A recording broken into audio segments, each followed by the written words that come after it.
fig I shall enter each time. Wait till it first flower, and cast its blossom, then ripen. Whereas on the fruit of the fig tree, reach out to maturity suddenly, nor yet any single hour do you nevertheless desire so quickly and easily to reap the fruit of the mind of man. Nay, expect it not even though I bade you. Epictetus had a shoemaker whom he sold as being good for nothing. This fellow, this fellow, by some accident, was afterwards purchased by one of Caesar's men, and became shoemaker to Caesar. You should have seen what respect Epictetus paid him then. How does the good Felicion kindly let me know? And if any of us inquired, what is Epictetus doing? The answer was, he is consulting about so and so with Felicion. Had he not sold him as good for nothing, who had in a trice converted him into a wiseacre? This is what comes of holding of importance anything but the things that depend on will. What you shun enduring yourself, attempt not to impose on others. You shun slavery, beware of enslaving others. If you can endure to do that, one would think you had been once upon a time a slave yourself. For vice is nothing in common with virtue, nor freedom with slavery. Has a man been raised to the tribuneship? Every one that he meets congratulates him. One kisses him on the eyes, another on the neck. One slaves kiss his hands. He goes home to find torches burning. He sends to the capital to sacrifice. Whoever sacrificed for having had right desires, for having conceived such inclinations as nature would have him. In truth, we thank the gods for that wherein we place our happiness. A man was talking to me today about the priesthood of Augustus. I said to him, let the thing go, my good sir. You will spend a great deal to no purpose. Well, but my name will be inserted in all the documents and contracts. Will you be standing there to tell those that read them that is my name written there? And even though you could now be there in every case, what will you do when you are dead? At all events, my name will remain. Inscribe it on a stone, and it will remain just as well, and think beyond Nicopolis, what memory of you will there be? But I shall have a golden wreath to wear. If you must have a wreath, get a wreath of roses and put it on. You will look more elegant. Above all, remember that the door stands open. Be not more fearful than children, but as they, when they weary of the game, cry, I will play no more. Even so, when thou art in the like case, cry, I will play no more and depart. But if thou stayest, make no lamentation. Is there smoke in the room? If it be slight, I remain. If grievous, I quit it. For you must remember this and hold it fast. The door stands open. You shall not dwell at Nicopolis, well and good, nor at Athens. And I will not dwell at Athens either, nor at Rome, nor at Rome either. You shall dwell in Gyara. Well, but to dwell in Gyara seems to me like a grievous smoke. Depart to a place where none can forbid me to dwell. That habitation is open to all. For as for the last garment of all, that is the poor body. Beyond that, none cannot do aught unto me. This is why Demetrius said to Nero, he threatened you with death. It is nature who threatens you. The beginning of philosophy is to know the condition of one's own mind. If a man recognizes that this is in a weakly state, he will not then want to apply it to questions of the greatest moment. As it is, men who are not fit to swallow even a morsel buy whole treatises and try to devour them. Accordingly, they either vomit them up again or suffer from indigestion, whence come gripings, fluxions, and fevers, whereas they should have stopped to consider their capacity. In theory, it is easy to convince an ignorant person. In actual life, men not only object to offer themselves to be convinced, but hate the man who has convinced them. Whereas Socrates used to say that we should never lead a life not subjected to examination. This is the reason why Socrates, when reminded that he should prepare for his trial, answered, thinkest thou not that I have been preparing for it all my life? In what way? I have maintained that which in me lay. How so? I have never secretly, openly done wrong unto any. In what character dost thou now come forward? Is a witness summoned by God. Come thou, saith God, and testify for me, that thou art worthy of being brought forward as a witness by me. Is aught that is outside thy will either good or bad? Do I hurt any man? Have I placed the good of each in the power of any other than himself? What witness dost thou bear to God? I am in evil state, master, I am undone. None careth for me, none giveth me aught. All men blame, all speak evil of me.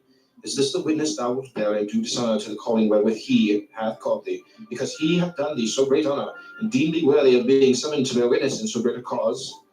Wouldst thou have men speak good of thee? Speak good of them. And when thou hast learned to speak good of them, try to do good unto them, and thus thou wilt reap in return their speaking good of thee. When thou goest into any of the great, remember that another from above sees what is passing, and that thou shouldest please him rather than man. He therefore asks thee, is this in the schools? What didst thou call exile, imprisonment, bonds, death, and shame? I call them different things, and I call them things indifferent. What then dost thou call them now? Are they at all changed? No. It is then thou that art changed? No. Say then, what are things indifferent? Things that are not in our power. Say then what follows, that things which are not in our power are nothing to me. Say also what things you hold to be good, a will such as it ought to be, and a right use of the things of sense. And what is the end? To follow thee. That Socrates should ever have been so treated by the Athenians, slave, why say Socrates? Speak of the thing as it is, that ever then the poor body of Socrates should have been dragged away and haled by main force to prison, that ever hemlock should have been given to the body of Socrates, that should have breathed its life away. Do you marvel at this? Do you hold this unjust? Is it for this that you accuse God? Did Socrates no compensation for this? Where then for him was the ideal good? Whom shall we hearken to, you or him? And what says he? Anytus and Miletus may put me to death. To injure me is beyond their power. And again, if such be the will of God, so let it be. Nay, young man, for heaven's sake, but once thou hast heard these words, go home and say to thyself, it is not Epictetus that has told me these things, how indeed should he? No, it is some gracious God through him, else it would never have entered his head to tell me them. He that is not used to speak to any one of us, well then let us not lie under the wrath of God, but be obedient unto him. Nay, indeed, but if a raven by its croaking bears thee any sign, it is not the raven, but God that sends the sign through the raven. And if he signifies anything to thee through human voice, will he not cause the man to say these words to thee, that thou mayest know the power of the divine? How he sends a sign to some in one way, and to others in another, and on the greatest and highest matters of all signifies his will through the noblest messenger.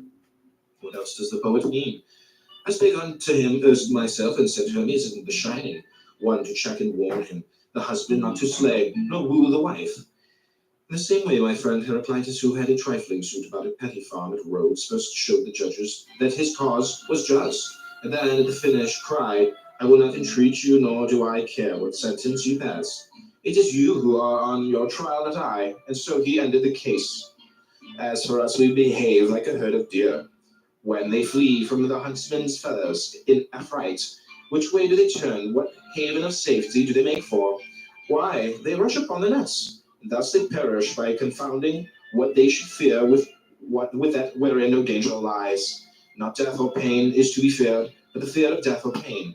Well said the poet, therefore, death has no terror, only a death of shame. How is it then that certain external things are said to be natural, and others contrary to nature?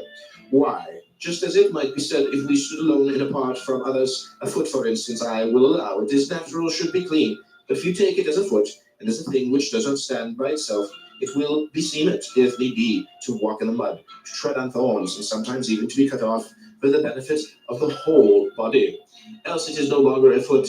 In some such way we should conceive of ourselves also. What art thou, man? Looked at as standing by thyself and separate, it is natural for thee in health and wealth long to live. But looked at as a man and only as a part of a whole, it is for that whole's sake that thou shouldst at one time forsake, at another brave the perils of the sea again. Know the meaning of want, and perhaps die an early death. Why then repine? Knowest thou not that as the foot is no more a foot, is detached from the body, so thou in like case art no longer a man? For what is a man? A part of a city. First of the city of God's out of man, next of that which ranks nearest it, a miniature of the universal city. In such a body, in such a world enveloping us, among lives like these, such things must happen to one or another. Thy part then being there is to speak of these things as is meet, and to order them as befits the matter. That was a good reply which Diogenes made to a man who asked him for letters of recommendation. That you are a man, he will know when he sees you whether a good or a bad one. He will know if he has any skill in discerning the good and the bad. But if he has none, he will never know, though I write to him 1,000 times. It is as though a piece of silver money desired to be recommended to someone to be tested. If the man be a good judge of silver, he will know, the coin will tell its own tale. Even as the traveler asks his way of him that he meets inclined in no wise to bear to the right rather than to the left, for he desires only the way leading whither he would go, so should we come unto God as to a guide, even as we use our eyes without admonishing them, to show us some things rather than others, but content to receive the images of such things as they present unto us. But as it is, we stand anxiously watching the victim, and with the voice of supplication call upon the augur, Master, have mercy on me, vouchsafe unto me a way of escape. Slave, would you then have aught else than what is best? Is there anything better than what is God's good pleasure? Why, as far as in you lies, would you corrupt your judge and lead your counselor astray? God is beneficent, but the good also is beneficent. It should seem then that where the real nature of God is, there too is to be found the real nature of the good. But that is the real nature of God, intelligence, knowledge, right, reason. Here then, without more ado, seek the real nature of the good. Surely thou dost not seek it in a plant or in an animal that reasoneth not. Seek then the real nature of the good in that without whose presence thou wilt not admit the good to exist in aught else. What then? Are not these other things also works of God? They are, but not preferred to honor, nor are they portions of God. But thou art a thing preferred to honor, thou art thyself a fragment torn from God. Thou hast a portion of him within thyself. How is it then that thou dost not know thy high descent, dost not know whence thou comest? Dost not know whence thou comest? When thou eatest, wilt thou not remember who thou art that eatest, and whom thou feedest? In intercourse, in exercise, in discussion, knowest thou not that it is a God whom thou feedest, a God whom thou exercisest, a God whom thou bearest about with thee, O miserable? And thou perceivest it not. Thinkest thou that I speak of a God of silver or gold, that is without thee? Nay, thou bearest him within thee, all unconscious of polluting him with thoughts impure and unclean deeds, where an image of God present. Thou wouldst not dare to act as thou dost, yet when God himself is present within thee, beholding and hearing all, thou dost not blush to think that such thoughts and do such deeds. O thou that art insensible of thine own nature, and liest under the wrath of God. Why then are we afraid when we send a young man from the schools into active life, lest he should indulge his appetites intemperately, lest he should debase himself by ragged clothing, or be puffed up by fine raiment? Knowest he not the God within him? Knowest he not with whom he is starting on his way? Have we patience to hear him say to us, Would I had thee within me? Hast thou not God where thou art? And having him, dost thou still seek for any other? Would he tell thee also what else than these things? Why, wert thou a statue of Phidias and Athena, or a Zeus? Thou wouldst bethink thee both of thyself and thine artificer. And hadst thou any sense, thou wouldst strive to do no dishonor to thyself or him that fashioned thee, nor appear to beholders in unbefitting guise.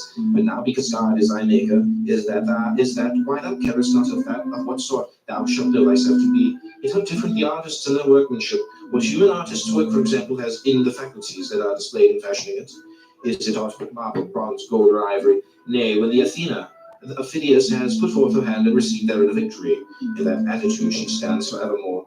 But God's works move and breathe, they use and judge the things of sense, the workmanship of such an artist. Wilt thou dishonor him? Aye, when he not only fashioned thee, but placed thee like a ward in the care and guardianship of thyself alone, wilt thou not only forget this, but also do dishonor to what is committed to thy care? If God had entrusted thee with an orphan, wouldst thou have thus neglected him?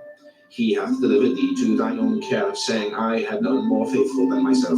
Keep this man for me, such as nature hath made him, modest, faithful, high-minded, a stranger to fear, to passion, to perturbation. Such will I show myself to you all, but exempt from sickness also, from age, from death. Nay, but accepting sickness and accepting death as becomes a god. No labor, according to Diogenes, is good, but that which aims at producing courage and strength of soul, rather than of body. A guide on finding a man who has lost his way brings him back to the right path. He does not mock and jeer at him and then take himself off. You also must show the unlearned man the truth, and you will see that he will follow, but so long as you do not show it to him. You should not mock, but rather feel your own incapacity.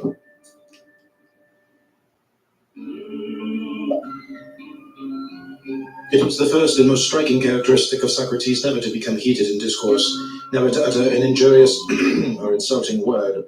On the contrary, he persistently bore insult from others, and thus put an end to the fray. If you care to know the extent of his power in this direction, read Xenophon's Banquet, and you will see how many quarrels he put an end to. That is why the poets are right in so highly commending this faculty. Quickly and wisely, with all, even bitter feuds, would he settle. Nevertheless, the practice is not very safe at present, especially in Rome. One who adopts it, I need not say, ought not to carry it out in an obscure corner, but boldly accost the occasion serve some personage of rank or wealth. Can you tell me, sir, to whose care you trust your horses? I can. Is it to the first comer who knows nothing about them? Certainly not. Well, what of the man who takes care of your gold, your silver, or your raiment? He must be experienced also. And your body? Have you ever considered about entrusting it to anyone's care? Of course I have. And no doubt to a person of experience as a trainer, a physician, surely. Are these things the best you possess, or have you anything more precious? What can you mean? I mean, that which employs thee. which weighs all things, which takes counsel and resolve. Oh, you mean the soul. You take me rightly, I do mean the soul, by heaven. I hold that far more precious than all else I possess. Can you show me then what care you bestow on the soul? For it can scarcely be thought that a man of your wisdom and consideration in the city would suffer your most precious possession to go to ruin through carelessness and neglect. Certainly not. Well, do you take care of it yourself? Did anyone teach you the right method, or did you discover it yourself?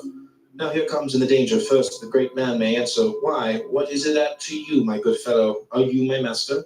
And then, if you persist in troubling him, may raise his hand to strike you. It is a practice of which I was myself warm admirer until such experiences as these befell me. When a youth was giving himself airs in the theatre and saying, I am wise, for I have conversed with many wise, Epictetus replied, I too have conversed with many rich men, yet I am not rich. We see that a carpenter becomes a carpenter by learning certain things, like that of a pilot. By learning certain things becomes a pilot. Possibly also in the present case, the mere desire to be wise and good is not enough. It is necessary to learn certain things. This is then the object of our search. The philosophers would have us first learn that there is a God, and that his providence directs the universe. Further, that to hide from him not only one's acts, but even one's thoughts and intentions is impossible. Secondly, what the nature of God is, whatever the nature is discovered to be, the man at ease is made lightened to him. If the divine is faithful, he also must be faithful. If free, he also must be free. If beneficent, he also must be beneficent. If magnanimous, he also must be magnanimous. Thus, as an imitator of God, must he follow him in every deed and word. If I show you that you lack just what is most important and necessary to happiness, that hitherto your attention has been bestowed on everything rather than that which claims it most, and to crown all, that you know neither what God nor man is, neither what God nor evil is, why? That you are ignorant of everything else, perhaps you may bear to be told, but to hear that you know nothing of yourself, how could you submit to that? How could you stand your ground and suffer that to be proved? Clearly not at all. You instantly turn away in wrath.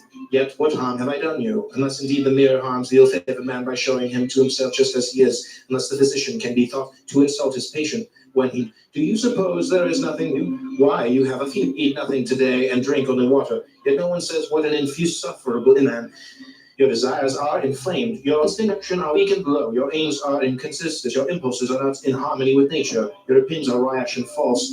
He forthwith goes away and complains that you have insulted him. Our way of life resembles a fair. Flocks and birds are passing along to be sold, and the greater part of the crowd to buy and sell. But there are some few who come only to look at the fair, to inquire how and why it is being held, upon what authority and with what object. So too, in this great fair of life, some, like the cattle, trouble themselves about nothing but the fodder. Know all of you, who are busied about land, slaves, and public posts, that there are nothing but fodder. Some few things are attending the fair, who love to contemplate what the world is, what he that administers it. Can there be no administrator? Is it possible that while neither city nor household could endure even for a moment without one to administer and see to its welfare, this fabric so fair, so vast, should be administered in order so harmonious, without a purpose, and by blind chance? There is therefore an administrator. What is his nature, and how much and how does he administer? Who are we that are his children, and what work were we born to perform? Have we any close connection or relation with him or not? Such are the impressions of the few of whom I speak, and further they apply themselves solely to considering and examining the great assembly before they depart. While they are derided by the multitude, so are the lookers-on by the traders. Aye, and if the beast had any sense, they would deride those who thought much of anything but fodder. I think I know now, but I never knew before, the meaning of the common saying, a fool you can neither bend nor break. Pray heaven I may never have a wise fool for my friend. There is nothing more intractable, my resolve is fixed. Why, so madmen say too, but more firmly they believe in the delusions, the more they stand in need of treatment. Oh, what shall I see Athens and its Acropolis again? Miserable man, art thou not contented with the daily sights and meet thine eyes? Canst thou behold aught greater or nobler than the sun, moon, and stars, than the outspread earth and sea? If indeed thou apprehendest him who administers the universe, if thou bearest him about within thee, canst thou still hanker after mere fragments of stone and fine rock? When thou art about to bid farewell to the sun and moon itself, wilt thou sit down and cry like a child? Why, what didst thou hear? What didst thou learn? Why didst thou write thyself down a philosopher when thou mightest have written what was the fact, namely, I have made one or two compendiums. I have read some works of Chrysippus, and I have not even touched the hem of philosophy's robe. Friend, lay hold of the desperate grasp there. It is too late. On freedom, on tranquility, on greatness of soul, lift up thy thread. Lift up thy head as one escaped from slavery. Dare to look up at God and say, deal with me henceforth as thou wilt. Thou and I are of one mind. I am thine. I refuse nothing that seemeth good to thee. Be done whither thou wilt. Clothe me in what garb thou pleasest. Wilt thou have me a ruler or a subject, at home or in exile, poor or rich? All these things will I justify unto men for thee. I will show the true nature of each. Who would Hercules have been had he loitered at home? No Hercules, but Eurystheus.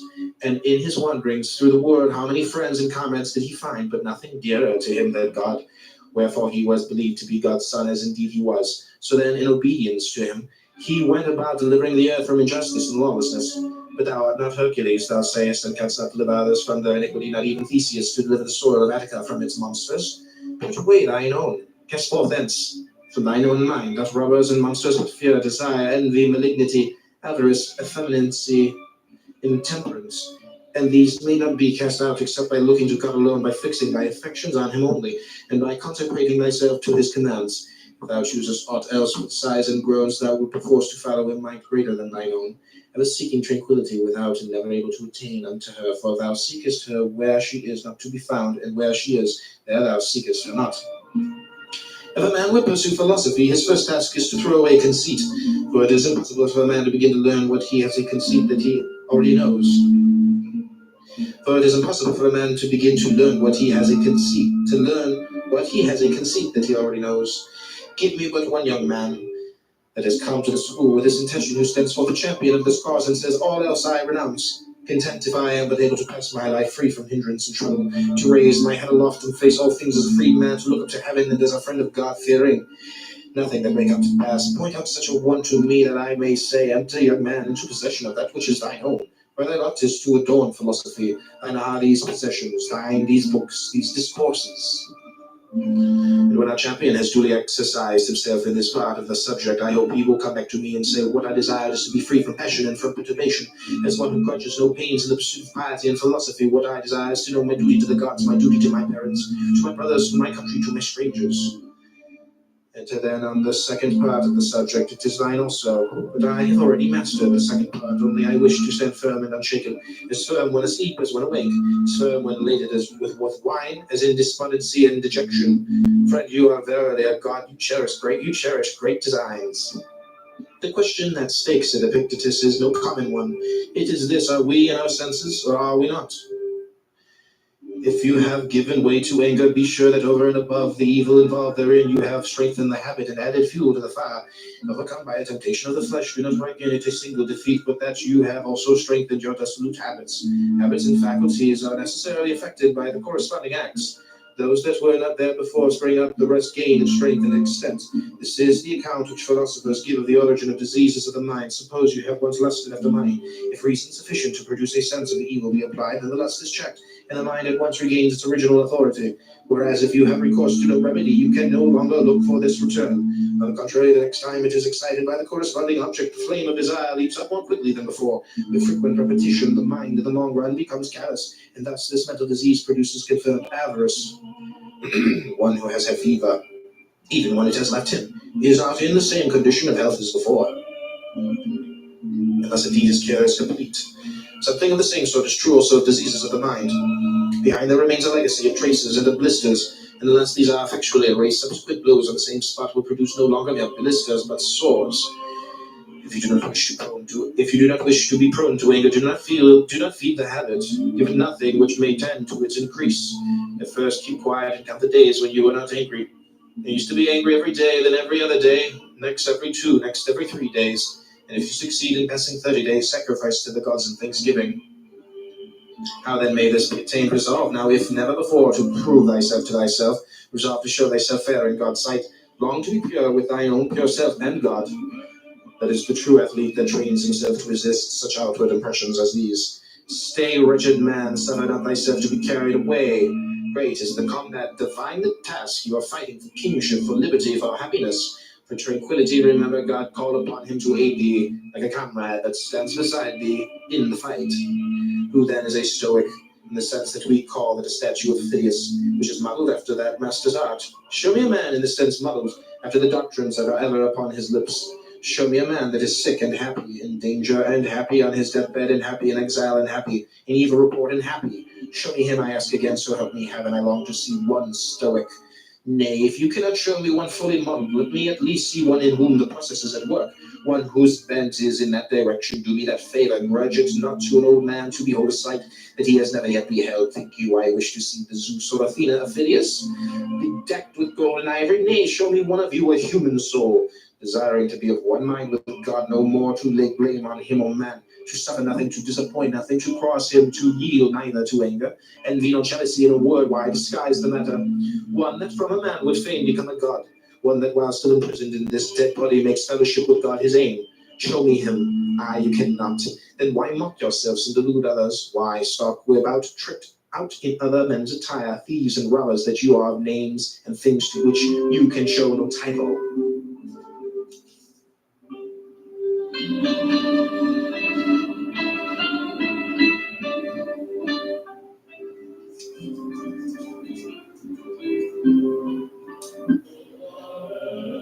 But God hath introduced man to be a spectator of himself and of his works, and not a spectator only, but also an interpreter of them. Wherefore it is a shame for man to begin and to leave off where the brutes do. Rather he should begin there, and leave off where nature leaves off in us, and that is at contemplation and understanding, and a manner of life that is in harmony with herself. See then that ye die not without being spectators of these things. You journey to Olympia to see the work of Phidias, and each of you holds it a misfortune not to have beheld these things before you die. Whereas when there is no need even to take a journey, but you are on the spot with the works before you, have you no care to contemplate and study these? Will you not then perceive either who you are or unto what end you were born, or for what purpose the power of contemplation has bestowed upon you? But in life there are some things disagreeable and hard to bear. And are there none at Olympia? Have you not scorched by the heat? Are you not cramped for room? Have you not to bathe with discomfort? Are you not drenched when it rains? Have you not to endure the clamor and shouting and such annoyances as these? Well, I suppose you set all this over against the splendor of the spectacle and bear it patiently. What then? Have you not received powers wherewith to endure all that comes to pass? Have you not received greatness of heart, received courage, received fortitude? What care I if I am great of heart, for aught that can come to pass? What shall cast me down or disturb me? What shall seem painful? Shall I not use the power to end for which I received it, instead of moaning and wailing over what comes to pass? If what philosophers say of the kinship of God and men be true, what remains for man to do but as Socrates did? Never, when asked one's country, to answer, I am an Athenian or a Corinthian, but I am a citizen of the world. He that hath grasped the administration of the world, who hath learned that this community which consists of God and man is the foremost and mightiest, and most comprehensive of all, that from God have descended the germs of life, not to my father only and father's father, but to all things that are born and grow upon the earth, and in a special manner to those endowed with reason, for those only are by their nature fitted to hold communion with God, being by means of reason conjoined with him. Why should not such an one call himself citizen of the world? Why not a son of God? Why should he fear aught that comes to pass among men? Shall kinship with Caesar or any other of the great at Rome be enough to hedge men around with safety and consideration, without a thought of apprehension, bound to have God for our Maker and Father the kinsman? Shall not this set us free from sorrows and fears?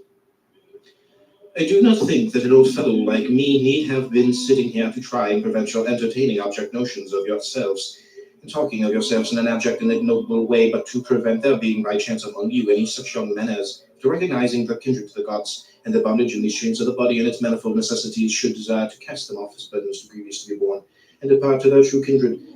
This is the struggle in which your master and teacher, were he worthy of name, should be engaged. You would come to me and say, Epictetus, we can no longer endure being chained to this wretched body, giving it food and drink and rest and purification. Aye, and for its sakes forced to be subservient to this man and that.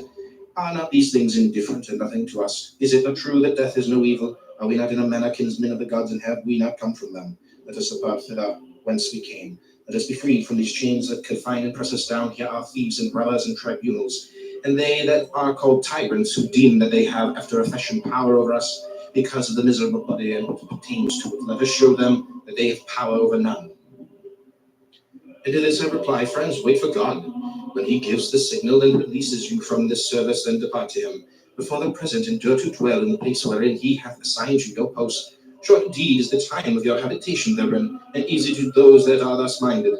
What tyrant, what robber, what tribunals had any terrors for those who thus esteem the body and all that belong to it as of no account? Stay, depart not rashly hence. Something like that is what should pass between a teacher and ingenious youths. As it is, what does pass? The teacher is a lifeless body, and you are lifeless bodies yourselves. When you have had enough to eat today, you sit down and weep about tomorrow's food. Slave, if you have it, well and good. If not, you will depart. The door is open wide lament. What further room is there for tears? What further occasion for flattery? Why should one envy another? Why should you stand in awe of them that have much or are placed in power, especially if they be also strong and passionate? Why? What should they do to us? What they can do we will not regard. What does concern us that they cannot do? Who then shall still rule one that is thus minded? Seeing this then, and noting well the faculties which you have, you should say, send now, O God, any trial that thou wilt. Lo, I have means and powers given me by thee to acquit myself with honor through whatever comes to pass. No, but there you sit trembling for fear certain things should come to pass, and moaning and groaning and lamenting over what does come to pass. And then you upbraid the gods. Such meanness of spirit can have but one result in piety. Yet God has not only given us these faculties by means of which we may bear everything that comes to pass without being crushed or oppressed thereby, but like a good king and father, he has given us this without let or hindrance, placed wholly at our own disposition without reserving to himself any power of impediment or restraint. Though possessing all these things free and all your own, you do not use them. You do not perceive what is you have received, nor whence it comes, but sit moaning and groaning. So are you blind to the giver, making no acknowledgement to your benefactor, others basically giving themselves to complaints and accusations against God? Yet what faculties and powers you possess for attaining courage and greatness of heart, I can easily show you what you have for upbraiding and accusation. It is for you to show me. How did Socrates bear himself in this regard? How else then as became one who was fully assured that he was the kinsman of the gods?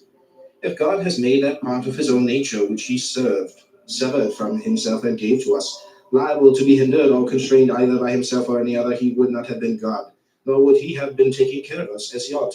If you choose, you are free. If you choose, you need blame no man, accuse no man.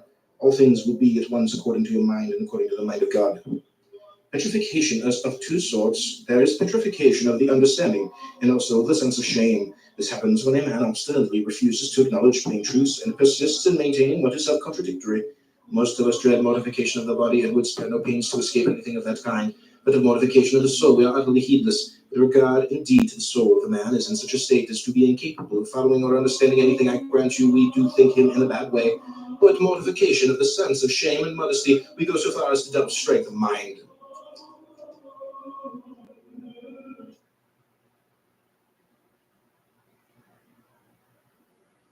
Zero accounting software helped put me on the right path.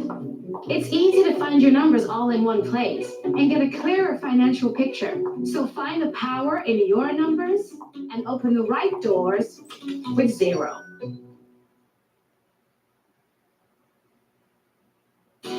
Whatever you do it for less at Harbor Freight. If you have assumed the character beyond your strength, you have played a poor figure in that, and neglected one that is within your powers. Fellow, you have come to blows at home with a slave. You have turned the household upside down and thrown the neighborhood into confusion. Do you come to me then with airs of assumed modesty? Do you sit down like a sage and criticize my explanation of the readings, and whatever idle babble you say has come to my head? Have you come full of envy and dejected because nothing is sent you from home, and while the discussion is going on, do you sit brooding on nothing but how your father or your brother are disposed towards you? What are they saying about me here? About me there? At this moment they imagine I am making progress and saying he will return perfectly omniscient. I wish I could become omniscient before I return, but that would be very troublesome. No one sends me anything. The baths at Nicopolis are dirty. Things are wretched at home and wretched here. Then they say nobody is any the better for the school. Who comes to the school with a sincere wish to learn, to submit his principles to correction and himself to treatment? Who, to gain a sense of his wants? Why, then be surprised if you carry home from the school exactly what you bring into it. Epictetus, I have often come desiring to hear you speak, and you have never given me any answer. Now, if possible, I entreat you, say something to me. Is there, do you think, replied Epictetus, an artist speaking as of other things? If it is to be done skillfully and with profit to the hearer, yes. And are all profited by what they hear, or only some among them? So that it seems there is an art of hearing as well as of speaking. To make a statue needs skill. To view a statue aright needs skill also, admitted. And I think all will allow that one who proposes to hear philosophers speak needs a considerable training in hearing. Is that not so?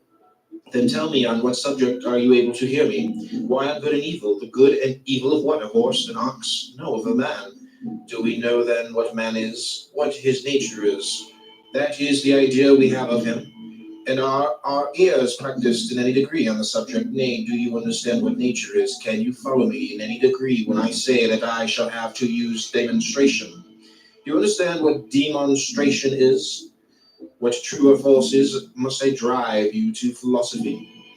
Show me what good I am to do by discoursing with you. Rouse my desire to do so. The sight of the pasture it loves stirs in the sheep the desire to feed. Show the stone a bit of bread and it remains unmoved. Thus we must also have certain natural desires, and one that moves us to speak when we find a listener that is worth his salt, one that himself stirs the spirit. But if he sits by like a stone or a tuft of grass, how can he rouse a man's desire? Then you will say nothing to me. I can only tell you this, that one who knows not who he is and to what end he was born, what kind of world this is, and with whom he is associated therein, one who cannot distinguish good and evil, beauty and foulness, truth and falsehood, will never follow reason in shaping his desires and impulses and repulsions, nor yet innocent denial or suspension of judgment, but will in one word go about deaf and blind, thinking himself to be somewhat, and then he is in truth of no account. Is there anything new in all this? Is not this ignorance the cause of all the mistakes and mischances of men since the human race began? This is all I have to say to you, and even this against the grain. Why? Because you have not stirred my spirit, for what can I see in you to stir me? As a spirited horse will stir a judge of horses? Your body that you maltreat, your dress that is luxurious, your behavior, your look, nothing whatever. When you want to hear a philosopher, do not say you say nothing to me. Only show yourself worthy or fit to hear, and then you will see how you will move the speaker. Now, when you see brothers apparently good friends and living in accord, do not immediately pronounce anything upon their friendship, though they should affirm it with an oath, though they should declare for us to live apart as a thing impossible. For the heart of a bad man is faithless, unprincipled, inconstant. Now overpowered by one impression, now by another. Ask not the usual questions. Were they born of the same parents, reared together and under the same tutor? But ask this only, in what they place their real interest, whether in outward things or in the will. If in outward things, call them not friends, any more than faithful, constant, brave, or free. Call them not even human beings if you have any sense. But should you hear that these men hold it good to lie only in the will, only in rightly dealing with the things of sense, take no more trouble to inquire whether they are father and son or brothers or comrades of long standing, but should of this one thing pronounce as boldly they are friends, is that they are faithful and just. For where else can friendship be found than where modesty is, where there is an interchange of things fair and honest, and of such only? No man can rob us of our will, no man can lord it over that. When disease and death overtake me, I would fain be found engaged in the task of liberating mine own will from the assaults of passion, from hindrance, from resentment, from slavery. Thus would I fain be found employed to that I may say to God, have I in aught transgressed thy commands?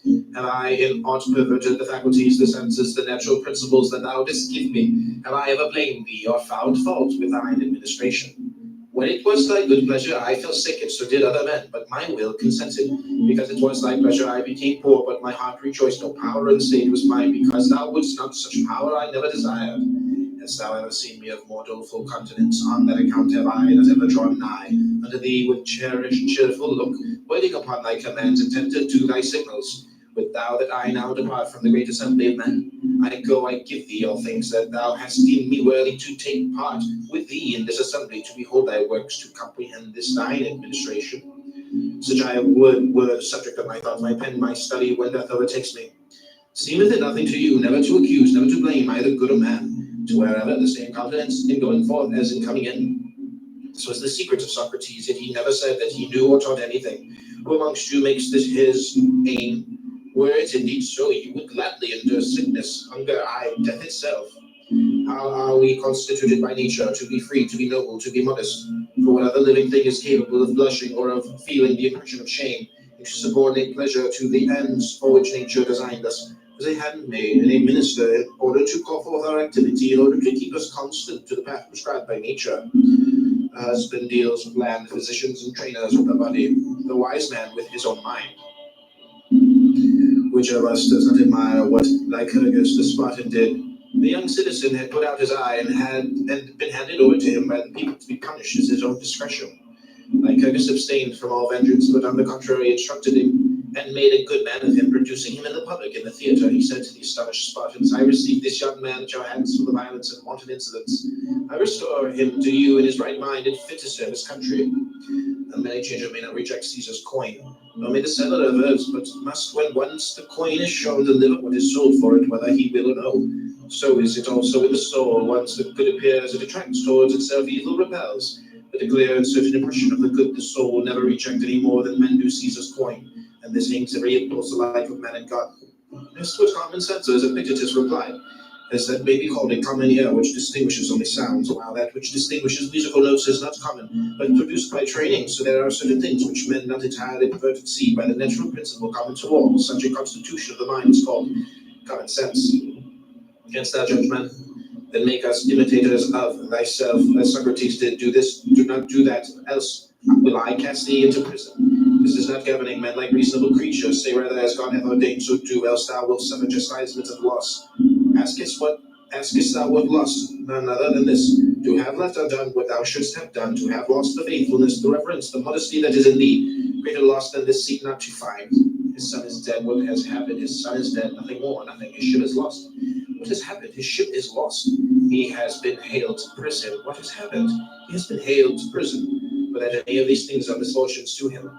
He's in addition with every one makes of his own, but you say God is unjust in this way. Why? For having given thee endurance and greatness of soul, for having made such things to be no evils, for placing happiness within thy reach even when enduring them, for opening unto thee a door when things made not for thy good. Depart, my friend, and find a fault. You are sailing to Rome, and you tell me to obtain the post of governor of Gnosus. You are not content to stay at home with the honors you had before. You want something on a larger scale, more conspicuous. But when did you ever undertake a voyage for the purpose of reviewing your own principles and getting rid of any of them that proved unsound? Whom did you ever visit for that object? What time did you ever set yourself for that? What age run over the times of your life by yourself, if you are ashamed before me? Did you examine your principles when a boy? Did you not do everything just as you do now? But when you were a stripling, attending the school of oratory and practicing the art yourself, what did you ever imagine you lacked? And when you were a young man and entered upon public life, were pleading causes and making a name, who any longer seemed equal to you? And in what moment would you have endured another examining your principles and proving that they were unsound? What then am I to say to you, help me in this matter? You cry, for that I have no rule, and neither did you, if that was your object, come to me as a philosopher, but as you might have gone to an herb saddler or a cobbler. What do philosophers have rules for then? Why, that whatever may betide, our ruling faculty may be as nature would have it, and so remain. Think it is a small matter, not so, but the greatest thing there is. Well, does it need but a short time? Can it be grasped by a passer-by? Grasp it if you can. Then you will say, yes, I met Epictetus. Just as you might a statue or a monument, you saw me. That is all. But a man who meets a man is one who learns the other's mind and lets him see his in return. Then my mind, show me yours, and then go and say that you met me. Let us try each other. If I have any wrong principle, rid me of it. If you have, out with it. That is what meeting a philosopher means. And so, you think this is only a flying visit? While we are hiring the ship, we can see Epictetus too. Let us see what he has to say, then on leaving you cry out on Epictetus for a worthless fellow, provincial and barbarous of speech. What else indeed did you come to judge of? Whether you will or not, you are poorer than I. What then do I lack? What you have not, constancy of mind, such as nature would have it be. Tranquility. Patron or no patron, what care I? But you do care. I am richer than you. I am not racked with anxiety as to what Caesar may think of me. Fled none on that account. This is what I have instead of vessels of gold and silver. Your vessels may be of gold, but your reason, your principles, your accepted views, your inclinations, your desires are of earthenware. To you, all you have seems small. To me, all I have seems great. Your desire is insatiable. Mine is satisfied. See children thrusting their hands into a narrow-necked jar, striving to pull out the nuts and things it contains. They fill the land, they cannot pull it out again, and then they fall through tears, let go a few of them. And then you can draw out the rest. You too, let your desire go. Covet not many things, and you will obtain. Epictetus, wronged by one whom he had it in his power to punish, let him go free, saying, "Forgiveness is better than revenge. The one shows native gentleness, the other savagery. My brother ought not to have treated me thus. True, but he must see to that. However he may treat me, I must deal rightly by him. This is what lies with me, what none can hinder. Nevertheless, a man should also be prepared to be sufficient unto himself, to dwell with himself alone, even as God dwells with himself alone, shares his repose with none, and considers the nature of his own administration, intent upon such thoughts as are meet unto himself. So should we also be able to converse with ourselves, to need none else beside, to sigh for no distraction, to bend our thoughts upon the divine administration, and how we stand related to all us, to observe how human accidents touched us of old, and how they touch us now, what things they are that still have power to hurt us, and how they may be cured or removed, to perfect what needs perfecting, as reason would direct. If a man has frequent intercourse with others, either in the way of conversation, entertainment, or simple familiarity, he must either become like them or change them to his own fashion. A live coal placed next to a dead one will either kindle that or be quenched by it. Such being the risk, it is well to be cautious in admitting intimacies of this sort, remembering that one cannot rub shoulders with a soot-stained man without sharing the soot oneself. What will you do, supposing the talk turns on gladiators, or horses, or prize fighters, or what is worse, on persons, condemning this and that, approving the others? Or suppose a man sneers or jeers or shows a malignant temper. Has any among us the skill of the lute player, who knows at the first touch which strings are out of tune and sets the instrument right? Has any of you such a power as Socrates had in all his intercourse with men, of winning them over to his own convictions? Nay, but you must needs be swayed hither and thither by the uninstructed. How comes it then that they prove so much stronger than you? Because they speak from the fullness of the heart. Their low corrupt views are their real convictions, whereas your fine sentiments are but from the lips outwards. That is why they are so nerveless and dead. It turns one's stomach to listen to your exaltations and hear of your miserable virtue, that you prate up and down.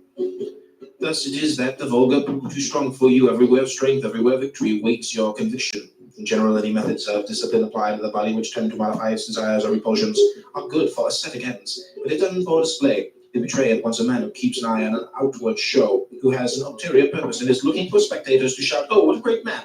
This is why Apollonius so well said, "If you are bent upon a little private discipline, wait till you are choking with heat some day, and take a mouthful of cold water and spit it out again and tell no man. Study how to give as one that is sick, that thou mayest hereafter give as one that is whole. Fast, drink water, only abstain altogether from desire, that thou mayest hereafter conform thy desire to reason. Thou wouldst do good unto men, then show them by thine own example what kind of men philosophy can make, and cease from foolish trifling. Eating, do good to them that eat with thee, drinking to them that drink with thee, yield unto all, give way, bear with them. Thus shalt thou do them good, but vent not upon them thine own evil humor. Even as bad actors cannot sing alone, but only in chorus, so some cannot walk alone. Man, if thou art ought, strive to walk alone, and hold converse with thyself, instead of skulking in the chorus. At length think, look around thee, bestir thyself, that thou mayest know thou art. You would fain be victor at the Olympic Games, you say, yes, but weigh the conditions, weigh the consequences, then, and then only lay to your hand.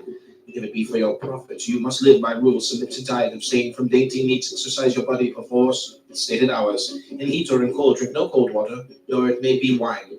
In a word, you must surrender yourself wholly to your trainer, as though to a physician. Then in the hour of contest, you will have to delve the ground. It may chance dislocate an arm, sprain an ankle, go down abundance of yellow sand, be scourged with the whip, and with all this sometimes lose the victory. Count the cost, and then, if your desire still holds, try the wrestler's life. Just let me tell you that you will be behaving like a pack of children, playing now at wrestlers, now at gladiators, presently falling to trumpeting and onto stage playing. The fancy takes them for what they have seen. But you are even the same, wrestler, gladiator, philosopher, orator, all by turns, and none of them with your whole soul. Like an ape, you mimic what you see, to one thing constant, never. The thing that is familiar charms no more. This is because you never undertook aught with due consideration, nor after strictly testing and viewing it from every side. No, your choice was thoughtless. The glow of your desire had waxed cold. Friend, bethink you first what it is that you would do, and then what your own nature is able to bear. Would you be a wrestler? Consider your shoulders, your thighs, your loins. Not all men are formed to the same end. Think you to be a philosopher while acting as you do think you can go on thus eating, thus drinking, giving way in like manner to wrath and to displeasure? Nay, you must watch, you must labor, overcome certain desires. Quit your familiar friends, submit to be despised by your slave, to be held in derision by them that meet you, to take the lower place in all things, in office and positions of authority in courts of law. Weigh these things fully, and then, if you will, lay to your hand, if as the price of these things you would gain freedom, tranquility, and passionless serenity. He that hath no musical instruction is a child in music. He that hath no letters is a child in learning. He that is untaught is a child in life. Can any profit be derived from these men? Aye, from all. What, even from a reveler? Why, tell me what profit a wrestler gains from him who exercises him beforehand. The very greatest he trains me in the practice of endurance, of controlling my temper, of gentle ways, you deny it. What, the man who lays hold of my neck and disciplines loins and shoulders does me good, while he that trains me to keep my temper does me none.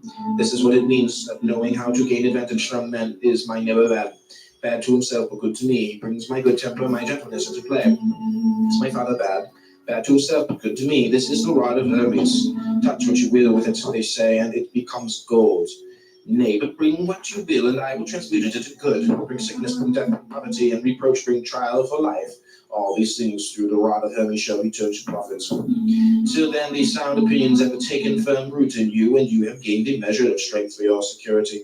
I counsel you to be cautious in associating with the uninstructed, else whatever impressions you receive upon the tablets of your mind in the school will day by day melt and disappear.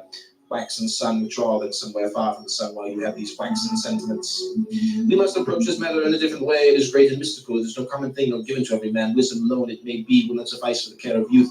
Man needs also a certain measure of readiness and aptitude for the office, aye, and certain bodily qualities, and above all to be counselled of God himself to undertake this post, even as he counselled Socrates to build a post of one who confused error, signing to Diogenes the royal office of high reproof, and to Zeno that of positive instruction. Whereas you would fain set up for a physician provided with nothing but drugs, where and how they should be applied you neither know nor care. If what charms you is nothing but abstract principles, sit down and turn them over quietly in your mind, and never dub yourself a philosopher, nor suffer others to call you so. Rather say, he is an error, for my desires, my impulses are unaltered, given my adhesion to what I did before, nor has my mode of dealing with the things of sense undergone a change. My friend inclined to cynic views asked Epictetus, what sort of person a true cynic should be, requesting a general sketch of the system. He answered, we will consider that at leisure. At present I content myself with saying this much. If a man put his hands to so weighty a matter without God, the wrath of God abides upon him. That which he covets, but bring upon him public shame, and even on finding himself in a well-ordered house, does a man step forward and say to himself, I must be master here. Else the lord of that house takes notice of it, and seeing him insolently giving orders, drags him forth and chastises him. So it is also in this great city of the world. Here also is there a lord of the house who orders all things. Thou art the sun. In thine orbit thou hast power to make the year and the seasons, to bid the fruits and the earth grow and decrease, the winter rise and fall. Thou canst in due measure cherish with thy warp the frames of men. Go make thy circuit, and thus minister unto all, from the greatest to the least. Thou canst lead a host against Troy, be Agamemnon. Thou canst meet Hector in single combat, be Achilles. But had Thersites stepped forward and claimed the chief command, he had been met with a refusal, or obtained it only to his own shame and confusion of face before a cloud of witnesses. Others may fence themselves with walls and houses when they do such deeds as these and wrap themselves in darkness. Nay, they have many a device to hide themselves. Another may shut his door and station one before his chamber to say, if any comes, he has gone forth. He is not at leisure. But the true cynic will have none of these things. Instead of them, he must wrap himself up in modesty, as he will bring about himself to shame and naked under the open sky. That is his house, that is his door, that is the slave that guards his chamber, that is his darkness. Death, let it come when it will, but whether it might be a part of the whole, fly, you tell me fly. But whither shall I fly? Can any man cast me beyond the limits of the world? It may not be, and whithersoever I go, there shall I still find sun, moon, and stars. There shall I find dreams and omens and converse with the gods.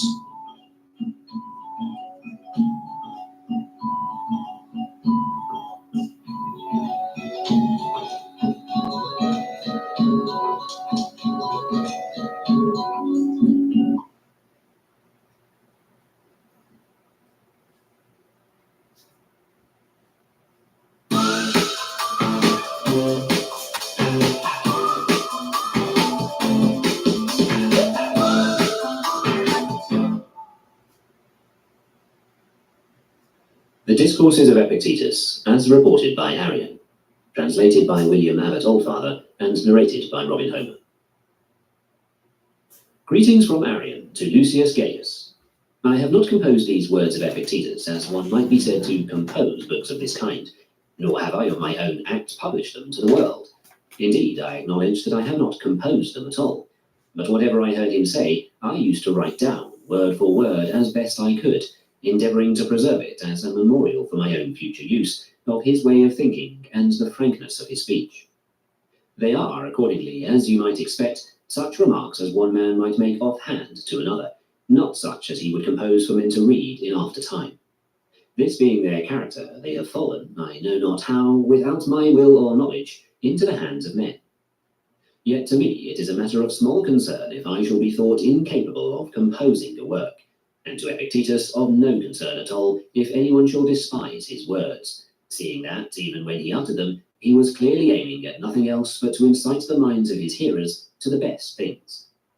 If now these words of his should produce that same effect, they would have, I think, just that success which the words of the philosophers ought to have.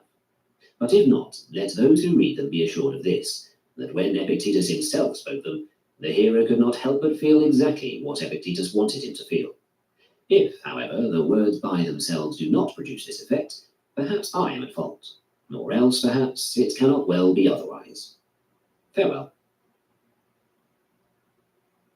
Book 1, Chapter 1, of the things which are under our control and not under our control. Among the arts and faculties, in general, you will find none that is self-contemplative, and therefore none that is either self-approving or self-disapproving. How far does the art of grammar possess the power of contemplation? Only so far as to pass judgment upon what is written. How far the art of music? Only so far as to pass judgment upon the melody. Does either of them, then, contemplate itself? Not at all.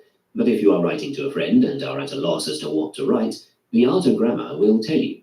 Yet whether or no you are to write to your friend at all, the art of grammar will not tell. The same holds true of the art of music with regard to melodies. But whether you are at this moment to sing and play on the lyre, or neither sing nor play, it will not tell. What art or faculty, then, will tell? That one which contemplates both itself and everything else. And what is this? The reasoning faculty. For this is the only one we have inherited, which will take knowledge both of itself, what it is and what it is capable, and how valuable a gift it is to us, and likewise of all the other faculties. For what else is it that tells us gold is beautiful? For the gold itself does not tell us. Clearly it is the faculty which makes use of external impressions. What else judges with discernment the art of music, the art of grammar, the other arts and faculties, passing judgment upon their uses, and pointing out the seasonable occasions for their use? Nothing else does. As was fitting, therefore, the gods have put under our control only the most excellent faculty of all, and that which dominates the rest, namely the power to make correct use of external impressions. But all the others they have not put under our control. Was it indeed because they would not? I, for one, think that had they been able, they would have entrusted us with the others also, but they were quite unable to do that.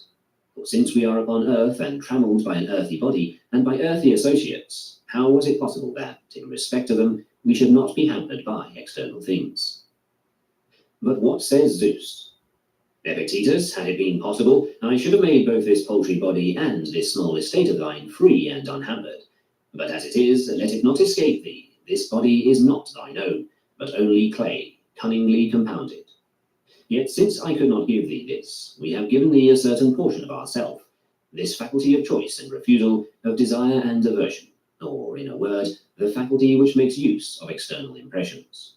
If thou care for this, and placed all that thou hast therein, thou shalt never be thwarted, never hampered, shalt not groan, shalt not blame, shalt not flatter any man. What then? Are these things small in thy sight? Far be it from me. Art thou then content with them? I pray the gods I may be.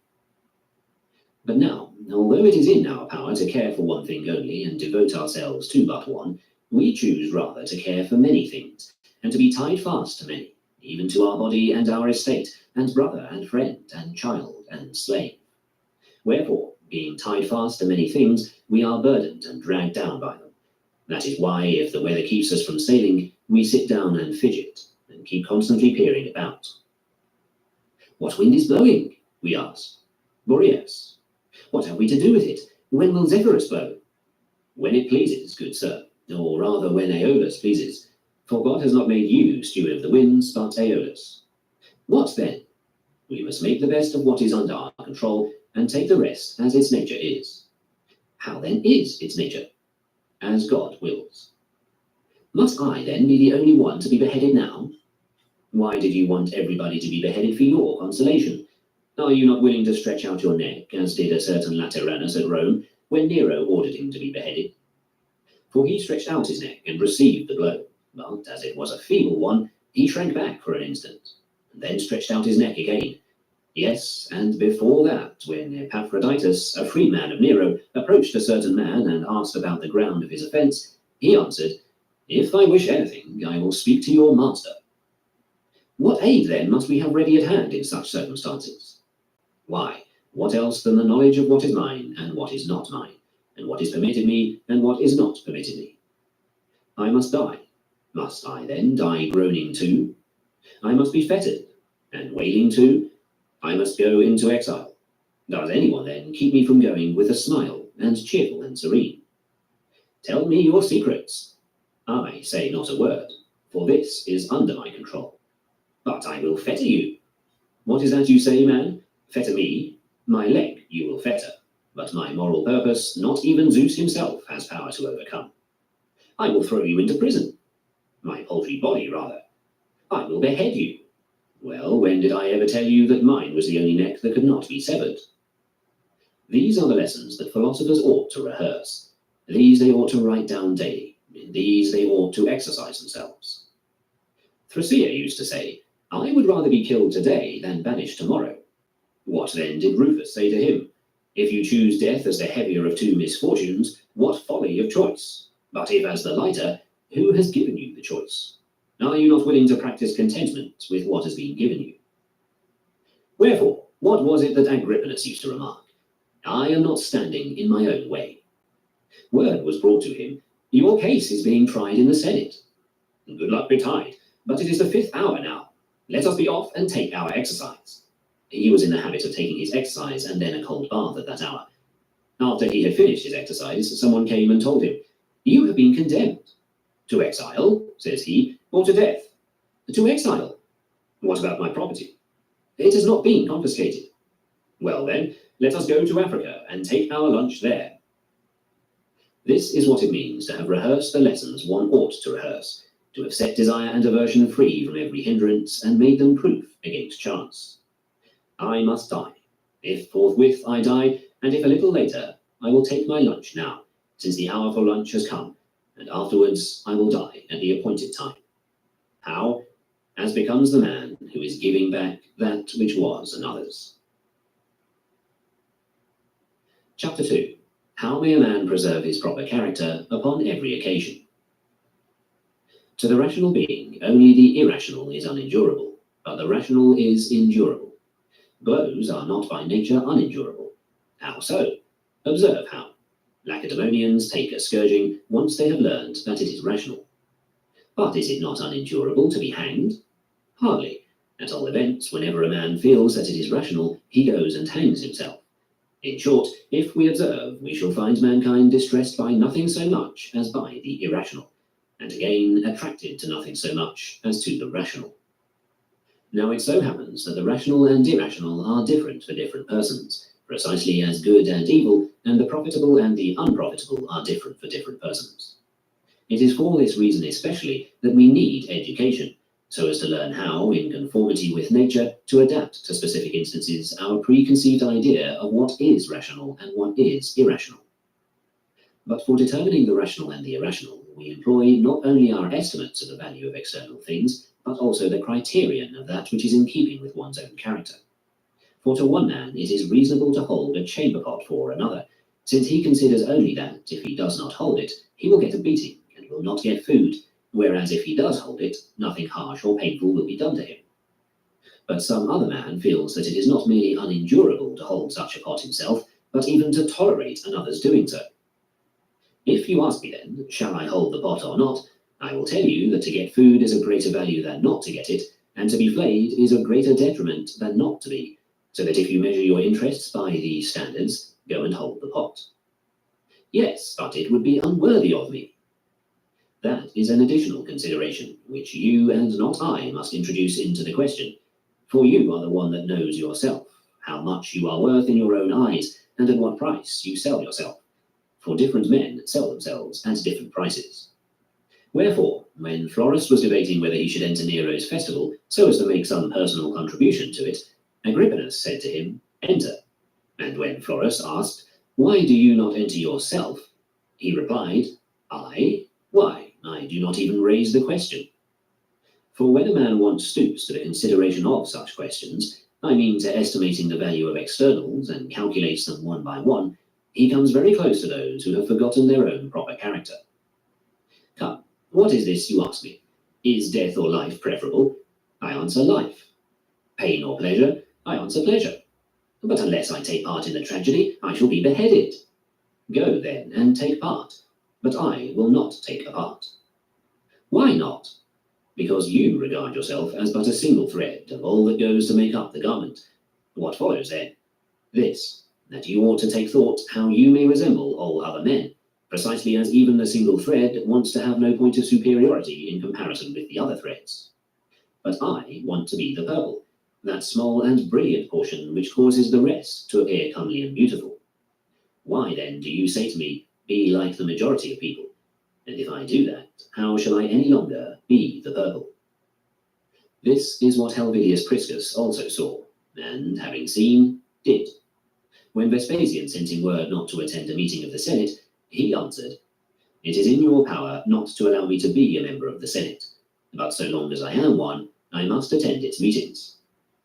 Very well then, but when you attend, hold your peace. Do not ask for my opinion, and I will hold my peace. But I must ask for your opinion, and I must answer what seems to me right. But if you speak, I shall have you put to death. Well, when did I ever tell you that I was immortal? You will do your part, and I mine.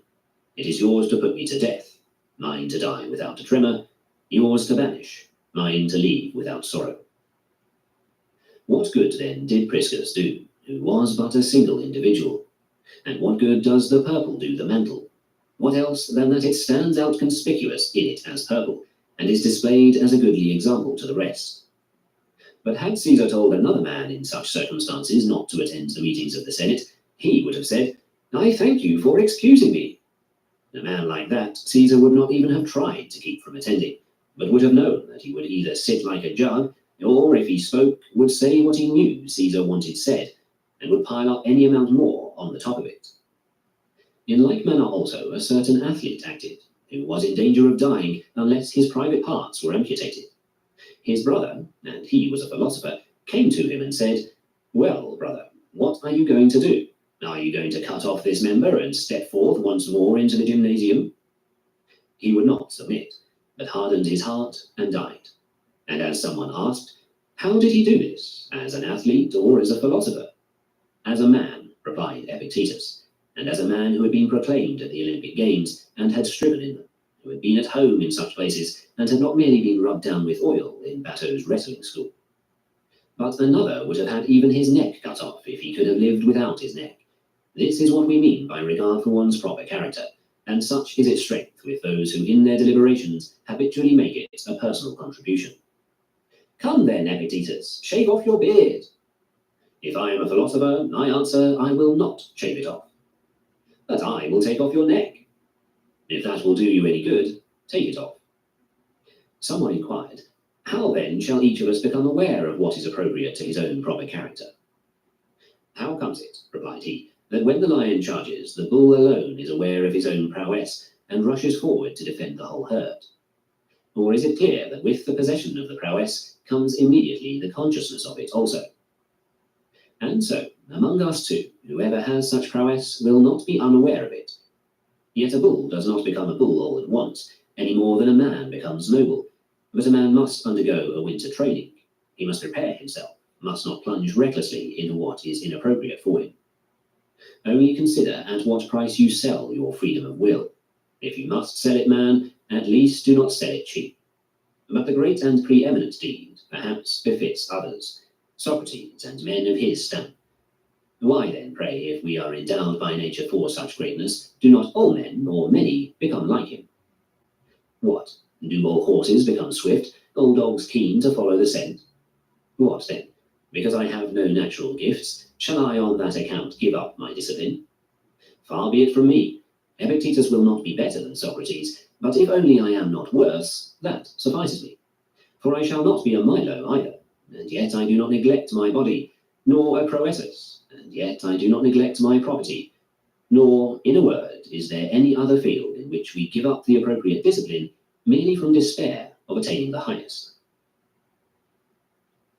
Chapter 3. From the thesis that God is the father of mankind, how may one proceed to the consequences?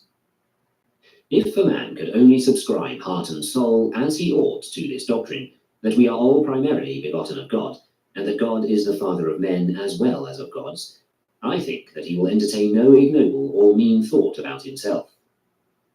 Yet, if Caesar adopt you, no one will be able to endure your conceit. But if you know that you are a son of Zeus, will you not be elated? As it is, however, we are not, but inasmuch as these two elements were commingled in our begetting, on the one hand the body, which we have in common with the brutes, and on the other reason and intelligence, which we have in common with the gods, some of us incline toward the former relationship, which is unblessed by fortune and is mortal, and only a few toward that which is divine and blessed.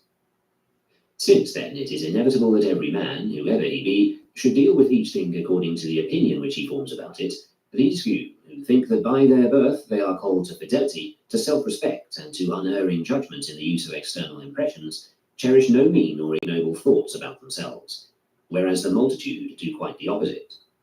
For what am I? A miserable paltry man, say they, and lo, my wretched paltry flesh. Wretched indeed, but you also have something better than your paltry flesh. Why then abandon that and cleave to this? It is because of this kinship with the flesh that those of us who incline toward it become like wolves, faithless and treacherous and hurtful, and others like lions, wild and savage and untamed. But most of us become foxes, that is to say, rascals of the animal kingdom. For what else is a slanderous and malicious man but a fox, or something even more rascally and degraded? Take heed, therefore, and beware that you become not one of these rascally creatures. Chapter 4. Of Progress.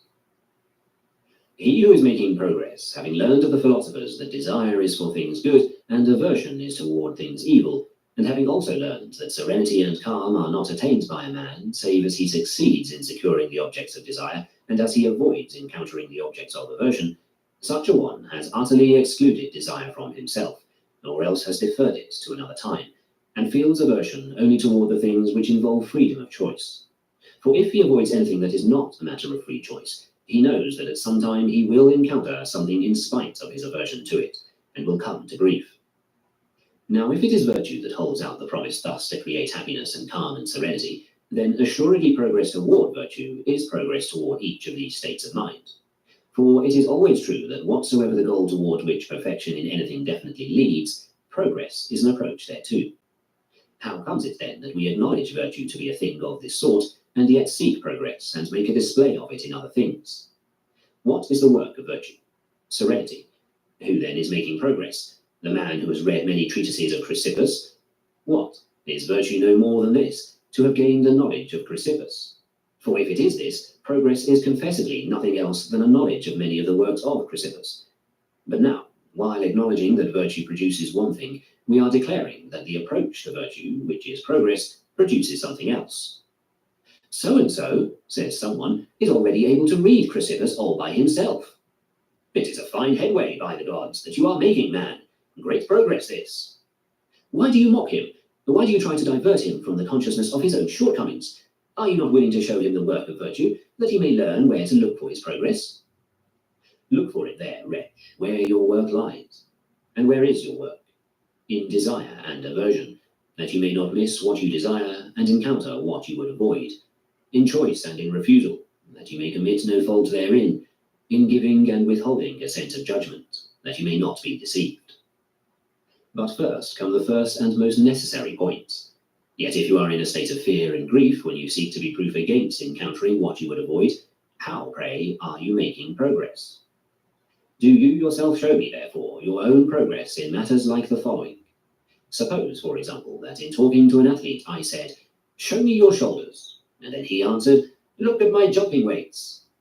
Go to, you and your jumping weights. What I want to see is the effect of the jumping weights.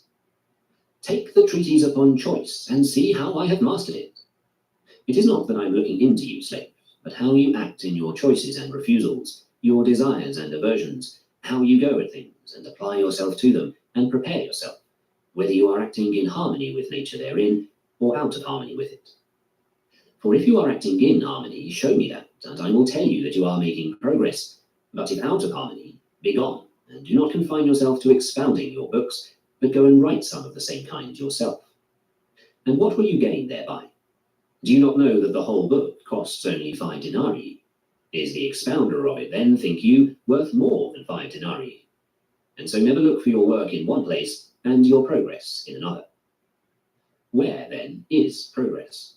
If any man among you, withdrawing from external things, has turned his attention to the question of his own moral purpose, cultivating and perfecting it so as to make it finally harmonious with nature, elevated, free, unhindered, untrammeled, faithful, and honorable, and if he has learned that he who craves or shuns the things that are not under his control can be neither faithful nor free, but must himself of necessity be changed and tossed to and fro with them, and must end by subordinating himself to others, those, namely, who are able to procure or prevent these things that he craves or shuns.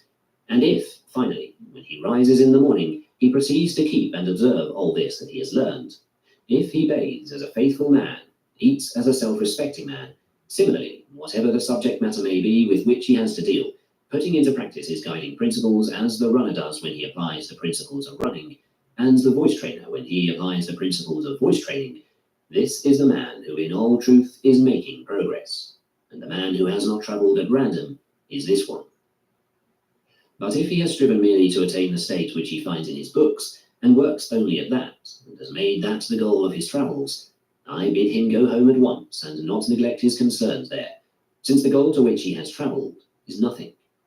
But not so that other goal, to study how a man may rid his life of sorrows and lamentations, and of such cries as, woe is me, and wretch that I am, and of misfortune and failure, and to learn the meaning of death, exile, prison, hemlock, that he may be able to say in prison, Dear Crito, if so it pleases the gods, so be it. Rather than, alas, poor me, an old man, is it for this that I have kept my grey hairs? Who says such things? Do you think that I will name you some man held in small esteem and of low degree? Does not Priam say it? Does not Oedipus? Nay, more, all kings say it. For what are tragedies but the portrayal in tragic verse of the sufferings of men who have admired things external? If indeed one had to be deceived into learning that among things external and independent of our free choice none concerns us, I, for my part, should consent to a deception which would result in my living thereafter serenely and without turmoil. But as for you, you will yourselves see to your own preference. What, then, does Chrysippus furnish us? That you may know, he says, that these things are not false from which serenity arises and tranquillity comes to us. Take my books, and you shall know how comfortable and harmonious with nature are the things which render me tranquil. Oh, the great good fortune! Oh, the great benefactor who points the way! To Triptolemus, indeed, all men have established shrines and altars, because he gave us as food the fruits of cultivation. But to him who has discovered and brought to light and imparted to all men the truth which deals not with mere life, but with a good life, who among you has for that set up an altar in his honour, or dedicated a temple or a statue, or bows down to God in gratitude for him?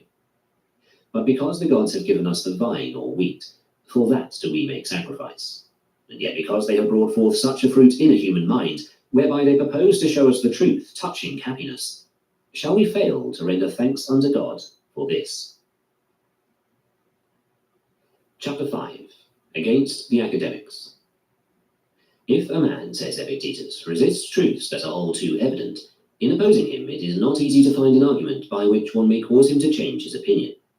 The reason for this is neither the man's ability nor the teacher's weakness. Nay, when a man who has been trapped in an argument hardens to stone, how shall one any longer deal with him by argument?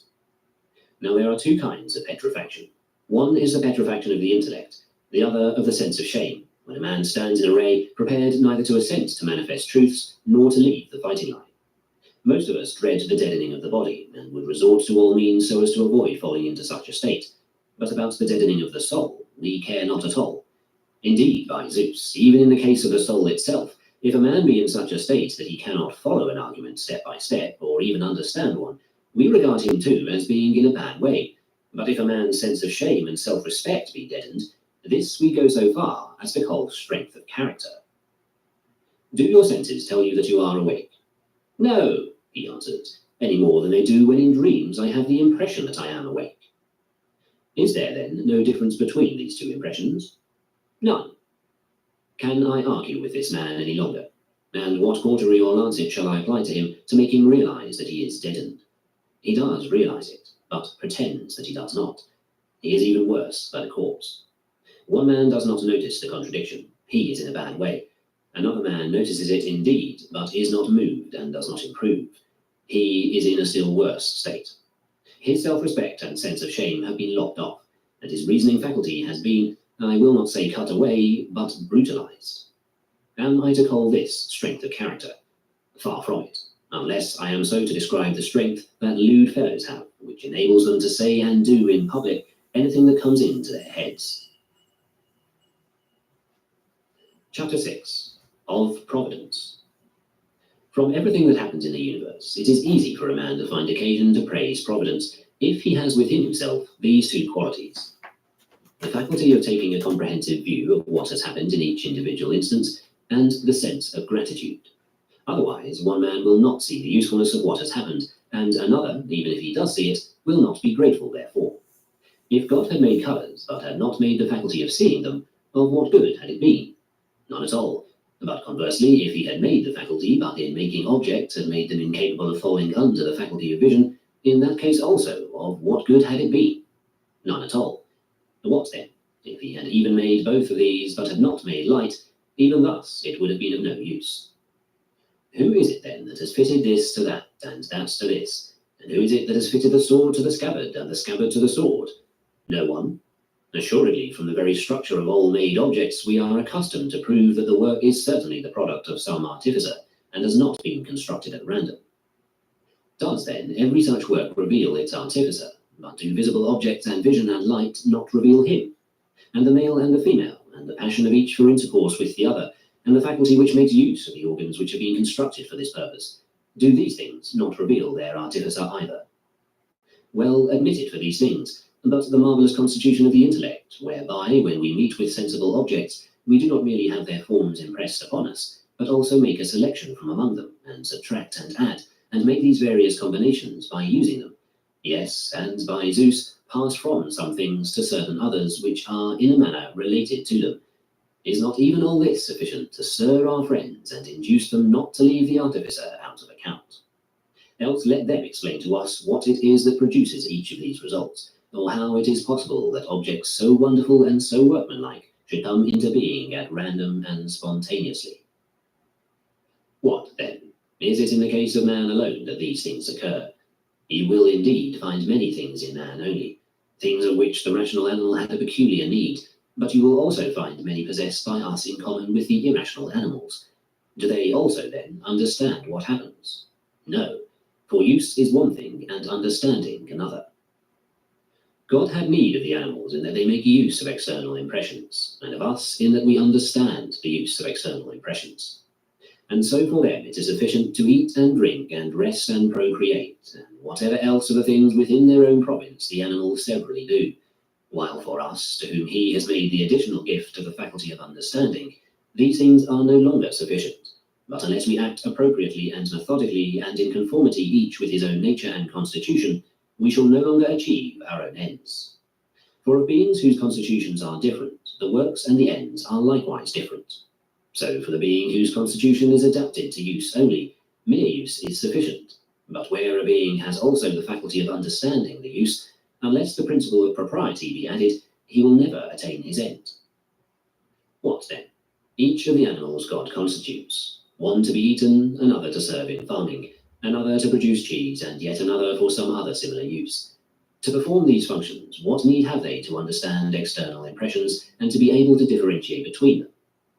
But God has brought man into the world to be a spectator of himself and of his works, and not merely a spectator, but also an interpreter.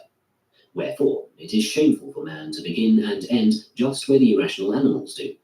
He should rather begin where they do, but end where nature has ended in dealing with us. Now, she did not end until she reached contemplation and understanding, and a manner of life harmonious with nature, Take heed, therefore, lest you die without ever having been spectators of these things. But you travel to Olympia to behold the work of Phidias, and each of you regards it as a misfortune to die without seeing such sights. Yet, when there is no need to travel at all, but where Zeus is already, and is present in his works, will you not yearn to behold these works, and know them? Will you decline, therefore, to perceive either who you are, or for what you have been born, or for what that purpose is for which you have received sight? But some unpleasant and hard things happen in life, and do they not happen at Olympia? Do you not swelter? Are you not cramped and crowded? Do you not bathe with discomfort? Are you not drenched whenever it rains? Do you not have your fill of tumult and shouting and other annoyances? But I fancy that you hear and endure all this by balancing it off against the memorable character of the spectacle. Come, have you not received faculties that enable you to bear whatever happens? Have you not received magnanimity? Have you not received courage? Have you not received endurance? And what care I longer for anything that may happen, if I be magnanimous? What shall perturb me, or trouble me, or seem grievous to me? Shall I fail to use my faculty to that end for which I have received it, but grieve and lament over events that occur? Yes, but my nose is running. What have you hands for then, slave? Is it not that you may wipe your nose? Is it reasonable then that there should be running noses in the world? And how much better it would be for you to wipe your nose than to find fault? Or what do you think Heracles would have amounted to, if there had not been a lion like the one which he encountered, and a hydra, and a stag, and a boar, and wicked and brutal men, whom he made it his business to drive out and clear away? And what would he have been doing had nothing of the sort existed? Is it not clear that he would have rolled himself up in a blanket and slept? In the first place, then, he would never have become Heracles by slumbering away his whole life in such luxury and ease. But even if he had, of what good would he have been? What would have been the use of those arms of his, and his prowess in general, and his steadfastness and nobility, had not such circumstances and occasions roused and exercised him? What, then, ought he to have prepared these things for himself, and sought to bring a lion into his own country from somewhere or other, and a boar and a hydra? This would have been folly and madness, but since they did exist and were found in the world, they were serviceable as a means of revealing and exercising our Heracles. Come then, do you also, now that you are aware of these things, contemplate the faculties which you have, and after contemplating say, Bring now, O Zeus, what difficulty thou wilt, for I have an equipment given to me by thee, and resources wherewith to distinguish myself by making use of the things that come to pass. But no, you sit trembling for fear something will happen, and lamenting and grieving and groaning about the things that are happening. And then you blame the gods, for what else can be the consequence of so ignoble a spirit but sheer impiety? And yet God has not merely given us these faculties to enable us to bear all that happens without being degraded or crushed thereby, but, as became a good king and in very truth a father, he has given them to us free from all restraint, compulsion, hindrance. He has put the whole matter under our control without reserving even for himself any power to prevent or hinder.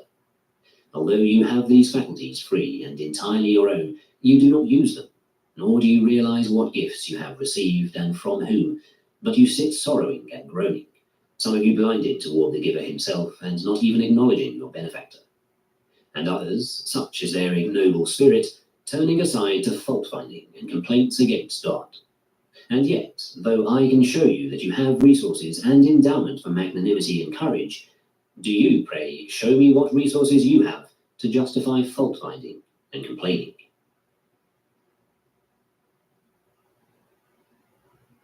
We're Matt and Elaine, founders of Chocolatl Chocolate. Our dream was to build a sustainable chocolate company. And our business has become way bigger than just chocolate.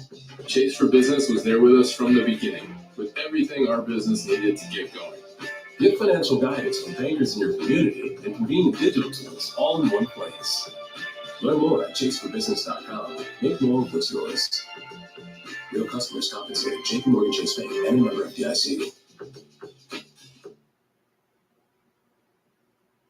Chapter 7, of the use of equivocal premises, hypothetical arguments, and the like. Most men are unaware that the handling of arguments which involve equivocal and hypothetical premises, and further of those which derive syllogisms by the process of interrogation, and in general the handling of all such arguments, has a bearing upon the duties of life. For our aim in every matter of inquiry is to learn how the good and excellent man may find the appropriate course through it, and the appropriate way of conducting himself in it. Let them say, then, either that the good man will not enter the contest of question and answer, or that, once he has entered, he will be at no pains to avoid conducting himself carelessly and at haphazard in question and answer, or else, if they accept neither of these alternatives, they must admit that some investigation should be made of those topics with which question and answer are principally concerned. For what is the professed object of reasoning? To state the true, to eliminate the false, to suspend judgment in doubtful cases. Is it enough, then, to learn this alone? It is enough, says one. Is it then also enough for the man who wants to make no mistake in the use of money to be told the reason why you accept genuine drachmas and reject the counterfeit? It is not enough. What then must be added to this? Why, what else but the faculty that tests the genuine drachmas and the counterfeit and distinguishes between them? Wherefore, in reasoning also, the spoken word is not enough, is it? On the contrary, is it not necessary to develop the power of testing the true and the false and the uncertain, and of distinguishing between them? It is necessary. What else besides this is proposed in reasoning? Pray accept the consequences of what you have properly granted. Come, is it enough then in this case also merely to know that this particular thing is true? It is not enough, but one must learn in what way a thing follows as a consequence upon certain other things, and how sometimes one thing follows upon one, and at other times upon several conjointly. Is it not then necessary that a man should also acquire this power, if he is to acquit himself intelligently in argument, and is himself not only to prove each point when he tries to prove it, but also to follow the arguments of those who are conducting a proof, and is not to be misled by men who quibble as though they were proving something? There has consequently arisen among us, and shown itself to be necessary, a science which deals with inferential arguments and with logical figures, and trains men therein. But of course, there are times when we have with sound reasoning granted the premises, and the inference from them is so-and-so, and in spite of its being false, it is nonetheless the inference. What then should I do? Accept the fallacy? And how is that possible? Well, should I say, it was not sound reasoning for me to grant the premises? Nay, but this is not permissible either. Or, this does not follow from what has been granted. But that is not permissible either. What then must be done in these circumstances? Is it not this, that the fact of having borrowed is not enough to prove that one is still in debt, but we must add the circumstance that one abides by the loan, that is, has not paid it, and just so, our having once granted the premises is not enough to compel us to accept the inference, but we must abide by our acceptance of the premises. And what is more, if the premises remain until the end what they were when they were granted, there is every necessity for us to abide by our acceptance of them, and to allow the conclusion that has been drawn from them. For, from our point of view, and to our way of thinking, this inference does not now result from the premises, since we have withdrawn from our previous assent to the premises. It is necessary, therefore, to inquire into premises of this kind, and into such change and equivocal modification of them, whereby at the very moment the question is put, or the answer made, or the deduction drawn, or at some other similar stage in the argument, the premises take on modified meanings, and give occasion to the unthinking to be disconcerted, if they do not see what follows in consequence. Why is it necessary? In order that in this matter we may not behave unsuitably, nor at haphazard, nor confusedly. And the same holds true of hypotheses and hypothetical arguments, for it is necessary at times to postulate some hypothesis as a sort of stepping stone for the subsequent argument. Are we therefore to grant any and every hypothesis that is proposed, or not every one? And if not every one, what one? And when a man has granted a hypothesis, must he abide forever by it and maintain it, or are there times when he should abandon it and accept only the consequences which follow from it, without accepting those which are opposed to it? Yes, but someone says, if you want to admit a hypothesis that involves a possibility, I will compel you to be drawn on to an impossibility. Shall the prudent man refuse to engage with this person, and avoid inquiry and discussion with him?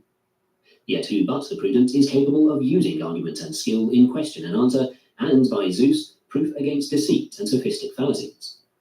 But shall he argue indeed, and then not take pains to avoid conducting himself recklessly and haphazard in argument? And if he does not, how will he any longer be the sort of man we think he is? But without some such exercise and preparation in formal reasoning, how will he be able to maintain the continuity of the argument? Let them show that he will be able, and all these speculations become mere superfluity. They were absurd and inconsistent with our preconception of the good man. Why are we still indolent and easygoing and sluggish, seeking excuses whereby we may avoid toiling or even late hours as we try to perfect our own reason? If, then, I err in these matters, I have not murdered my own father, have I? Slave, pray where was there in this case a father for you to murder? What then have you done, you ask? You have committed what was the only possible error in the matter. Indeed, this is the very remark I made to Rufus when he censured me for not discovering the one omission in a certain syllogism. Well, said I, it isn't as bad as if I had burned down the Capitol. But he answered, Slave, the omission here is the Capitol. Nor are there no other errors than setting fire to the Capitol and murdering one's father. But to make a reckless and foolish and haphazard use of the external impressions that come to one, to fail to follow an argument or demonstration or sophism, in a word, to fail to see in question and answer what is consistent with one's position or inconsistent, is none of these things an error? Chapter 8. But the reasoning faculties in the case of the uneducated are not free from error. In as many ways as it is possible to vary the meaning of equivalent terms, in so many ways may a man also vary the forms of his controversial arguments and of his enthymemes in reasoning. Take this syllogism, for instance. If you have borrowed and have not repaid, you owe me the money. Now you have not borrowed and have not repaid, therefore you do not owe me the money.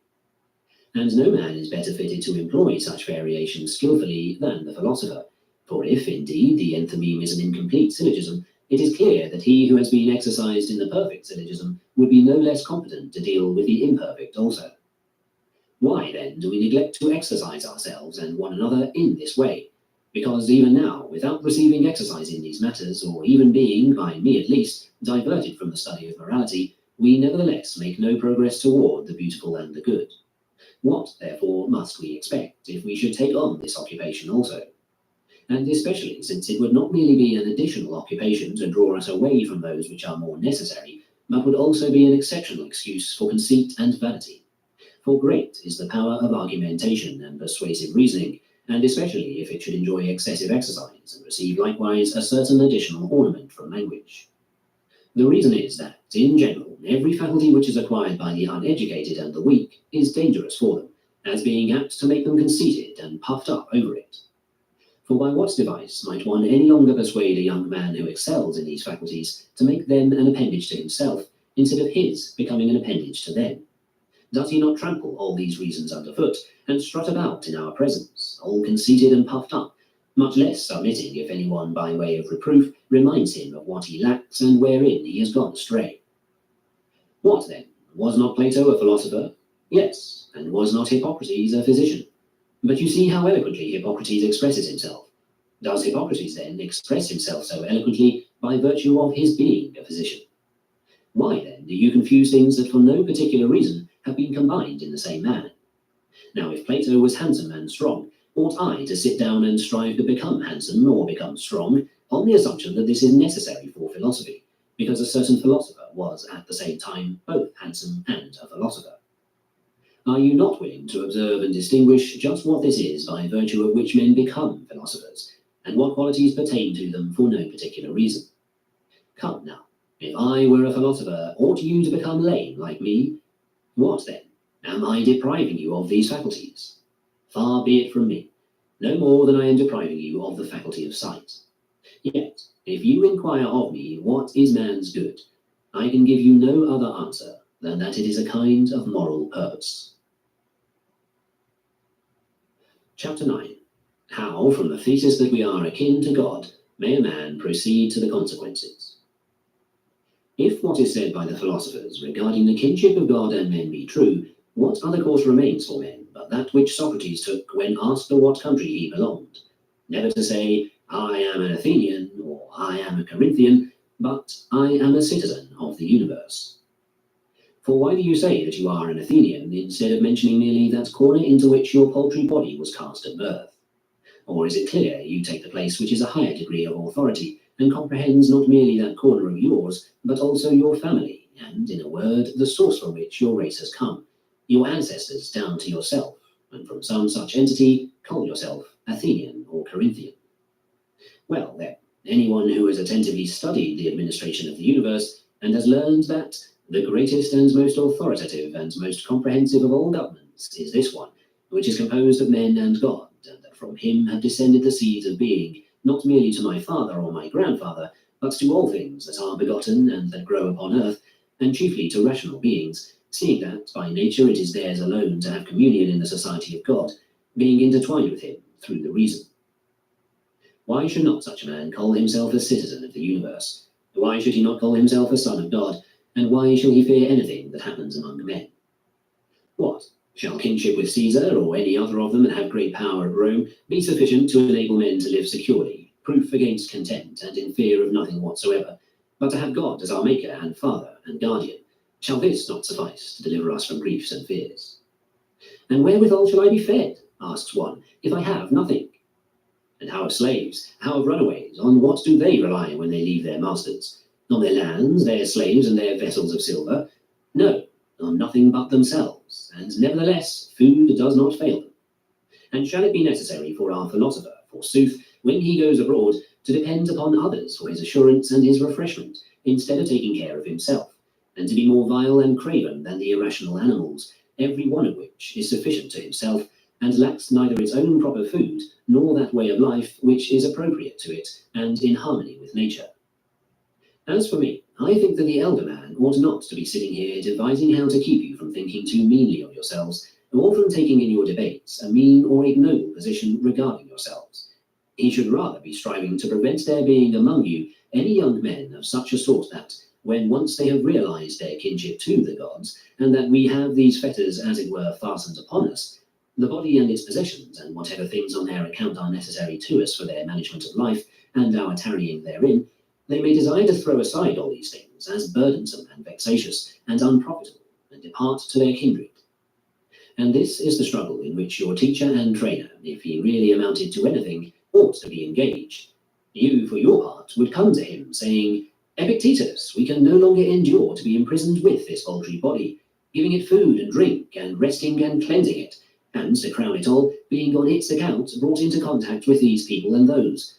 Are not these things indifferent, indeed nothing to us? And is not death no evil?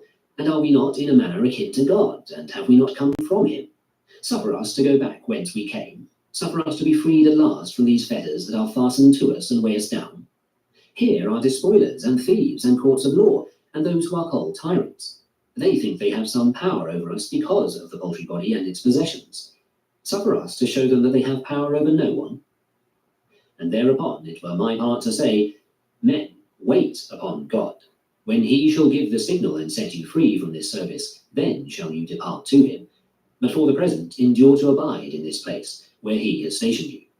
Short indeed is the time of your abiding here, and easy to bear for men of your convictions. For what tyrant or what thief are any longer formidable to those who have thus set at naught the body and its possessions? Say, nor be so unrational as to depart. Some such instruction should be given by the teacher to the youth of good natural parts. But what happens now? The corpse is your teacher, and corpses are you. As soon as you have fed your fill today, you sit lamenting about the morrow, wherewithal you shall be fed. Slave, if you get it, you will have it. If you do not get it, you will depart. The door stands open. Why grieve? Where is there yet room for tears? What occasion longer for flattery? Why shall one man envy another? Why shall he admire those who have great possessions, or those who are stationed in places of power, especially if they be both strong and prone to anger? For what will they do to us? As for what they have power to do, we shall pay no heed thereto, and for the things we care about, over them they have no power. Who, then, will ever again be ruler over the man who is thus disposed? How did Socrates feel with regard to these matters?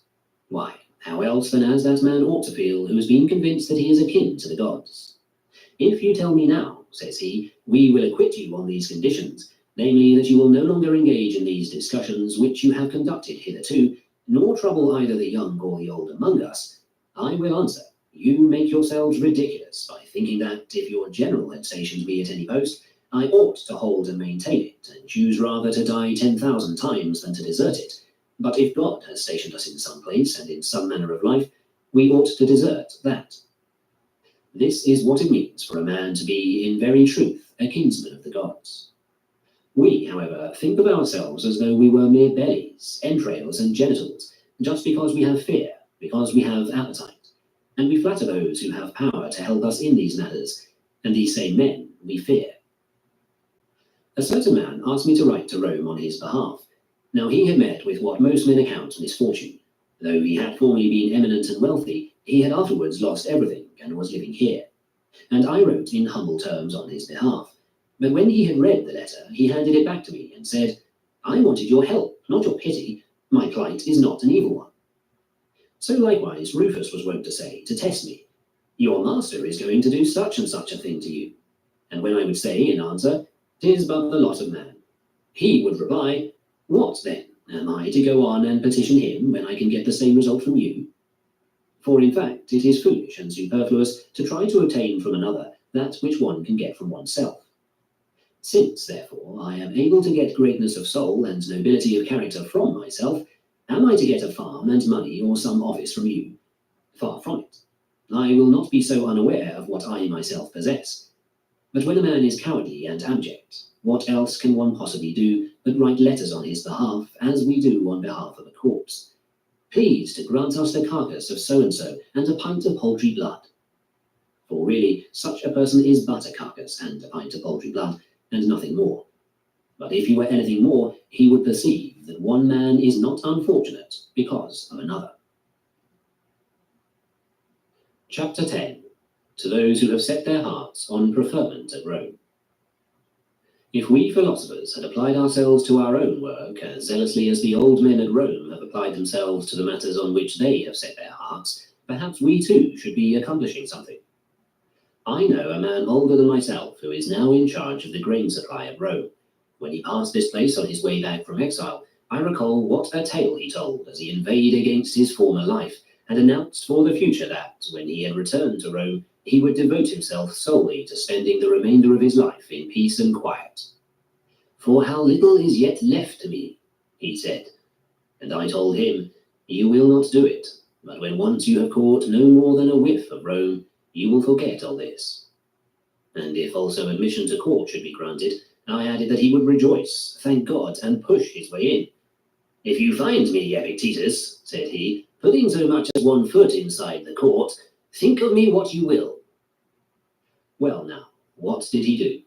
Before he reached Rome, letters from Caesar met him, and as soon as he received them, he forgot all those resolutions of his, and ever since he has been piling up one property after another.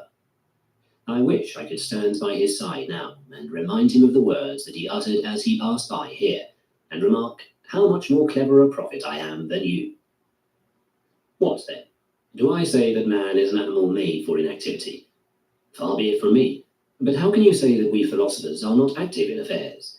For example, to take myself first, as soon as day breaks, I call to mind briefly what author I must read over. Then forthwith I say to myself, and yet what difference does it really make to me how so-and-so reads? The first thing is that I get my sleep. Even so, in what are the occupations of those other men comparable to ours? If you observe what they do, you will see. For what else do they do but all day long cast up accounts, dispute, consult about a bit of grain, a bit of land, or similar matters of profit? Is it then much the same thing to receive a little petition from someone and read, "I beseech you to allow me to export a small quantity of grain," and this one, "I beseech you to learn from Chrysippus what is the administration of the universe, and what place therein the rational animal has, and consider also who you are, and what is the nature of your good and evil"? Is this like that? And does it demand the like kind of study? And is it in the same way shameful to neglect the one and the other? What then? Is it we philosophers alone who take things easily and drowse? No, it is you young men far sooner. For, look you, we old men, when we see young men playing, are eager to join in the play ourselves. And much more, if I saw them wide awake and eager to share in our studies, should I be eager to join myself in their serious pursuits. Chapter 11. Of Family Affection. When an official came to see him, Epictetus, after making some special inquiries about other matters, asked him if he had children and a wife, and when the other replied that he had, Epictetus asked the further question, "What then is your experience with marriage?" "Wretched," he said, to which Epictetus said, "How so? For men do not marry and beget children just for this surely, to be wretched, but rather to be happy." "And yet, as for me," the other replied, I feel so wretched about the little children that recently, when my little daughter was sick and was thought to be in danger, I could not bear even to stay by her sickbed, but I up and ran away until someone brought me word that she was well again. What then? Do you feel you were acting right in doing this? I was acting naturally, he said. But really, you must first convince me of this, that you were acting naturally, said he, and then I will convince you that whatever is done in accordance with nature is rightly done. This is the way, said the man, all, or at least most of us fathers feel. And I do not contradict you either, answered Epictetus, and say that it is not done. But the point at issue between us is the other, whether it is rightly done. For by your style of reasoning, we should have to say of tumours also that they are produced for the good of the body, just because they occur, and in brief, that to err is in accordance with nature, just because practically all of us, or at least most of us, do err. Do you show me, therefore, how your conduct is in accordance with nature? I cannot, said the man, but do you rather show me how it is not in accordance with nature and not rightly done? And Epictetus said, well, if you are inquiring about white and black objects, what sort of criterion should we summon in order to distinguish between them? The sight, said the man. And if about hot and cold, and hard and soft objects, what criterion? The touch. Very well then, since we are disputing about things which are in accordance with nature, and things which are rightly or not rightly done, what criterion would you have us take? I do not know, he said. And yet, though it is perhaps no great harm for one not to know the criterion of colours and odours, and so too of flavours, still, do you think that it is a slight harm for a man to be ignorant of the criterion of good and evil things, and of those in accordance with nature and those contrary to nature? On the contrary, it is the very greatest harm. Come, tell me, are all the things that certain persons regard as good and fitting rightly so regarded? And is it possible at this present time that all the opinions which Jews and Syrians and Egyptians and Romans hold on the subject of food are rightly held? How can it be possible? But I fancy it is absolutely necessary, if the views of the Egyptians are right, that those of the others are not right. If those of the Jews are well founded, that those of the others are not. Yes, certainly. Now, where there is ignorance, there is also lack of knowledge, and the lack of instruction in matters which are indispensable. He agreed. You then, said he, now that you perceive this, will henceforth study no other. Having learned the criterion of what is in accordance with nature, you shall apply that criterion and thus determine each special case. But for the present, I can give you the following assistance toward the attainment of what you desire. Does family affection seem to you to be in accordance with nature and good? Of course. What then? Is it possible that, while family affection is in accordance with nature and good, that which is reasonable is not good? By no means. That which is reasonable is not, therefore, incompatible with family affection. It is not, I think. Otherwise, when two things are incompatible and one of them is in accordance with nature, the other must be contrary to nature, must it not? Even so, said he. Whatever, therefore, we find to be at the same time both affectionate and reasonable, this we confidently assert to be both right and good. Granted, said he. What then? I suppose you will not deny that going away and leaving one's child when it is sick is at least not reasonable, but we have yet to consider whether it is affectionate. Yes, let us consider that. Were you then, since you were affectionately disposed to your child, doing right when you ran away and left her? And has the mother no affection for her child? On the contrary, she has affection. Ought then the mother also to have left her child, or ought she not? She ought not. What of the nurse? Does she love her child? She does, he said. Ought then she also to have left her? By no means. What about the school attendant? Does not he love the child? He does. Ought then he also to have gone away and left her, so that the child would thus have been left alone and helpless because of the great affection of you, her parents, and of those in charge of her, or perhaps have died in the arms of those who neither loved her nor cared for her? Far from it. And yet, is it not unfair and unfeeling when a man thinks certain conduct fitting for himself because of his affection, that he should not allow the same to others who have as much affection as he has? That were absurd. Come, if it had been you who were sick, would you have wanted all your relatives, your children and your wife included, to show their affection in such a way that you would be left all alone and deserted by them? By no means. And would you pray to be so loved by your own that, because of their excessive affection, you would always be left alone in sickness. Nor would you, so far as this is concerned, have prayed to be loved by your enemies, rather, if that were possible, so as to be left alone by them. And if this is what you would have prayed for, the only conclusion left us is that your conduct was, in the end, not an act of affection at all. What, then, was the motive nothing at all which actuated you and induced you to leave your child? And how can that be?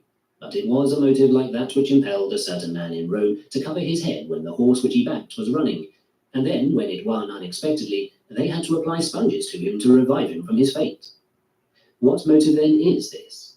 The scientific explanation, perhaps, is not in place now, but it is enough for us to be convinced that, if what the philosophers say is sound, we ought not to look for the motive anywhere outside of ourselves, but that in all cases it is one and the same thing that is the cause of our doing a thing or of our not doing it, of our saying things or of our not saying them, of our being elated or of our being cast down, of our avoiding things or of our pursuing them, the very thing indeed which has even now become a cause of my action and of yours coming to me and sitting here now listening, mine in saying these things.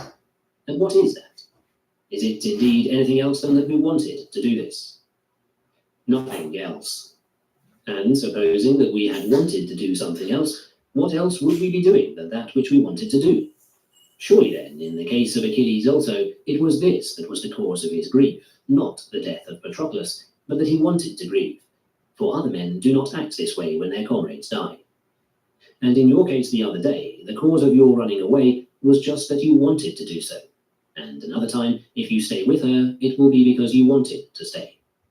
And now you are going back to Rome because you want to do so. And if you change your mind and want something else, you will not go. And in brief, it is neither death nor exile, nor toil, nor any such thing that is the cause of our doing or of our not doing anything, but only our opinions and the decisions of our will. Do I convince you of this or not? You convince me, said he. Of such sort, then, as are the causes in each case, such likewise are the effects. Very well, then, whenever we do anything wrongly from this day forth, we shall ascribe to this action no other cause than the decision of our will which led us to do it, and we shall endeavour to destroy and excise that cause more earnestly than we try to destroy and excise from the body its tumours and abscesses.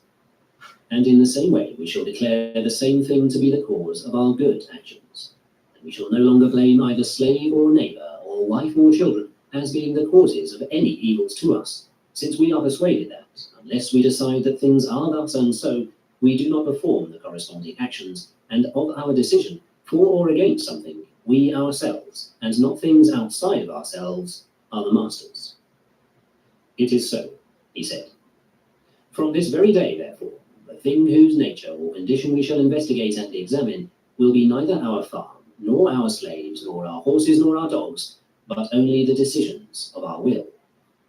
I hope so, he said. You see, then, that it is necessary for you to become a frequenter of the schools, and that animal at which all men laugh, if you really desire to make an examination of the decisions of your own will, and that this is not the work of a single hour or day, you know as well as I do. Shopify helps you sell at every stage of your business, like that let's put it online and see what happens stage. And the site is live. That we opened a store and need a fast checkout stage. Thanks, you're all set. That count it up and ship it around the globe stage. This one's going to Thailand. And that, wait, did we just hit 1 million orders stage? Whatever your stage, businesses that grow with Shopify. Sign up for your $1 a month trial at shopify.com/YouTube audio. Chapter 12. Of Contentment. Concerning gods, there are some who say that the divine does not so much as exist, and others that it exists indeed, but is inactive and indifferent, and takes forethought for nothing, and a third set that it exists and takes forethought, though only for great and heavenly things, and in no case for terrestrial things, and a fourth set that it also takes forethought for things terrestrial and the affairs of men, but only in a general way, and not for the individual in particular, and a fifth set, to which Odysseus and Socrates belonged, who say, "Nor when I move am I concealed from thee." We must, therefore, first of all inquire about each of these statements to see whether it is sound or not sound. For if gods do not exist, how can it be an end to follow the gods? And if they exist indeed, but care for nothing, how even thus will that conclusion be sound? But if indeed they both exist and exercise care, yet there is no communication from them to men, yes, and by Zeus to me personally, how even in this case can our conclusion still be sound?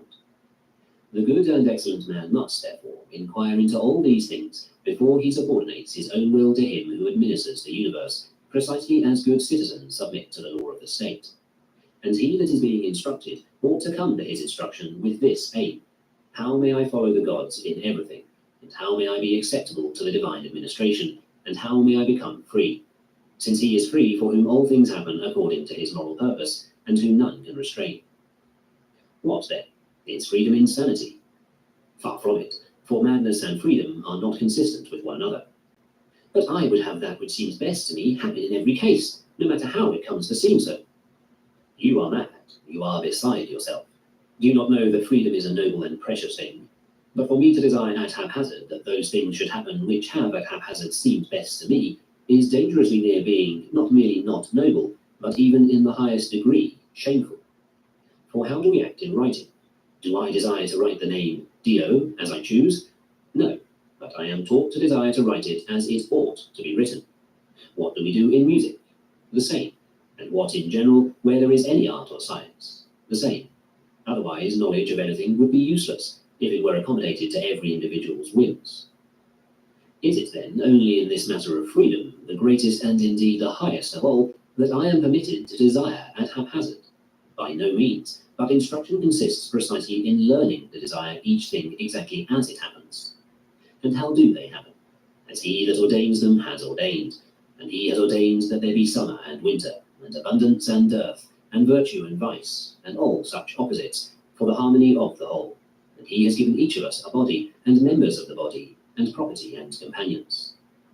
Mindful, therefore, of this ordaining, we should go to receive instruction not in order to change the constitution of things, for this is neither vouchsafed us, nor is it better than it should be, but in order that, things about us being as they are and as their nature is, we may, for our own part, keep our wills in harmony with what happens. For, look you, can we escape from men? And how is it possible? But can we, if they associate with us, change them? And who vouchsafes us that power? What alternative remains then, or what method can we find for living with them?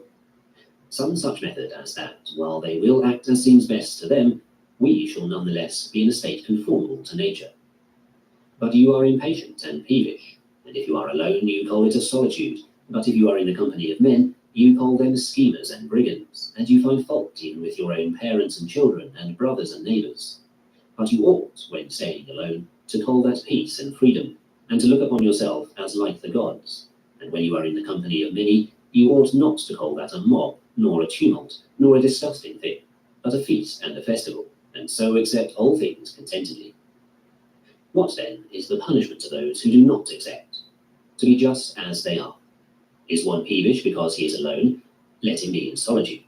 Is he peevish with his parents? Let him be an evil son and grieve. Is he peevish with his children? Let him be a bad father. Throw him into prison. What sort of prison? Where he is now, for he is there against his will, and where a man is against his will, that for him is a prison, just as Socrates was not in prison, for he was there willingly. Alas, that I should be lame in my leg. Slave, do you then, because of one paltry leg, blame the universe? Will you not make a free gift of it to the whole? Will you not relinquish it? Will you not gladly yield it to the giver? And will you be angry and peevish at the ordinances of Zeus, which he defined and ordained, together with the fates who spun in his presence the thread of your begetting? Do you not know how small a part you are compared with the whole? That is, as to the body. For as to the reason, you are not inferior to the gods, nor less than they. For the greatness of the reason is not determined by length nor by height, but by the decisions of its will. Will you not, therefore, set what is for you the good in that wherein you are equal to the gods? Wretched man that I am, such a father and such a mother as I have. Well, was it permitted you to step forward and make selection, saying, let such and such man have intercourse with such and such woman at this hour, that I may be born? It was not permitted you, but your parents had to exist first, then you had to be born as you were born. Of what kind of parents? Of such as they were. What then? Since they are such, is no remedy given you? Again, supposing that you were ignorant of the purpose for which you possess the faculty of vision, you would be unfortunate and wretched if you closed your eyes when men brought some colour before them. But in that you have greatness of mind and nobility for use for every one of the things that may happen to you, and you know it not, are you not yet more unfortunate and wretched? Things proportionate to the faculty which you possess are brought before you, but you turn that faculty away at the very moment when you ought to keep it wide open and discerning. Do you not rather render thanks to the gods that they have allowed you to be superior to all the things that they did not put under your control, and have rendered you accountable only for that which is under your control? As for parents, the gods have released you from accountability. As for brothers, they have released you. As for body, they have released you. And for property, death, life. Well, for what have they made you accountable? For the only thing that is under your control, the proper use of impressions. Why, then, do you draw upon yourself that for which you are not responsible? This is to make trouble for yourself. Chapter 13. How may each several thing be done acceptably to the gods? Now when someone asked him how it is possible to eat acceptably to the gods, he said, if it is done justly and graciously and fairly and restrainedly and decently, is it not also done acceptably to the gods? And when you have asked for warm water, and the slave does not heed you, nor if he does heed you, but brings in tepid water, or if he is not even to be found in the house, then to refrain from anger and not to explode, is not this acceptable to the gods? How then can a man bear with such persons? Slave, will you not bear with your own brother, who has Zeus as his progenitor, and is, as it were, a son born of the same seed as yourself, and of the same sowing from above? But if you have been stationed in a like position above others, will you forthwith set yourself up as a tyrant? Do you not remember what you are, and over whom you rule, that they are kinsmen, that they are brothers by nature, that they are the offspring of Zeus? But I have a deed of sale for them, and they have none for me. Do you see whither you bend your gaze? That it is to the earth, that it is to the pit, that it is to these wretched laws of ours, the laws of the dead, and that it is not to the laws of the gods that you look. Chapter 14. That the deity oversees all men. Now when someone asked him how a man could be convinced that each thing which he does is under the eye of God, he answered, do you not think that all things are united in one? I do, said the other. Very well. Do you not think that what is on earth feels the influence of that which is in heaven? I do, he replied. For how else comes it that so regularly, as if from God's command, when he bids the plants flower, they flower. When he bids them put forth shoots, they put them forth. When he bids them bear fruit, they bear it. When to ripen, they ripen. When again he bids them drop their fruit and let fall their leaves and gather themselves together and remain quiet and take their rest, they remain quiet and take their rest. And how else comes it that at the waxing and waning of the moon, and at the approach and recession of the sun, we see among the things that are on earth so great an alteration and change to the opposite? But are the plants and our own bodies so closely bound up with the universe, and do they so intimately share its affections? And is not the same much more true of our own souls? But if our souls are so bound up with God, and joined together with him as being parts and portions of his being, does not God perceive their every motion as being a motion of that which is his own, and of one body with himself? And yet you have power to think about the divine dispensation, and about each several item among things divine, and at the same time also about human affairs, and you have the faculty of being moved by a myriad of matters at the same time, both in your senses and in your intelligence, and at the same time you assent to some, while you dissent from others, nor suspend judgment about them. And you guard in your own soul so many impressions derived from so many and various matters, and on being moved by these impressions, your mind falls upon notions corresponding to the impressions first made, and so from a myriad of matters you derive and retain arts, one after the other, and memories. All this you do, and is God not able to oversee all things and be present with all and to have a certain communication from them all? Yet the sun is capable of illuminating so large a portion of the universe, and of leaving unilluminated only the small space which is no larger than can be covered by the shadow that the earth casts. And is he who has created the sun, which is but a small portion of himself in comparison with the whole, and causes it to revolve, is he not able to perceive all things? And yet, says one, I cannot follow all these things at one and the same time. But does anyone go so far as to tell you this, namely that you possess a faculty which is equal to that of Zeus? Yet nonetheless he has stationed by each man's side as guardian his particular genius, and has committed the man to his care, and that to a guardian who never sleeps and is not to be beguiled. For to what other guardian, better and more careful, could he have committed each one of us? Wherefore, when you close the doors and make darkness within, remember never to say that you are alone, for you are not alone. Nay, God is within, and your own genius is within. And what need have they of light in order to see what you are doing? Yes, and to this God you also ought to swear allegiance, as the soldiers do to Caesar. They are but hirelings, yet they swear that they will put the safety of Caesar above everything. And shall you, indeed, who have been counted worthy of blessings so numerous and so great, be unwilling to swear, or when you have sworn, to abide by your oath? And what shall you swear? Never to disobey under any circumstances, never to prefer charges, never to find fault with anything that God has given, never to let your will rebel when you have either to do or to suffer something that is inevitable. Can the oath of soldiers in any way be compared with this of ours? Now there men swear never to prefer another in honour above Caesar, but here we swear to prefer ourselves in honour above everything else. Chapter 15. What does philosophy profess? When someone consulted Epictetus as to how he could persuade his brother to cease being angry with him, he replied, "Philosophy does not profess to secure for man any external possession. Otherwise it would be undertaking something that lies outside its proper subject matter. For as wood is the material of the carpenter, bronze that of the statuary, just so each man's life is the subject matter of the art of living. Well, what about my brother's life? That again is the subject matter of his own art of living.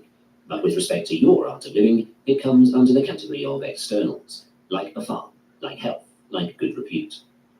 Philosophy promises none of these things, but rather, in every circumstance, I will keep the governing principle in a state of accord with nature." Whose governing principle? His in whom I am. How then shall I keep my brother from being angry at me? Bring him to me, and I will tell him, but I have nothing to say to you on the subject of his anger.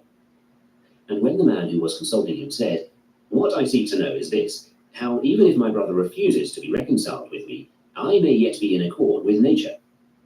Epictetus replied, "Nothing great comes into being all at once. Why, not even the bunch of grapes or a fig.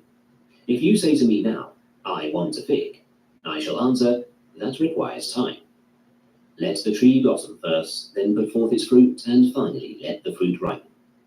Now, although the fruit of even a fig tree is not brought to perfection all at once and in a single hour, would you still seek to secure the fruit of a man's mind in so short a while and so easily?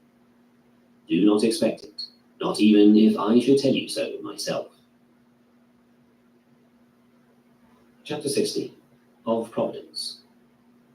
Marvel not that the animals other than man have furnished them, ready prepared by nature, what pertains to their bodily needs, not merely food and drink, but also a bed to lie on, and that they have no need of shoes or bedding or clothing, while we are in need of all these things. For in the case of animals, born not for their own sake, but for service, to have created them in need of other things was not beneficial. Why, consider what it would be for us to have to take thought not for merely ourselves, but also for our sheep and our asses, how they are to be clothed and shod, how they are to find food and drink. But just as soldiers appear before their general all ready for service, shod, clothed, and armed, and it would be shocking if the colonel had to go around and equip his regiment with shoes or uniforms, so also nature has made animals, which are born for service, ready for use, equipped, and in need of no further attention. Consequently, one small child with a rod can drive a flock of sheep. But as it is, we first forbear to give thanks for these beasts, because we do not have to bestow upon them the same care as we require for ourselves, and then proceed to complain against God on our own account. Yet, by Zeus and the gods, one single gift of nature would suffice to make a man who is reverent and grateful perceive the providence of God. Do not talk to me now of great matters. Take the mere fact that milk is produced from grass, and cheese from milk, and that wool grows from skin. Who is it that has created or devised these things? No one, somebody says.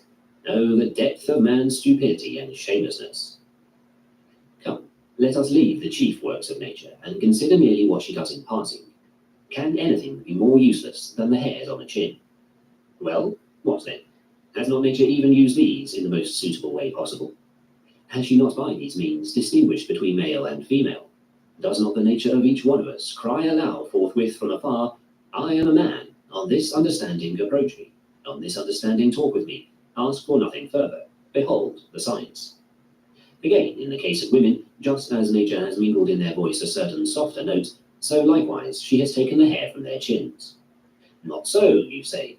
On the contrary, the human animal ought to have been left without distinguishing features, and each of us ought to proclaim by word of mouth, I am a man. Nay, but how fair and becoming and dignified the sign is! How much more fair than the cock's comb, how much more magnificent than the lion's mane!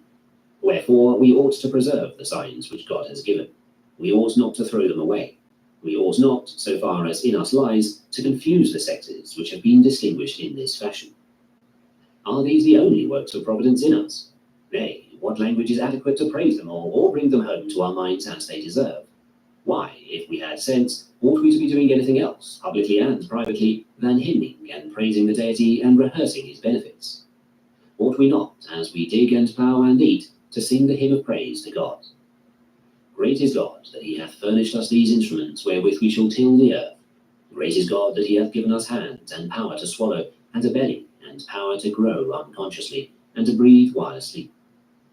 This is what we ought to sing on every occasion, and above all to sing the greatest and divinest hymn, that God has given us the faculty to comprehend these things, and to follow the path of reason. What then? Since most of you have become blind, ought there not to be someone to fulfill this office for you, and on behalf of all sing the hymn of praise to God? Why, what else can I, a lame old man, do but sing hymns to God? If indeed I were a nightingale, I should be singing as a nightingale, if a swan, as a swan. But as it is, I am a rational being, therefore I must be singing hymns of praise to God. This is my task. I do it and will not desert this post as long as it may be given me to fill it. And I exhort you to join me in this same song. Chapter 17. That the art of reasoning is indispensable. Since it is reason that analyzes and perfects all else, and reason itself ought not to remain unanalyzed, wherewithal shall it be analyzed? Why, clearly either by itself or by something else. This latter is assuredly either reason, or it will prove to be something else superior to reason, which is impossible.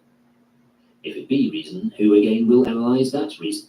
For if it analyzes its own self, the reason with which we started can do as much. If we are going to require something else at each step, our process will be endless and unceasing. Yes, says someone, but the cure of the decision of our will is a much more pressing need than the study of logic, and the like. Do you then wish to hear about the other matter? Very well, listen. But if you say to me, I do not know whether your argument is true or false, and if I use some ambiguous term, and you should then say, distinguish, I shall bear with you no longer, but shall tell you, nay, but there is a much more pressing need. This is the reason, I suppose, why the Stoic philosophers put logic first, just as in the measuring of grain we put first the examination of the measure. And if we do not define first what a modius is, and do not define first what a scale is, how shall we be able to proceed with measuring or weighing anything? So, in the field of our present inquiry, if we have neglected the thorough knowledge and intellectual mastery of our standard of judgment for all other things, whereby they come to be known thoroughly, shall we ever be able to attain intellectual mastery and thorough knowledge of the rest of the world? And how could we possibly? Yes, we are told, but the modius is made out of wood and bears no fruit.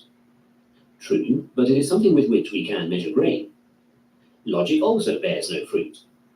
Now, as for this statement, we shall see later, but if one should grant even this, it is enough to say in defense of logic that it has the power to discriminate and examine everything else, and, as one might say, to measure and weigh them. Who says this? Only Chrysippus and Zeno and Cleanthes? Well, does not Antisthenes say it?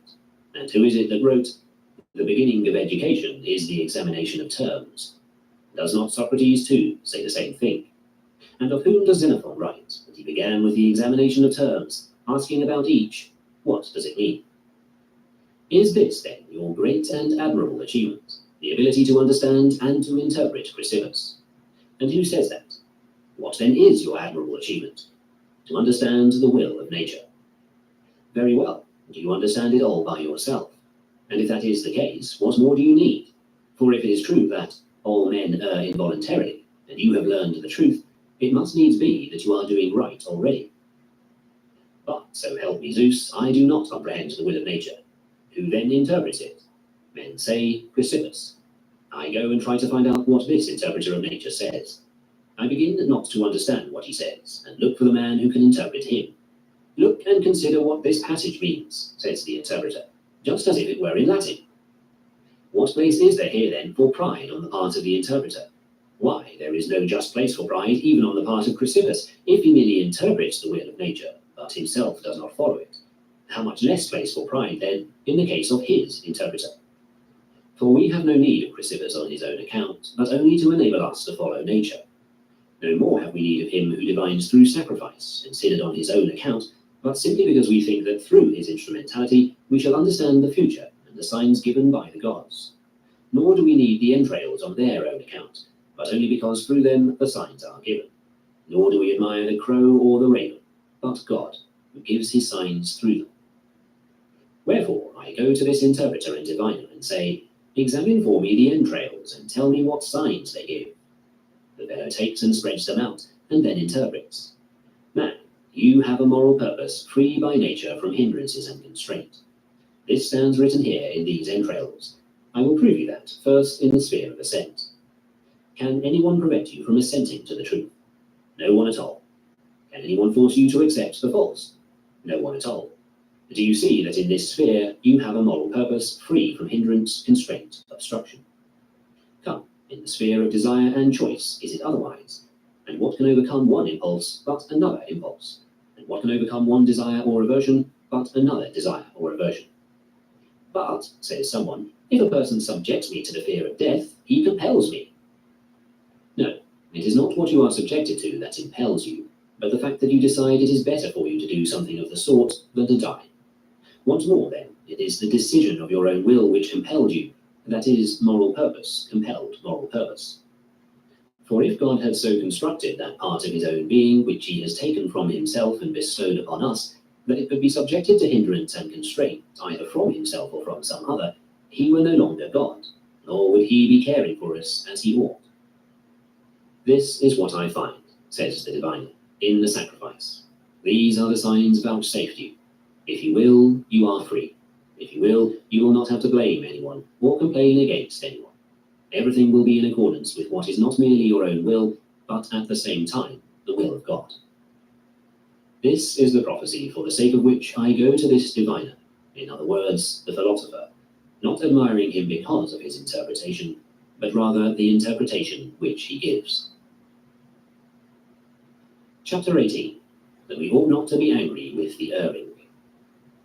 If what the philosophers say is true, that in all men thought and action start from a single source, namely feeling, as in the case of assent, the feeling that a thing is so, and in the case of dissent, the feeling that it is not so, yes, and by Zeus, in the case of suspended judgment, the feeling that it is uncertain, so also in the case of impulse towards a thing, the feeling that it is expedient for me, and that it is impossible to judge one thing expedient and yet desire another, and again to judge one thing fitting and yet be impelled to another, if all this be true, why are we any longer angry with the multitude? They are thieves, says someone, and robbers. What do you mean by thieves and robbers? They have simply gone astray in questions of good and evil. Ought we therefore to be angry with them, or rather pity them? Only show them their error, and you will see how quickly they desist from their mistakes. But if their eyes are not opened, they have nothing superior to their mere opinion. Ought not this brigand, then, and this adulterer be put to death, you ask? Not at all, but you should ask rather, ought not this man to be put to death who is in a state of error and delusion about the greatest matters, and is in a state of blindness, not indeed in the vision which distinguishes between white and black, but in the judgment which distinguishes between the good and the evil?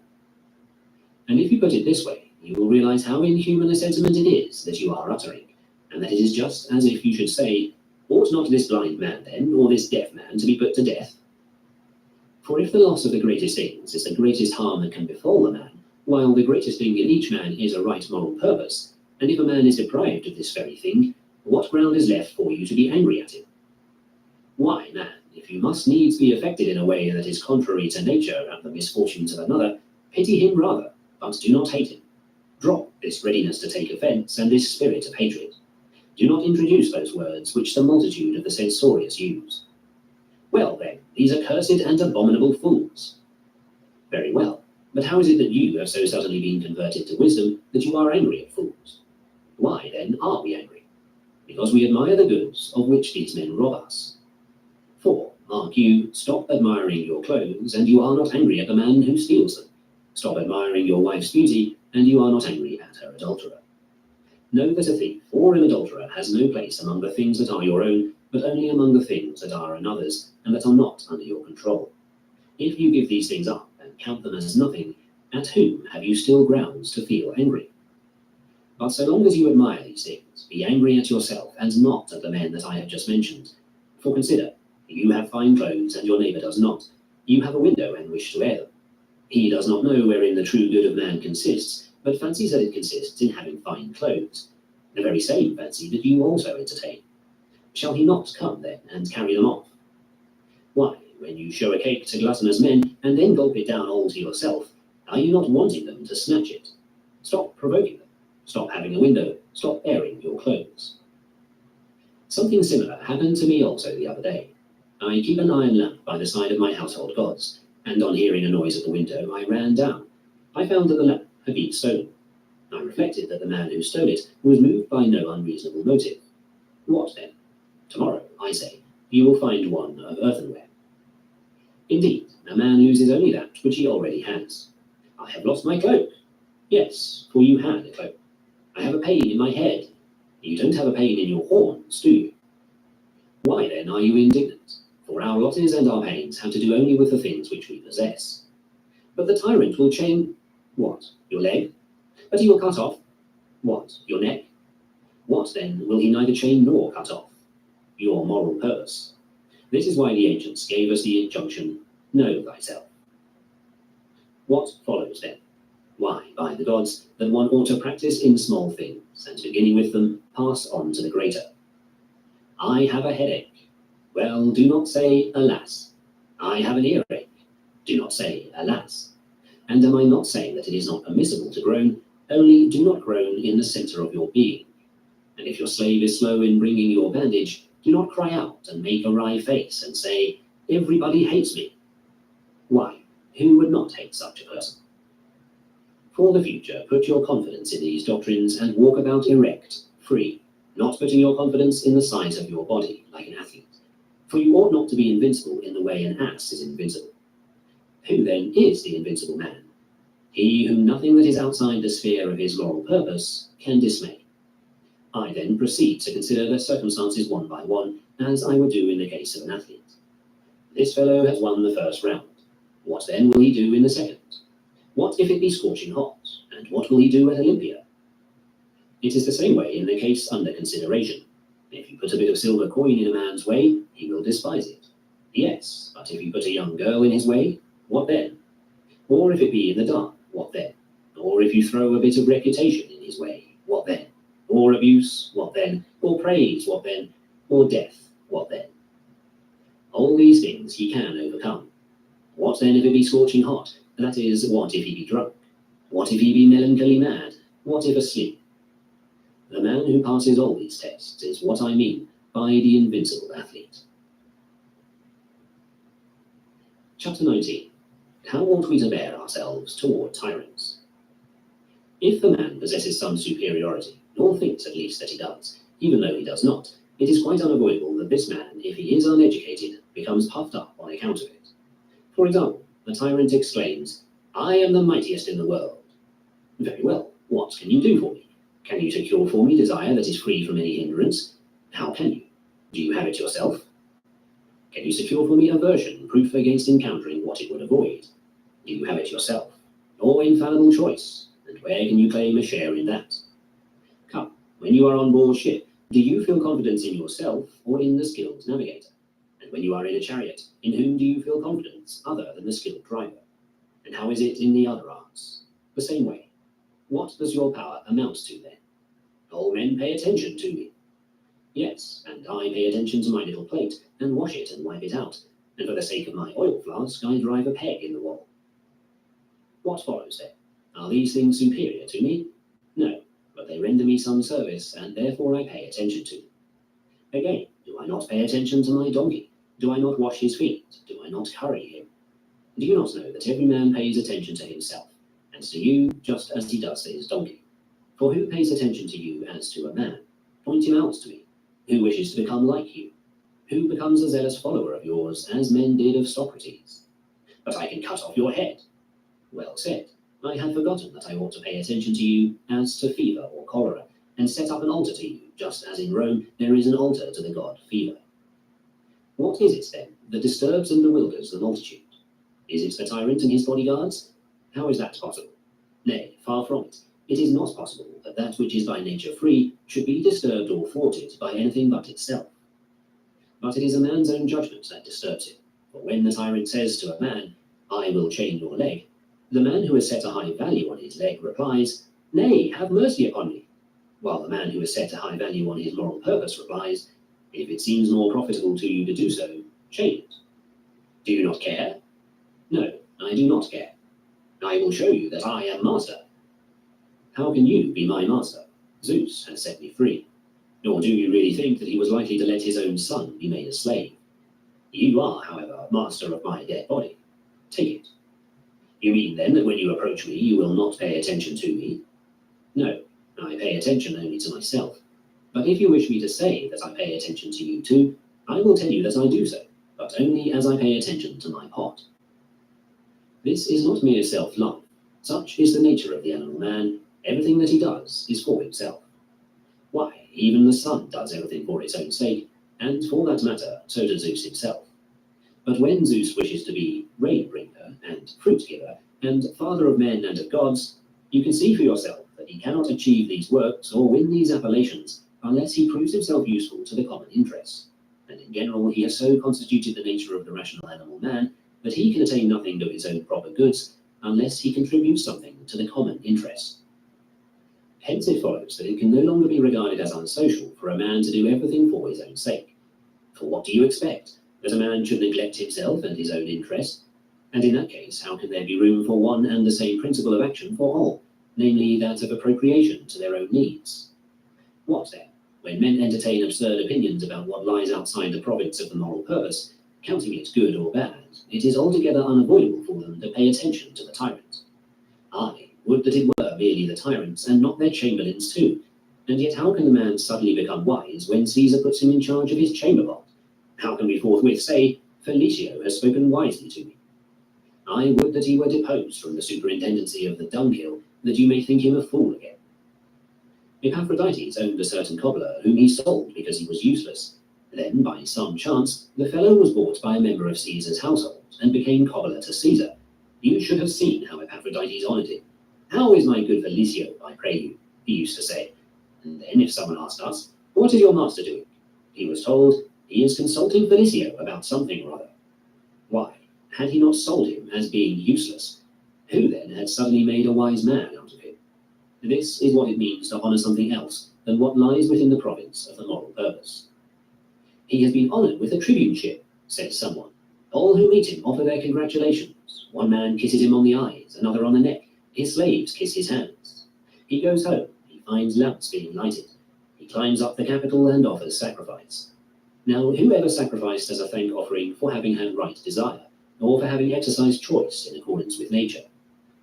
For we give thanks to the gods for that wherein we set the good. Today, a man was talking to me about a priesthood of Augustus. I say to him, man, drop the matter.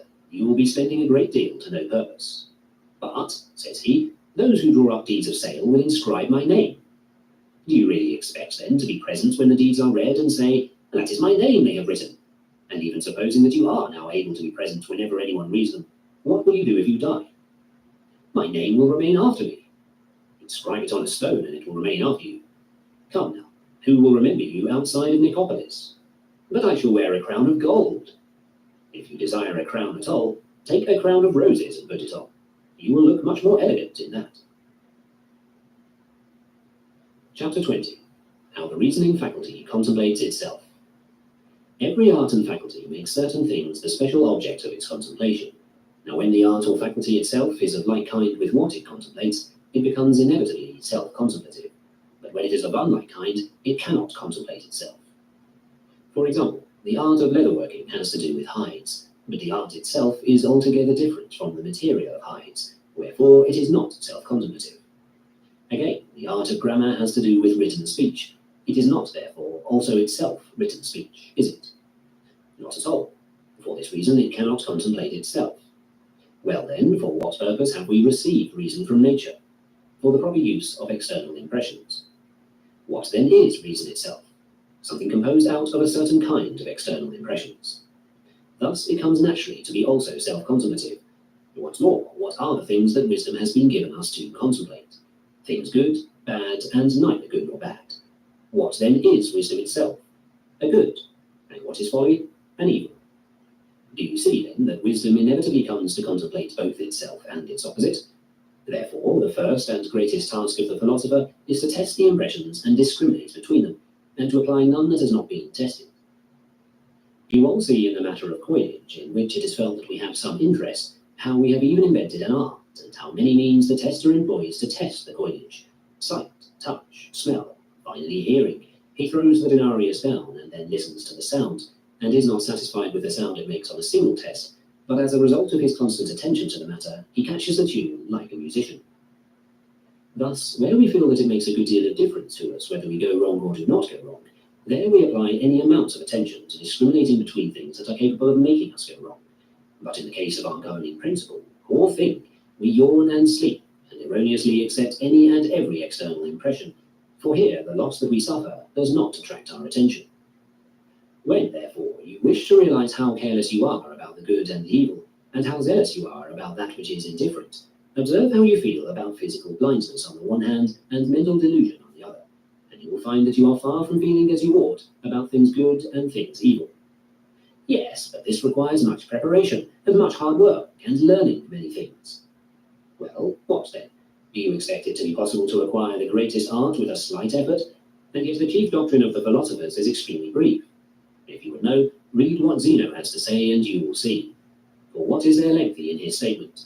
To follow the gods is man's end, and the essence of good is the proper use of external impressions. Ask, what then is God, and what is an external impression, and what is nature in the individual and nature in the universe? You already have a lengthy statement. If Epictetus should come and say that the good ought to be in the flesh, again the explanation becomes lengthy, and you must be told what is the principal faculty within us, and what our substantial and what our essential nature is. Since it is not probable that the good of a snail lies in its shell, is it then probable that the good of man lies in his flesh? But take your own case, Epicurus. What more masterful faculty do you yourself possess? What is that thing within you which takes counsel, which examines into all things severally, which, after examining the flesh itself, decides that it is the principal matter? And why do you light a lamp and toil on our behalf, and write such quantities of books? Is it that we may not fail to know the truth? Who are we, and what are we to you? And so the argument becomes lengthy. Chapter 21. To those who would be admired. When a man has his proper station in life, he is not all agape for things beyond it. Now, what is it you want to have happen to you? As for myself, I am content if I exercise desire and aversion in accordance with nature, if I employ choice and refusal as my nature is, and similarly employ purpose and design and assent. Why then do you walk around in our presence as though you had swallowed a spit? It has always been my wish that those who meet me should admire me, and as they follow me should exclaim, "Oh, what a great philosopher!" Who are those people by whom you wish to be admired? Are they not these about whom you are in the habit of saying that they are mad? What then? Do you wish to be admired by the mad? Chapter 22. Of our preconceptions. Preconceptions are common to all men, and one preconception does not contradict another. For who among us does not assume that the good is profitable and something to be chosen, and that in every circumstance we ought to seek and pursue it?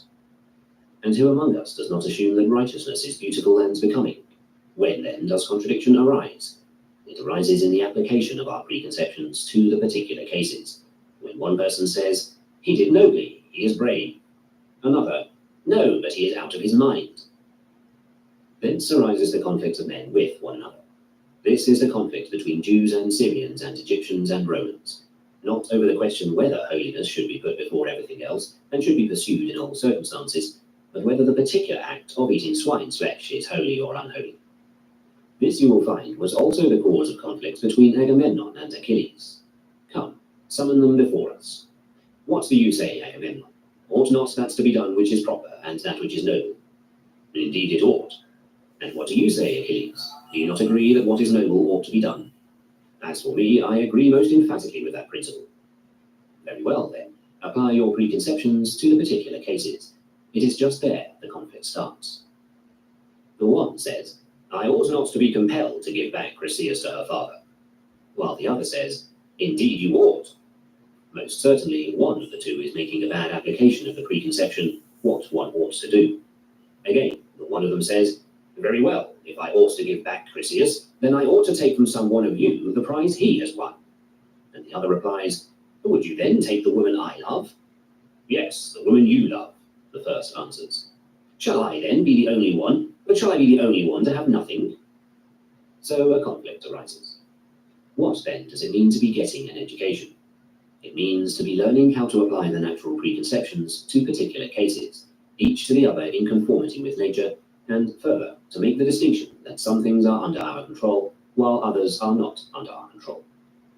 Under our control are moral purpose, and all the acts of moral purpose, but not under our control are the body, the parts of the body, possessions, parents, brothers, children, country, in a word, all that with which we associate. Where, then, shall we place the good? To what class of things are we going to apply it? To the class of things that are under our control? What, is not health then a good thing, and a sound body and life? Nay, and not even children or parents or country? And who will tolerate you if you deny that? Therefore let us transfer the designation good to these things. But is it possible then for a man to be happy if he sustains injury and fails to get that which is good? It is not possible. And to maintain the proper relations with his associates? And how can it be possible? For it is my nature to look out for my own interest. If it is my interest to have a farm, it is my interest to take it away from my neighbour. If it is my interest to have a cloak, it is my interest also to steal it from a bath. This is the sort of wars, seditions, tyrannies, plots. And again, how shall I any longer be able to perform my duty towards Zeus? For if I sustain injury and am unfortunate, he pays no heed to me. And then we hear men saying, what have I to do with him if he is unable to help us? And again, what have I to do with him if he wills that I be in such a state as I am now? The next step is that I begin to hate him. Why then do we build temples to the gods and make statues of them, as for evil spirits, for Zeus as for a god of fever? And how can he any longer be saviour and rain-bringer and fruit-giver? And in truth, if we set the nature of the good somewhere in this sphere, all these things follow. What then shall we do? This is a subject of inquiry for the man who truly philosophizes and is in travail of thought. Says such a man to himself, I do not now see what is the good and what is the evil. Am I not mad? Yes, but suppose I set the good somewhere here, among the things that the will controls. All men will laugh at me. Some white-haired old man with many a gold ring on his fingers will come along, and then he will shake his head and say, listen to me, my son. One ought of course to philosophize, but one ought also to keep one's head. This is all nonsense. You learn a syllogism from the philosophers, but you know better than the philosophers what you ought to do. Man, why then do you censure me, if I know? What shall I say to this slave? If I hold my peace, the fellow bursts with indignation. So I must say, forgive me as you would lovers. I am not my own master. I am mad. Chapter 23. In answer to Epicurus. Even Epicurus understands that we are by nature social beings, but having once set our good in the huts which we wear, he cannot go on and say anything inconsistent with this. For he next insists emphatically upon the principle that we ought neither to admire nor to accept anything that is detached from the nature of the good, and he is right in so doing. But how then can we still be social beings if affection for our own children is not a natural sentiment? Why do you dissuade the wise man from bringing up children? Why are you afraid that sorrow will come to him on their account? What, does sorrow come to him on account of his house slave, Mouse? Well, what does it matter to him if his little mouse in his home begins to cry? Nay, he knows that if once a child is born, it is no longer in our power not to love it or to care for it. For the same reason, Epicurus says that a man of sense does not engage in politics either, for he knows what the man who engages in politics has to do. Since, of course, if you are going to live among men as though you were a fly among flies, what is to hinder you? Yet, despite the fact that he knows this, he still has the audacity to say, let us not bring up children. But a sheep does not abandon its own offspring, nor a wolf, and yet does a man abandon his. What do you wish us to do? Would you have us be foolish as sheep? But even they do not desert their offspring. Would you have us be fierce as wolves? But even they do not desert their offspring. Come now, who follows your advice when he sees his child fallen on the ground and crying? Why, in my opinion, your mother and your father, even if they had divined that you were going to say such things, would not have exposed you. Chapter 24. How should we struggle against difficulties? It is difficulties that show what men are. Consequently, when a difficulty befalls, remember that God, like a physical trainer, has matched you with a rugged young man. What for? Someone says. So that you may become an Olympic victor. But that cannot be done without sweat. To my way of thinking, no one has got a finer difficulty than the one which you have got, if only you are willing to make use of it, as an athlete makes use of a young man to wrestle with. And now we are sending you to Rome as a scout, to spy out the land. But no one sends a coward as a scout, that if he merely hears a noise and sees a shadow anywhere, he may come running back in terror and report that the enemy is already upon us. So now also, if you should come and tell us, the state of things at Rome is fearful, terrible is death, terrible is exile, terrible is reviling, terrible is poverty, flee, sirs, the enemy is upon us, we shall say to you, away, prophecy to yourself. Our one mistake was that we sent a man like you as a scout. Diogenes, who before you was sent forth as a scout, has brought us back a different report. He says, death is not an evil, since it is not dishonorable. He says, ill repute is a noise made by madmen. And what a report this scout has made us about toil and about pleasure and about poverty. He says, to be naked is better than any scarlet robe, and to sleep on the bare ground, he says, is the softest couch. And he offers as proof of each statement his own courage, his tranquility, his freedom, and finally his body, radiant with health and hardened. There is no enemy near, says he, all is full of peace.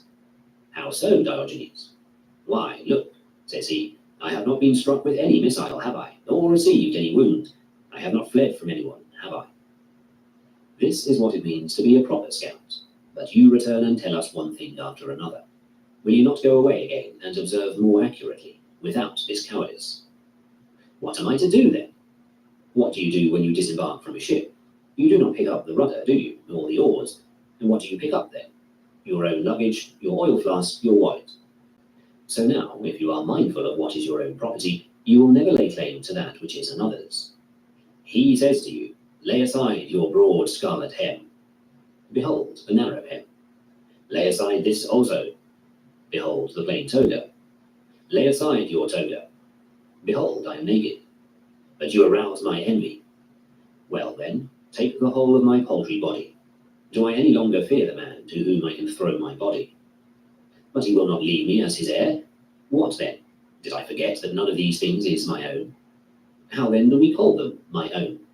Merely as we call the bed in the inn my own. If then the innkeeper dies and leaves you the beds, you will have them. But if he leaves them to someone else, he will have them, and you will look for another bed. If then you do not find one, you will have to sleep on the ground, and you do so with good courage, soaring and remembering that tragedies find a place among the rich and among kings and tyrants, but no poor man fills a tragic role except as a member of the chorus. Now the kings commence in a state of prosperity. Hang the palace with garlands. Then about the third or fourth act comes, alas, Citharon, why didst thou receive me? Slave, where are your crowns? Where your diadem? Do your guards avail you not at all? When, therefore, you approach one of those great men, remember all this, that you are approaching a tragic character, not the actor, but Oedipus himself. But to sum it all up, remember that the door has been thrown open. Do not become a greater coward than the children, but just as they say, I won't play any longer, when the thing does not please them, so do you also, when things seem to you to have reached that stage, merely say, I won't play any longer, and take your departure. But if you stay, stop lamenting. Chapter 25. Upon the same theme. If all this is true, and we are not silly, nor merely playing a part when we say, man's good and man's evil lies in moral choice, and all other things are nothing to us, why are we still distressed and afraid? Over the things that we seriously care for, no one has authority, and the things over which other men have authority do not concern us. What kind of thing have we left to discuss? Nay, give me directions. What directions shall I give you? Has not Zeus given you directions? Has he not given you that which is your own, unhindered and unrestrained, while that which is not your own is subject to hindrance and restraint? What directions, then, did you bring with you when you came from him into this world? What kind of an order? Guard by every means that which is your own, but do not grasp at that which is another's. Your faithfulness is your own, your self-respect is your own. Who then can take these things from you? Who but yourself will prevent you from using them? But you, how do you act? When you seek earnestly that which is not your own, you lose that which is your own. Since you have such promptings and directions from Zeus, what kinds do you still want from me? Am I greater than he, or more trustworthy? But if you keep these commands of his, do you need any others besides? But has he not given you these directions? Produce your preconceptions. Produce the demonstrations of the philosophers. Produce what you have often heard. Produce what you have said yourself. Produce what you have read. Produce what you have practiced. How long, then, is it well to keep these precepts and not to break up the game? As long as it is played pleasantly. At the Saturnalia, a king is chosen by lot, for it has been decided to play this game. The king gives his commands. You drink, you mix wine, you sing, you come, you go. I obey, so as not to be the one to break up the game. Come, suppose that you are in an evil plight. I do not so suppose, and who is there to compel me so to suppose? Again, we have agreed to play the story of Agamemnon and Achilles. The one who has been appointed to play the part of Agamemnon says to me, "Go to, Achilles, and drag away Briseis." I go. It says, "Come," and I come. For as we behave in the matter of hypothetical proposals, so we ought to behave in life also. Let it be night. So be it. What then, is it day? No, for I have accepted the assumption that it is night. Let us suppose that you assume it to be night. So be it. But go on and assume that it is night. That is not consistent with the hypothesis. So also in the present case. Let us suppose that you are unhappy. So be it. Are you then unfortunate? Yes. What then, are you troubled with ill fortune? Yes. But go on and assume that you are in a wretched plight. That is not consistent with the hypothesis. Moreover, there is another who forbids me to think so. How long then should we obey such commands? As long as it is beneficial, and that means as long as I preserve what is becoming and consistent. Further, some men are unduly crabbed and have too sharp tongues, and say, I cannot dine at this fellow's house, where I have to put up with his telling every day how he fought in Moesia. I have told you, brother, how I climbed up to the crest of the hill. Well, now I begin to be besieged again. But another says, I would rather dine and hear him babble all he pleases.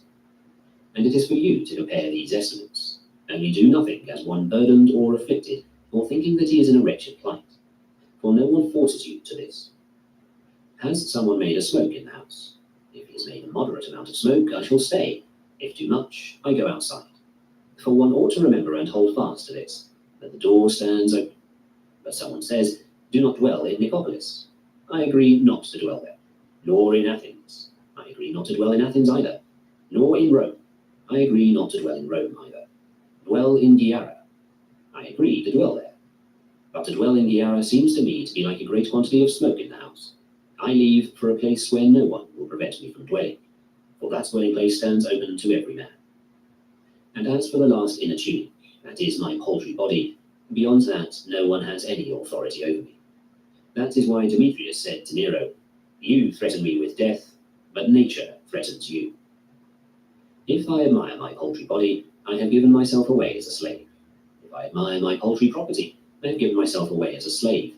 For at once I show thereby to my own hurt what I can be caught with.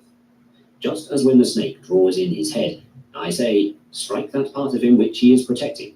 So do you be assured that your master will attack you at that point which you particularly wish to protect.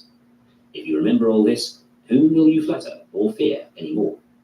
If you remember all this, whom will you flatter or fear any more? But I wish to sit where the senators do. Do you realize that you are making close quarters for yourself, that you are crowding yourself? How else then shall I have a good view in the amphitheatre? Man, do not become spectator, and you will not be crowded. Why do you make trouble for yourself?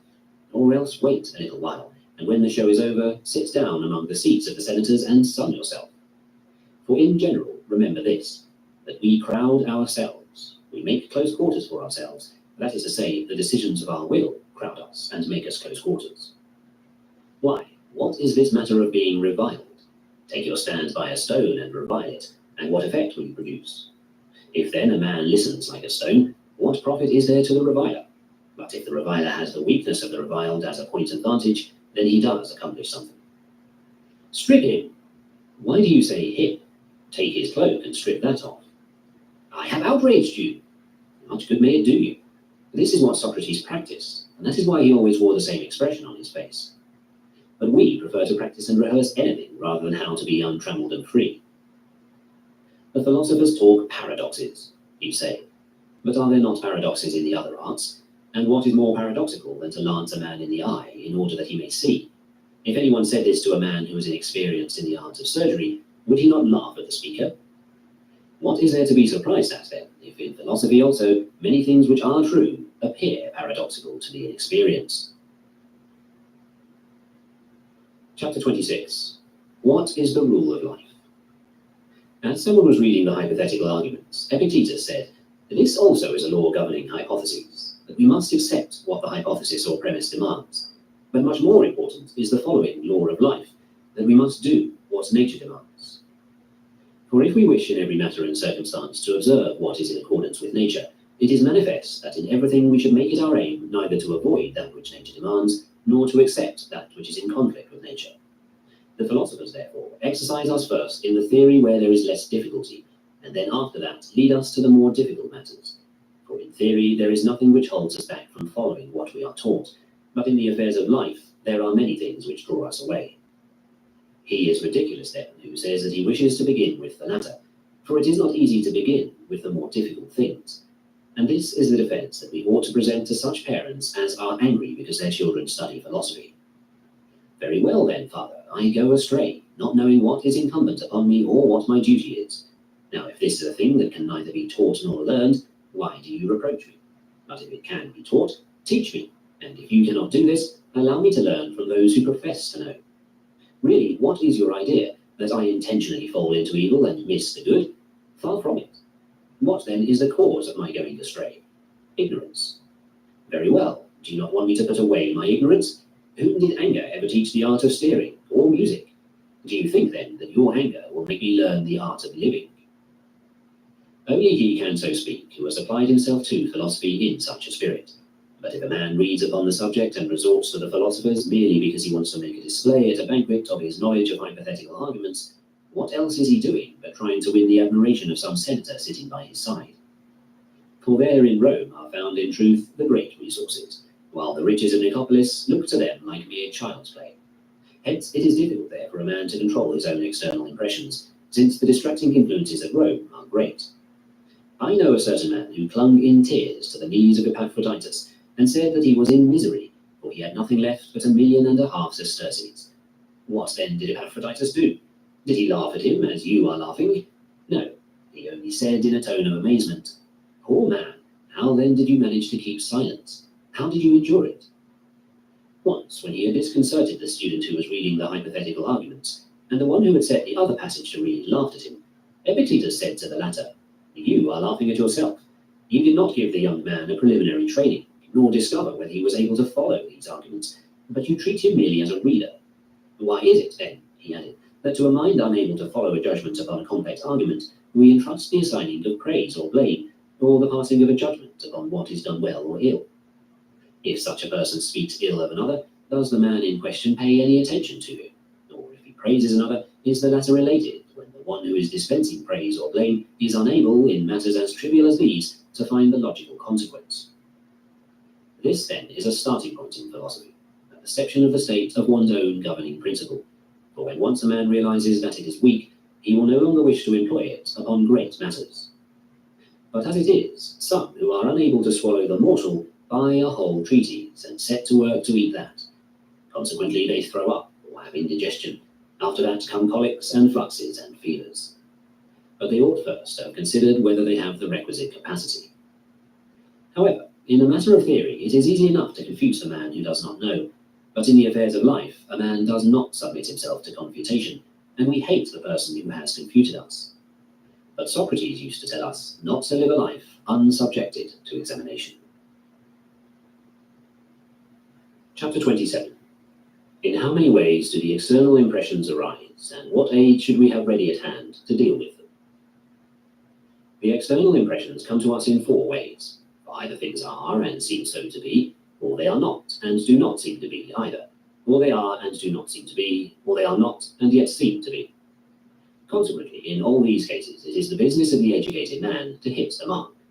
But whatever be the thing that distresses us, against that we ought to bring up our reinforcements.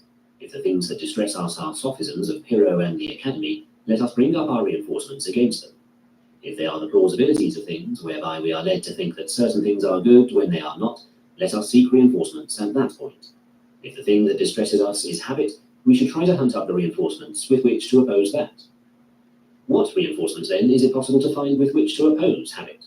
Why, the contrary habit. You hear the common folk saying, "That poor man, he is dead. His father perished and his mother. He was cut off, yes, and before his time and in a foreign land." Listen to the arguments on the other side. Tear yourself away from these expressions. Set over against one habit, the contrary habit. To meet sophistic arguments, we must have the processes of logic and the exercise and the familiarity with these. Against the plausibilities of things, we must have our preconceptions clear, polished like weapons, and ready at hand. When death appears to be an evil, we must have ready at hand the argument that it is our duty to avoid evils, and that death is an inevitable thing. For what can I do? Where shall I go to escape it? Suppose that I am Sarpedon, the son of Zeus, in order that I may nobly say as he did, "Seeing that I have left my home for the war, I wish either to win the prize of valor myself, or else to give someone else the chance to win it. If I am unable to succeed in something myself, I shall not begrudge another the achievement of some noble deed." Granted that such an act as Sarpedon's is beyond us, does not the other alternative fall within the compass of our powers? And where can I go to escape death? Show me the country, show me the people to whom I may go, upon whom death does not come. Show me a magic charm against it. If I have none, what do you wish me to do? I cannot avoid death. Instead of avoiding the fear of it, shall I die in lamentation and trembling? For the origin of sorrow is this, to wish for something that does not come to pass. Therefore, if I can change externals according to my own wish, I change them. But if I cannot, I am ready to tear out the eyes of the man who stands in my way. For it is man's nature not to endure to be deprived of the good, not to endure to fall into the evil. Then, finally, when I can neither change the circumstances nor tear out the eyes of the man who stands in my way, I sit down and groan, and revile whom I can, Zeus and the rest of the gods. For if they do not care for me, what are they to me? Yes, you say, but that will be impious of you. What, then, shall I get that is worse than what I have now? In short, we must remember this, that unless piety and self-interest be conjoined, piety cannot be maintained in any man. Do not these considerations seem urgent? Let the follower of Pyrrho or of the Academy come and oppose us. Indeed, I, for my part, have no leisure for such matters, nor can I act as advocate to the commonly received opinion. If I had a petty suit about a mere bit of land, I should have called in someone else to be my advocate. With what evidence, then, am I satisfied? With that which belongs to the matter in hand. To the question how perception arises, whether through the whole body or from some particular part, perhaps I do not know how to give a reasonable answer, and both views perplex me. But that you and I are not the same persons, I know very certainly. Whence do I get this knowledge? When I want to swallow something, I never take the morsel to that place, but to this. When I wish to take bread, I never take sweepings, but I always go after the bread as to a mark. And do you yourselves, who take away the evidence of the senses, do anything else? Who among you, when he wishes to go to a bath, goes to a mill instead? What then? Ought we not, to the best of our ability, hold fast also to this? Maintain, that is, the commonly received opinion, and be on our guard against the arguments that seek to overthrow it. And who disputes that? But only the man who has the power and the leisure should devote himself to these studies, while the man who is trembling and perplexed, and whose heart is broken within him, ought to devote his leisure to something else.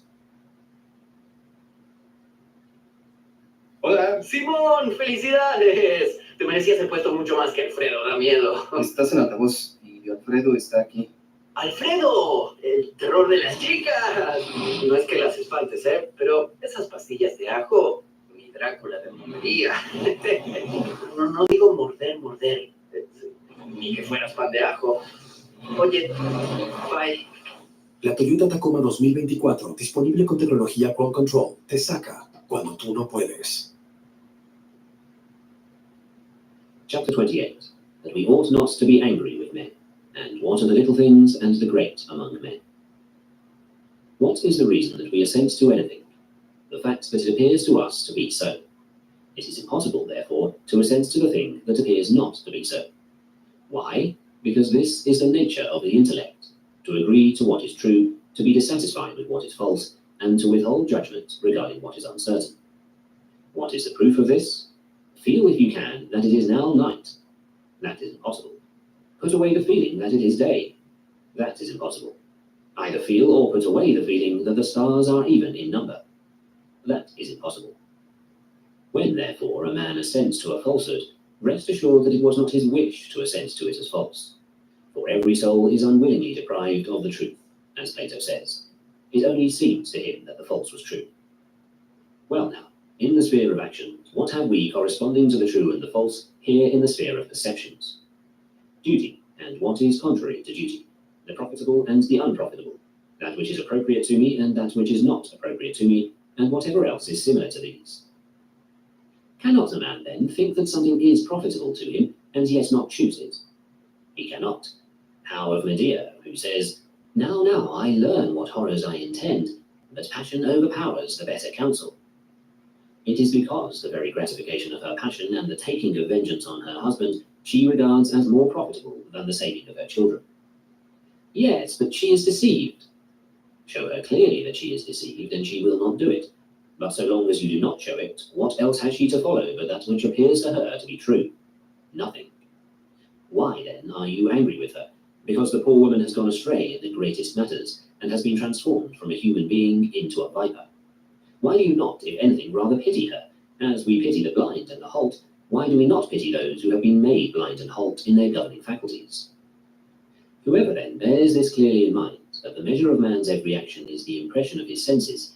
Now this impression may be formed rightly or wrongly. If rightly, the man is blameless. If wrongly, the man himself pays the penalty. For it is impossible that the man who has gone astray is one person, while the man who suffers is another.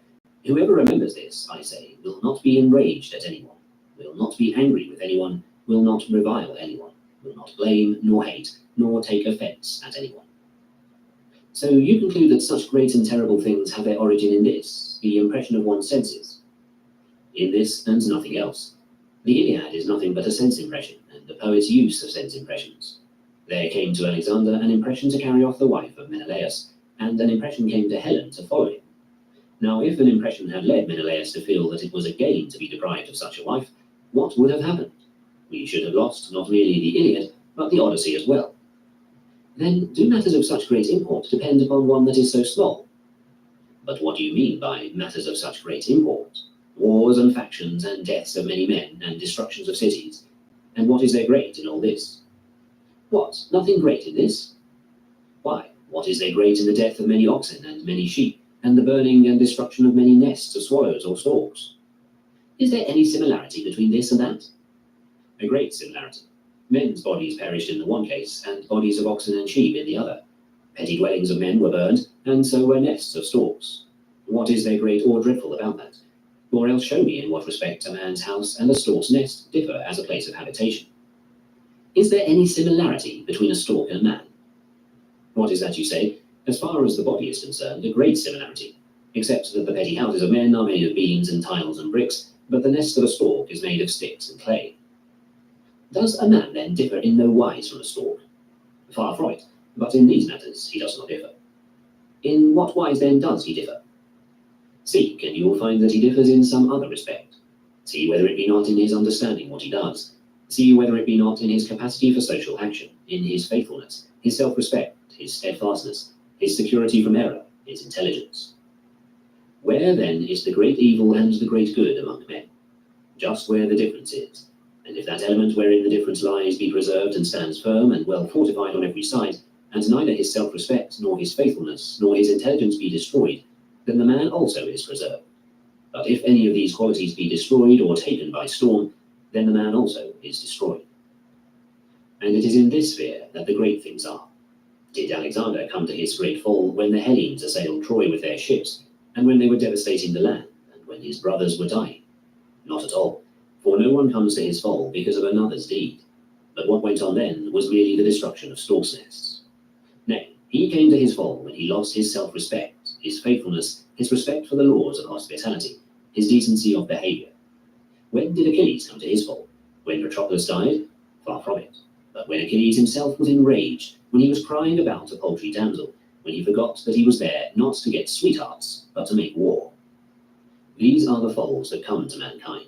This is the siege of their city. This is the raising of it. When their correct judgments are torn down, when these are destroyed. Then, when women are driven off into captivity, and children are enslaved, and when the men themselves are slaughtered, are not all these things evils? Where do you get the justification for having this opinion? Let me know also. No, on the contrary, do you let me know where you get the justification for saying that they are not evils? Let us turn to our standards. Produce your preconceptions. For this is why I cannot be sufficiently astonished at what men do. In a case where we wish to judge of weights, we do not judge at haphazard. When we wish to judge what is straight and what is crooked, we do not judge at haphazard. In short, where it makes any difference to us to know the truth in the case, no one of us will do anything at haphazard. Yet where there is involved the first and only cause of acting aright or erring, of prosperity or adversity, of failure or success, there alone are we haphazard and headlong. There I have nothing like a balance, there nothing like a standard, but some sense impression comes, and immediately I go and act upon it. What, am I any better than Agamemnon or Achilles? Are they, because of following the impressions of their senses, to do and suffer such evils, while I am to be satisfied with the impression of my senses? And what tragedy has any other source than this? What is the Atreus of Euripides? His sense impression. The Oedipus of Sophocles? His sense impression. The Phoenix? His sense impression. The Hippolytus? His sense impression. What kind of man, then, do you think he is who pays no attention to this matter? What are those men called who follow every impression of their senses? They are called madmen. Are we, then, acting differently? Chapter 29. Of Steadfastness. The essence of the good is a certain kind of moral purpose, and that of the evil is a certain kind of moral purpose. What, then, are the external things? They are materials for the moral purpose, in dealing with which it will find its own proper good or evil. How will it find the good? If it does not admire the materials. For the judgments about the materials, if they be correct, make the moral purpose good, but if they be crooked and awry, they make it evil. This is the law which God has ordained, and he says, if you wish any good thing, get it from yourself. You say, no, but from someone else. Do not so, but get it from yourself. For the rest, when the tyrant threatens and summons me, I answer, whom are you threatening? If he says, I will put you in chains, I reply, he is threatening my hands and my feet.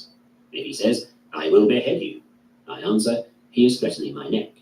If he says, I will throw you into prison, I say, he is threatening my whole paltry body. And if he threatens me with exile, I give the same answer. Does he then threaten you not at all? If I feel that all this is nothing to me, not at all. But if I am afraid of any of these threats, it is I whom he threatens. Who is there left then for me to fear? The man who is master of what? The things that are under my control? But there is no such man. The man who is the master of things that are not under my control? And what do I care for them? Do you philosophers then teach us to despise our kings? Far from it. Who among us teaches you to dispute their claim to the things over which they have authority? Take my paltry body, take my property, take my reputation, take those who are about me. If I persuade any to lay claim to these things, let some man truly accuse me. Yes, but I wish to control your judgments also. And who has given you this authority? How can you have the power to overcome another's judgments? By bringing fear to bear upon him, he says, I shall overcome him. You fail to realize that the judgment overcame itself. It was not overcome by something else. And nothing else can overcome moral purpose, but it overcomes itself. For this reason, too, the law of God is most good and most just. Let the better always prevail over the worse. 10 are better than 1, you say. For what? For putting in chains, for killing, for dragging away where they will, for taking away a man's property. 10 overcome 1, therefore, in the point in which they are stronger. In what then are they worse? If the 1 has correct judgments and the 10 have not, what then? Can they overcome in this point? How can they? But if they are weighed in the balance, must not the heavier draw down the scales? So that a Socrates may suffer what he did at the hands of the Athenians? Slave, why do you say Socrates? Speak of the matter as it really is, and say that the paltry body of Socrates may be carried off and dragged to prison by those who are stronger than he, and that someone may give hemlock to the paltry body of Socrates, and that it may grow cold and die. Does this seem marvelous to you? Does this seem unjust? For this do you blame God? Did Socrates then have no compensation for this? In what did the essence of the good consist for him? To whom shall we listen? To you or to Socrates himself? And what does he say? Anitus and Meletus can kill me, but they cannot hurt me. And again, if so it is pleasing to God, so let it be. But do you prove that one who holds inferior judgments prevails over the man who is superior in point of judgments? You will not be able to prove this, no, nor even come near proving it. For this is a law of nature and of God. Let the better always prevail over the worse. Prevail in what? In that in which it is better. One body is stronger than another body. Several persons are stronger than one. The thief is stronger than the man who is not a thief. That is why I lost my lamp, because in the matter of keeping awake, the thief was better than I was. However, he bought a lamp for a very high price. For a lamp, he became a thief. For a lamp, he became faithless. For a lamp, he became beast-like. This seemed to him to be profitable. Very well, but now someone has taken hold of me by my cloak, and pulls me into the marketplace, and then others shout at me, "Philosopher, what good have your judgments done you? See, you are being dragged off to prison. See, you are going to have your head cut off." And what kind of introduction to philosophy could I have studied which would prevent me from being dragged off if a man who is stronger than I should take hold of my cloak? Or would prevent me from being thrown into prison if 10 men should hustle me and throw me unto it? Have I then learned nothing else? I have learned to see that everything which happens, if it be outside the realm of my moral purpose, is nothing to me. Have you then derived no benefit from this principle for the present case? Why then do you seek your benefit in something other than that in which you have learned that it is? Well, as I sit in the prison, I say, the fellow who shouts this at me neither understands what is meant nor follows what is said, nor has he taken any pains at all to know what philosophers say or what they do. Don't mind him. But come out of the prison again. If you have no further need of me in the prison, I shall come out. If you ever need me there again, I shall go back in. For how long? For so long as reason chooses that I remain with my paltry body. But when reason does not so choose, take it and good health to you. Only let me not give up my life irrationally. Only let me not give up my life faint-heartedly, or for some casual pretext. For again, God does not so desire. For he has need of such a universe and of such men who go to and fro upon earth. But if he gives the signal to retreat, as he did to Socrates, I must obey him who gives the signal, as I would a general. What then? Must I say these things to the multitude? For what purpose? Is it not sufficient for a man himself to believe them? For example, when the children come up to us and clap their hands and say, "Today is a good Saturnalia," do we say to them, "Oh, this is not good"? Not at all, but we clap our hands to them. And do you too, therefore, when you are unable to make a man change his opinion, realize that he is a child and clap your hands to him. But if you do not want to do this, you have merely to hold your peace. All this a man ought to remember, and when he is summoned to meet some such difficulty, he ought to know that the time has come to show whether we are educated. For a young man leaving school and facing a difficulty is like one who has practiced the analysis of syllogisms, and if someone propounds him one that is easy to solve, he says, "Nay, rather propound me one that is cunningly involved, so that I may get exercise from it." Also, the athletes are displeased with youths of light weight. "He cannot lift me," says one. "Yonder is a sturdy young man."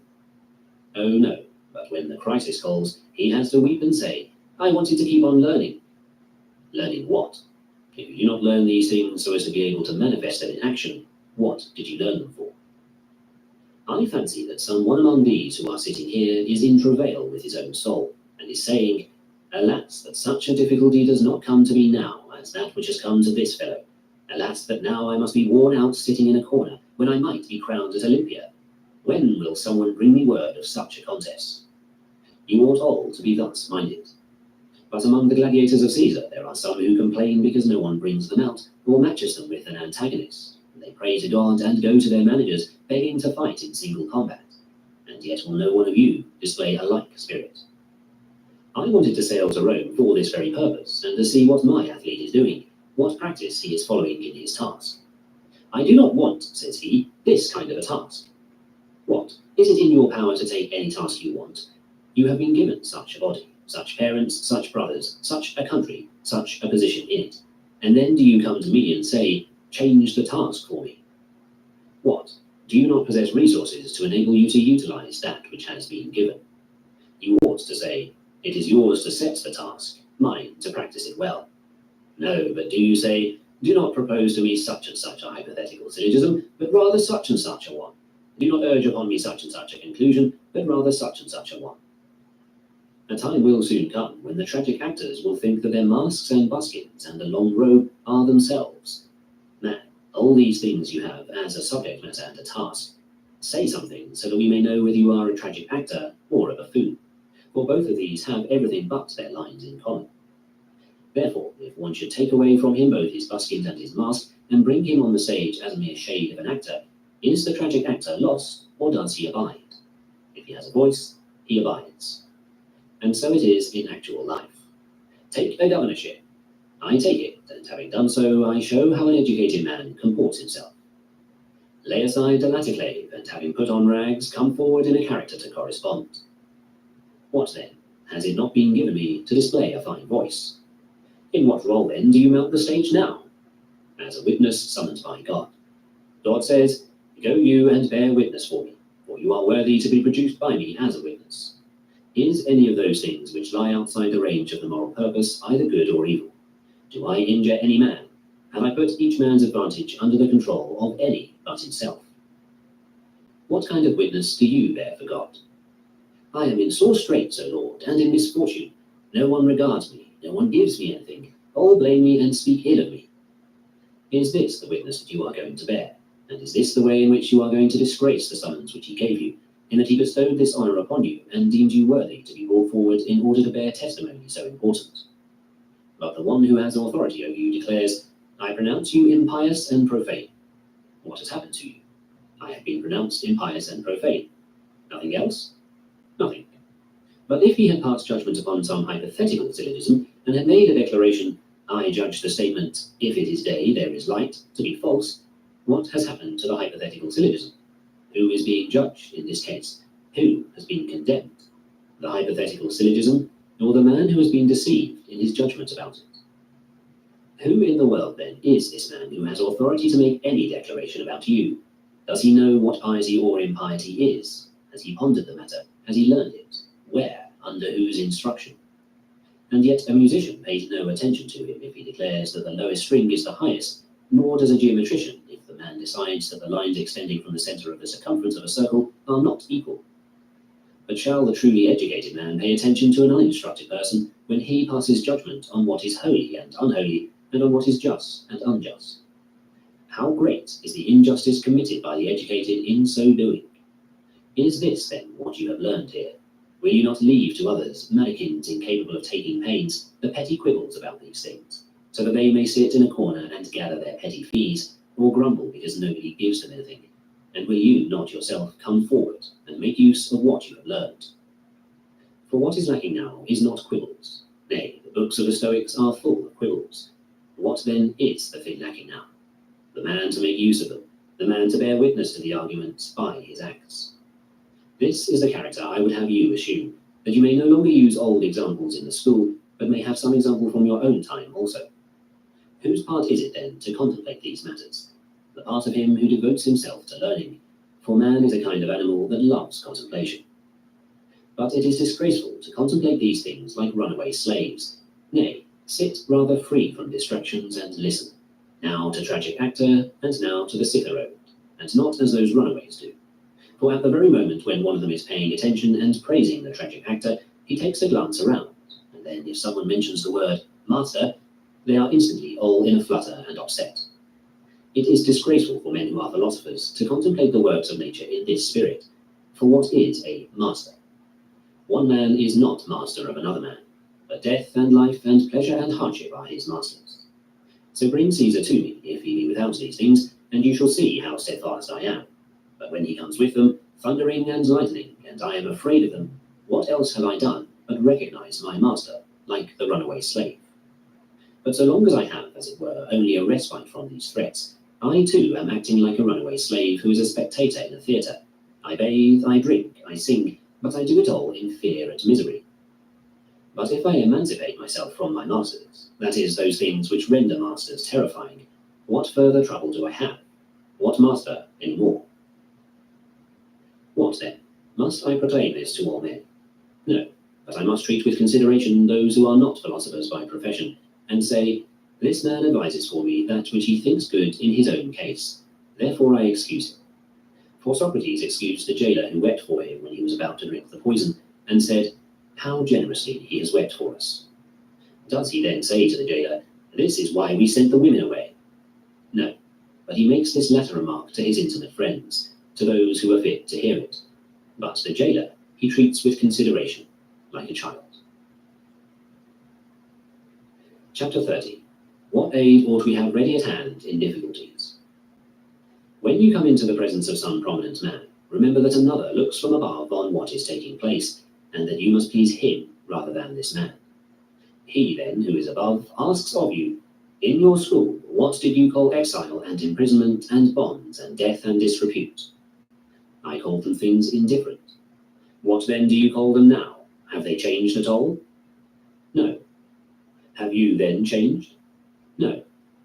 Tell me then what things are indifferent, those that are independent of the moral purpose.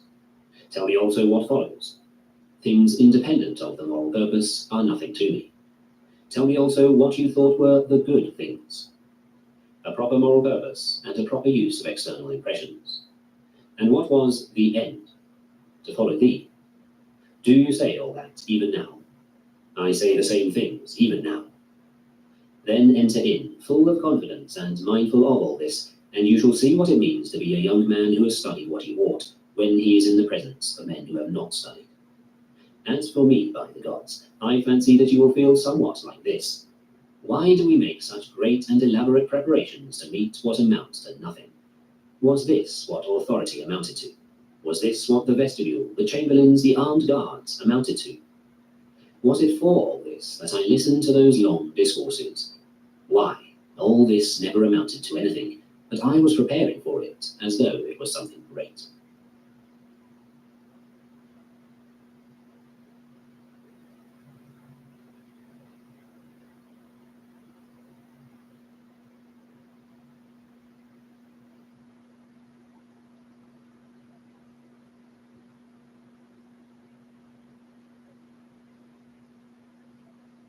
Book 2, Chapter 1. That confidence does not conflict with caution. Perhaps the following contention of the philosophers appears paradoxical to some, but nevertheless let us to the best of our ability consider whether it is true that we ought to do everything both cautiously and confidently at the same time. For caution seems to be in a way contrary to confidence, and contraries are by no means consistent. But that which appears to many to be paradoxical in the matter under discussion seems to me to involve something of this sort. If we demanded that a man should employ both caution and confidence in regard to the same things, then we would be justly charged with uniting qualities that are not to be united. But, as a matter of fact, what is there strange about the saying? For if the statements which have often been made and often proved are sound, namely that the nature of the good as well as of the evil lies in the use of the impressions of the senses, but the things which lie outside the province of the moral purpose admit neither the nature of the evil nor the nature of the good, what is there paradoxical about the contention of the philosophers if they say, where the things that lie outside the province of the moral purpose are involved, there show confidence, but where the things that lie within the province of the moral purpose are involved, there show caution? For if the evil lies in an evil exercise of the moral purpose, it is only in regard to matters of this kind that it is right to employ caution. But if the things which lie outside the province of the moral purpose and are not under our control are nothing to us, we ought to employ confidence in regard to them. And so we shall be at one and the same time both cautious and confident. Yes, and by Zeus, confident because of our caution. For because we are cautious about the things which are really evil, the result will be that we shall have confidence in regard to the things which are not of that nature. However, We act like deer. When the hinds are frightened by the feathers and run away from them, where do they turn, and to what do they fly for refuge as a safe retreat? Why, to the nets, and so they perish because they have confused the objects of fear with the objects of confidence. So it is with us also. Where do we show fear? About the things which lie outside the province of the moral purpose. Again, in what do we behave with confidence as if there were no danger? In the things which lie within the province of the moral purpose. To be deceived, or to act impetuously, or to do something shameless, or with base passion to desire something, makes no difference to us, if only in the matters which lie outside the province of the will we succeed in our aim. But where death, or exile, or hardship, or ignominy faces us, there we show the spirit of running away, there we show violent agitation. Therefore, as might be expected of those men who err in matters of the greatest concern, we transform our natural confidence into boldness, desperateness, recklessness, shamelessness, while our natural caution and self-respect we transform into cowardice and abjectness, full of fears and perturbations. For if a man should transfer his caution to the sphere of the moral purpose and the deeds of the moral purpose, then along with the desire to be cautious, he will also at once have under his control the will to avoid. Whereas, if he should transfer his caution to those matters which are not under our control and lie outside the province of the moral purpose, inasmuch as he is applying his will to avoid towards those things which are under the control of others, he will necessarily be subject to fear, instability, and perturbation. For it is not death or hardship that is a fearful thing, but the fear of hardship or death. That is why we praise the man who said, "Not death is dreadful, but a shameful death."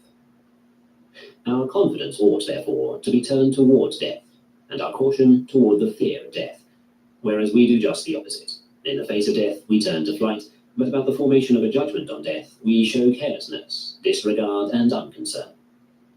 But Socrates did well to call all such things bugbears, for just as masks appear fearful and terrible to children because of inexperience, in some such matter we also are affected by events, and this for the same reason that children are affected by bugbears.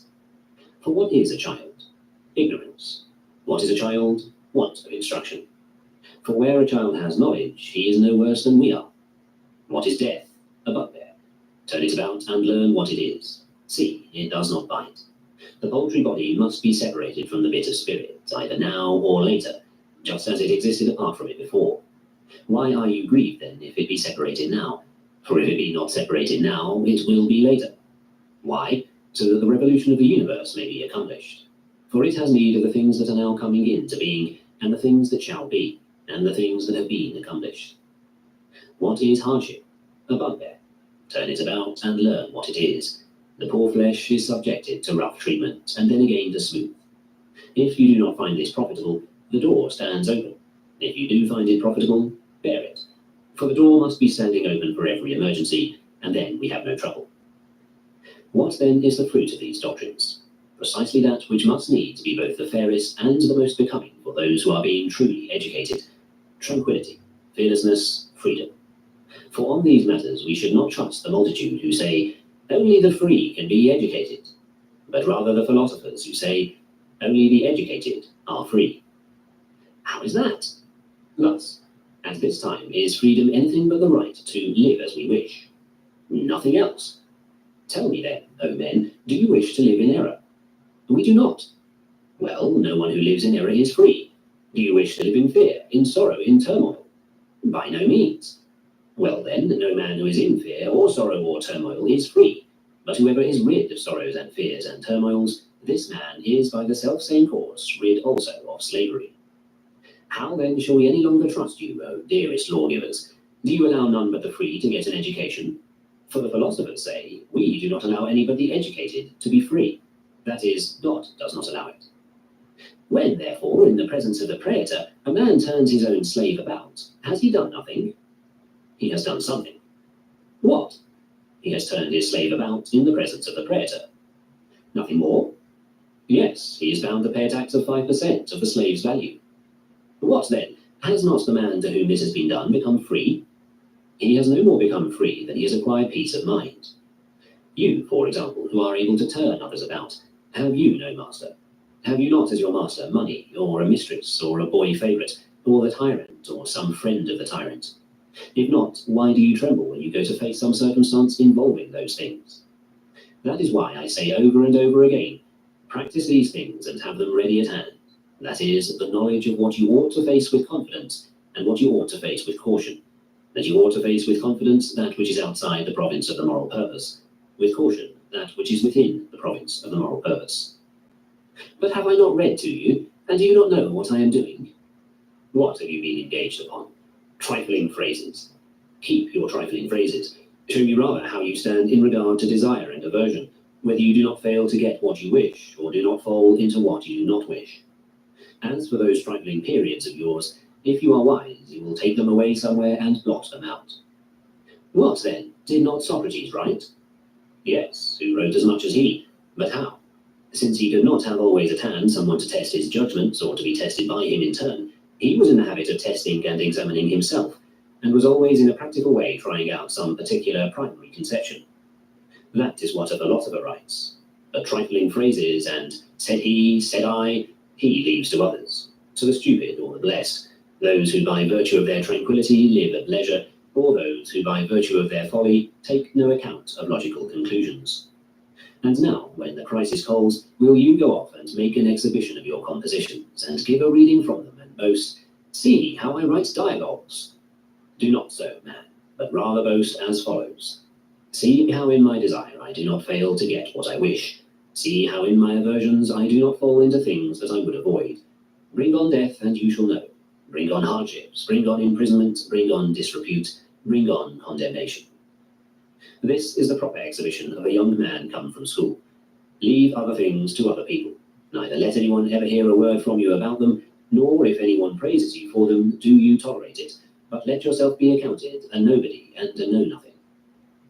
Show that you know this only, how you may never either fail to get what you desire or fall into what you avoid. Let others practice lawsuits, others problems, others syllogisms. Do you practice how to die, how to be enchained, how to be racked, how to be exiled?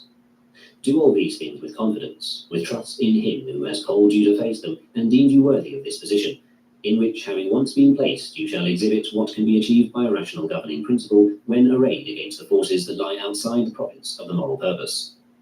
And thus the paradox of which we were speaking will no longer appear either impossible or paradoxical, namely, that at the same time we ought to be both cautious and confident. Confident in regard to those things that lie outside the province of the moral purpose, and cautious in regard to those things that lie within the province of the moral purpose. Chapter 2. On Tranquility. Consider, you who are going to court, what you wish to maintain and wherein you wish to succeed. For if you wish to maintain freedom of moral purpose in its natural condition, all security is yours, every facility yours, you have no trouble. For if you are willing to keep guard over those things which are under your direct authority, and by nature free, and if you are satisfied with them, what else do you care about? For who is master of them? Who can take them away from you? If you wish to be self-respecting and honourable, who is it that will not allow you? If you wish not to be hindered nor compelled, what man will compel you to desire what does not seem to you to be desirable, to avoid what you do not feel should be avoided? Well, what then? The judge will do some things to you which are thought to be terrifying, but how can he make you try to avoid what you suffer? When, therefore, desire and aversion are under your control, what more do you care for? This is your introduction. This is the setting forth of your case. This is your proof. This your victory. This your peroration. This your approbation.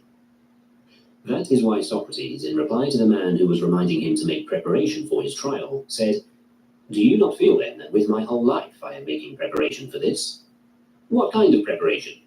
I have maintained, says he, that which is under my control. How then? I have never done anything that was wrong, either in my private or in my public life. But if you wish to maintain also what is external, your paltry body and your petty estate and your small reputation, I have this to say to you. Begin this very moment to make all possible preparation, and furthermore, study the character of your judge and your antagonist. If you must clasp men's knees, clasp them. If you must wail, then wail. If you must groan, then groan. For when you subject what is your own to externals, then from henceforth be a slave, and stop letting yourself be drawn this way and that, at one moment wishing to be a slave, at another not. But be either this or that simply, and with all your mind, either a free man or a slave, either educated or uneducated, either a spirited fighting cock or a spiritless one. Either endure to be beaten until you die, or give in at once. Far be it from you to receive many blows and yet at the last give in. But if that is disgraceful, begin this very moment to decide the question, where is the nature of good and evil to be found? Where truth also is. Where truth and where nature are, there is caution. Where truth is, there is confidence. Where nature is. Why? Do you think that if Socrates had wished to maintain his external possessions, he would have come forward and said, Anytus and Miletus are indeed able to kill me, but they cannot harm me? Was he so foolish as not to see that this course does not lead to that goal, but elsewhere? Why is it unreasonable, then, to add also a word of provocation, just as my friend Heraclitus, who had an unimportant lawsuit about a small piece of land in Rhodes, after he had pointed out the justice of his claim, he went on to the peroration, in which he said, But neither will I entreat you, nor do I care what your decision is going to be, and it is you who are on trial, rather than I. And so he ruined his case. What is the use of acting like that? Merely make no entreaties, but do not add the words, Yes, and I make no entreaties, unless the right time has come for you, as it did for Socrates, deliberately to provoke your judges. If you, for your part, are preparing a peroration of that sort, why do you mount the platform at all? Why answer the summons? For if you wish to be crucified, wait, and the cross will come. But if reason decides that you should answer the summons, and do your best to have what you say carry conviction, you must act in accordance therewith, but always maintaining what is your own proper character. Looked at in this way, it is absurd to say, Advise me. What advice am I to give you? Nay, say rather, enable my mind to adapt itself to whatever comes. Since the other expression is just as if an illiterate should say, Tell me what to write when some name is set me to write. For if I say, Write Dio, and then his teacher comes along and sets him not the name Dio, but Theo, what will happen? What will he write? But if you have practiced writing, you are able to prepare yourself for everything that is dictated to you. If you have not practiced, what advice can I now offer you? For if circumstances dictate something different, what will you say or what will you do? Bear in mind, therefore, this general principle, and you will not be at a loss for a suggestion. But if you gape open-mouthed at externals, you must needs be tossed up and down according to the will of your master. And who is your master? He who has authority over any of the things upon which you set your heart, or which you wish to avoid. Chapter 3. To those who recommend persons to the philosophers. That is an excellent answer of Diogenes to the man who asked for a letter of recommendation from him. That you are a man, he says, he will know at a glance, but whether you are a good or a bad man, he will discover if he has the skill to distinguish between good and bad. And if he is without that skill, he will not discover the facts, even though I write him thousands of times. For it is just as though a drachma asked to be recommended to someone in order to be tested. If the man in question is an assayer of silver, you will recommend yourself. We ought, therefore, to have also in everyday life the sort of thing that we have in the case of silver, so that I may be able to say, as the assayer of silver says, Bring me any drachma you please, and I will appraise it. Now, in the case of syllogisms, I say, Bring any man that you please, and I will distinguish for you the man who knows how to resolve syllogisms and the man who does not. How so? Because I know how to analyze syllogisms myself. I have the faculty which the man must have who is going to appraise those who handle syllogisms properly. But in everyday life, what do? Sometimes I call a thing good and sometimes bad. What is the reason? The opposite of what was true in the case of syllogisms, namely ignorance and inexperience. Chapter 4. To the man who had once been caught in adultery. As Epictetus was remarking that man is born to fidelity, and that the man who overthrows this is overthrowing the characteristic quality of man, there entered one who had the reputation of being a scholar, and who had once been caught in the city in the act of adultery. But, goes on Epictetus, if we abandon this fidelity to which we are by nature born, and make designs against our neighbour's wife, what are we doing? Why, what but ruining and destroying? Whom? The man of fidelity, of self-respect, of piety. Is that all? Are we not overthrowing also neighbourly feeling, friendship, the state? In what position are we placing ourselves? As what am I to treat you, fellow? As a neighbour, as a friend? Of what kind? As a citizen, what confidence am I to place in you? If you were a vessel so cracked that it was impossible to use you for anything, you would be cast forth upon the dunghills, and even from there no one would pick you up. But if, although a man, you cannot fill a man's place, what are we going to do with you? For, assuming that you cannot hold the place of a friend, can you hold that of a slave? And who is going to trust you? Are you not willing, therefore, that you too should be cast forth upon some dunghill as a useless vessel, as a piece of dung? For all that, will you say, nobody cares for me, a scholar? No, for you are an evil man and useless. It is just as if the wasps complained that nobody cares for them, but all run away from them, and if anyone can, he strikes them and knocks them down. You have such a sting that you involve in trouble and pain whomever you strike. What do you want us to do with you? There is no place where you can be put. What then, you say? Are not women by nature common property? I agree, and the little pig is the common property of the invited guests. But when portions have been assigned, if so it pleases you, approach and snatch up the portion of the guest who reclines at your side. Steal it secretly, or slip in your hand and glut your greed. And if you cannot tear off a piece of the meat, get your fingers greasy and lick them. A fine companion you would make at a feast, and a dinner guest worthy of Socrates. Come now, is not the theatre the common property of the citizens? When therefore they are seated, go, if so it pleases you, and throw some one of them out of his seat. In the same way, women also are by nature common property, but when the lawgiver, like a host at a banquet, has apportioned them, are you not willing, like the rest, to look for your own portion, instead of filching away and glutting your greed upon that which is another's? But I am a scholar, and understand Epictetus. Very well, then, understand Epictetus, and be an adulterer and faithless, and a wolf or an ape instead of a man. For what is there to prevent you? Chapter 5. How are magnanimity and carefulness compatible? Materials are indifferent, but the use which we make of them is not a matter of indifference. How, therefore, shall a man maintain steadfastness and peace of mind, and at the same time the careful spirit, and that which is neither reckless nor negligent, if he imitates those who play at dice? The counters are indifferent, the dice are indifferent. How am I to know what is going to fall? But to make a careful and skillful use of what has fallen, that is now my task. In like manner, therefore, the principal task in life is this: distinguish matters and weigh them one against another, and say to yourself, externals are not under my control. Moral choice is under my control. Where am I to look for the good and the evil? Within me, in that which is my own. But in that which is another's, never employ the words good or evil, or benefit or injury, or anything else of the sort. What, then, are these externals to be used carelessly? Not at all. For this again is to the moral purpose and evil, and thus unnatural to it. They must be used carefully, because their use is not a matter of indifference, and at the same time with steadfastness and peace of mind, because the material is indifferent. For in whatever really concerns us, there no man can either hinder or compel me.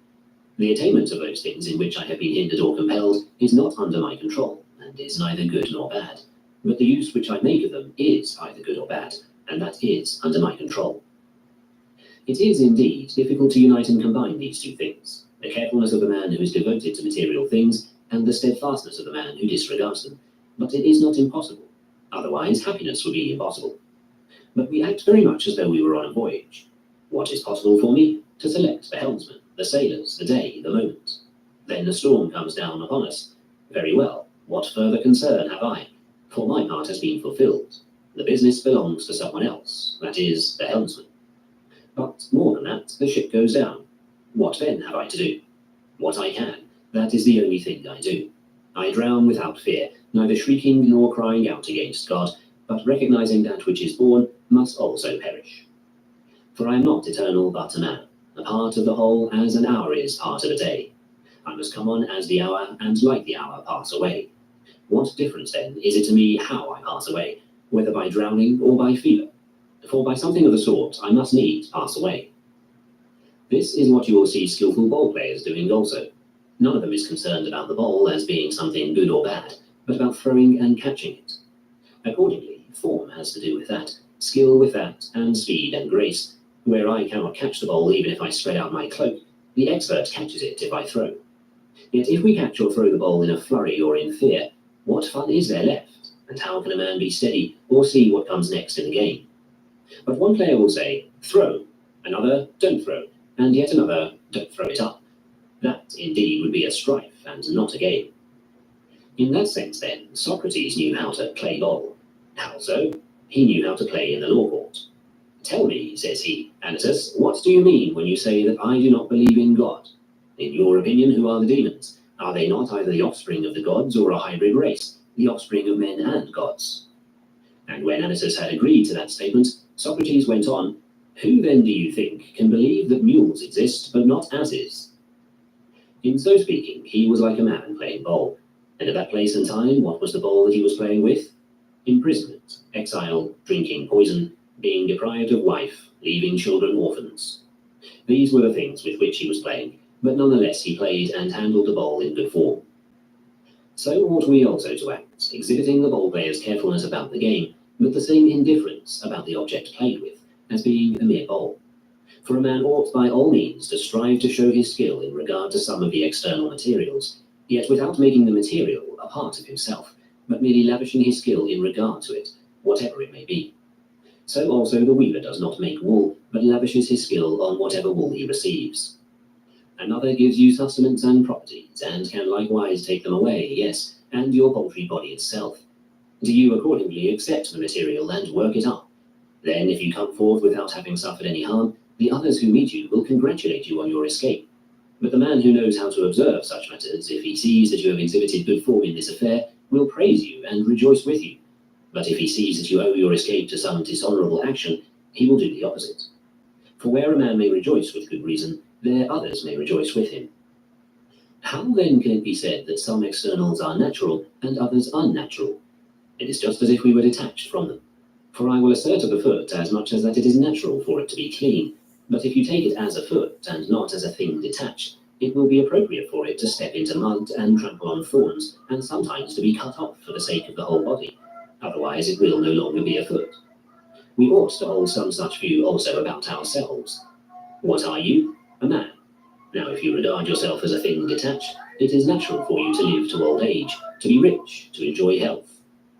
But if you regard yourself as a man and as a part of some whole, on account of that whole it is fitting for you now to be sick, and now to make a voyage and run risks, and now to be in want, and on occasion to die before your time.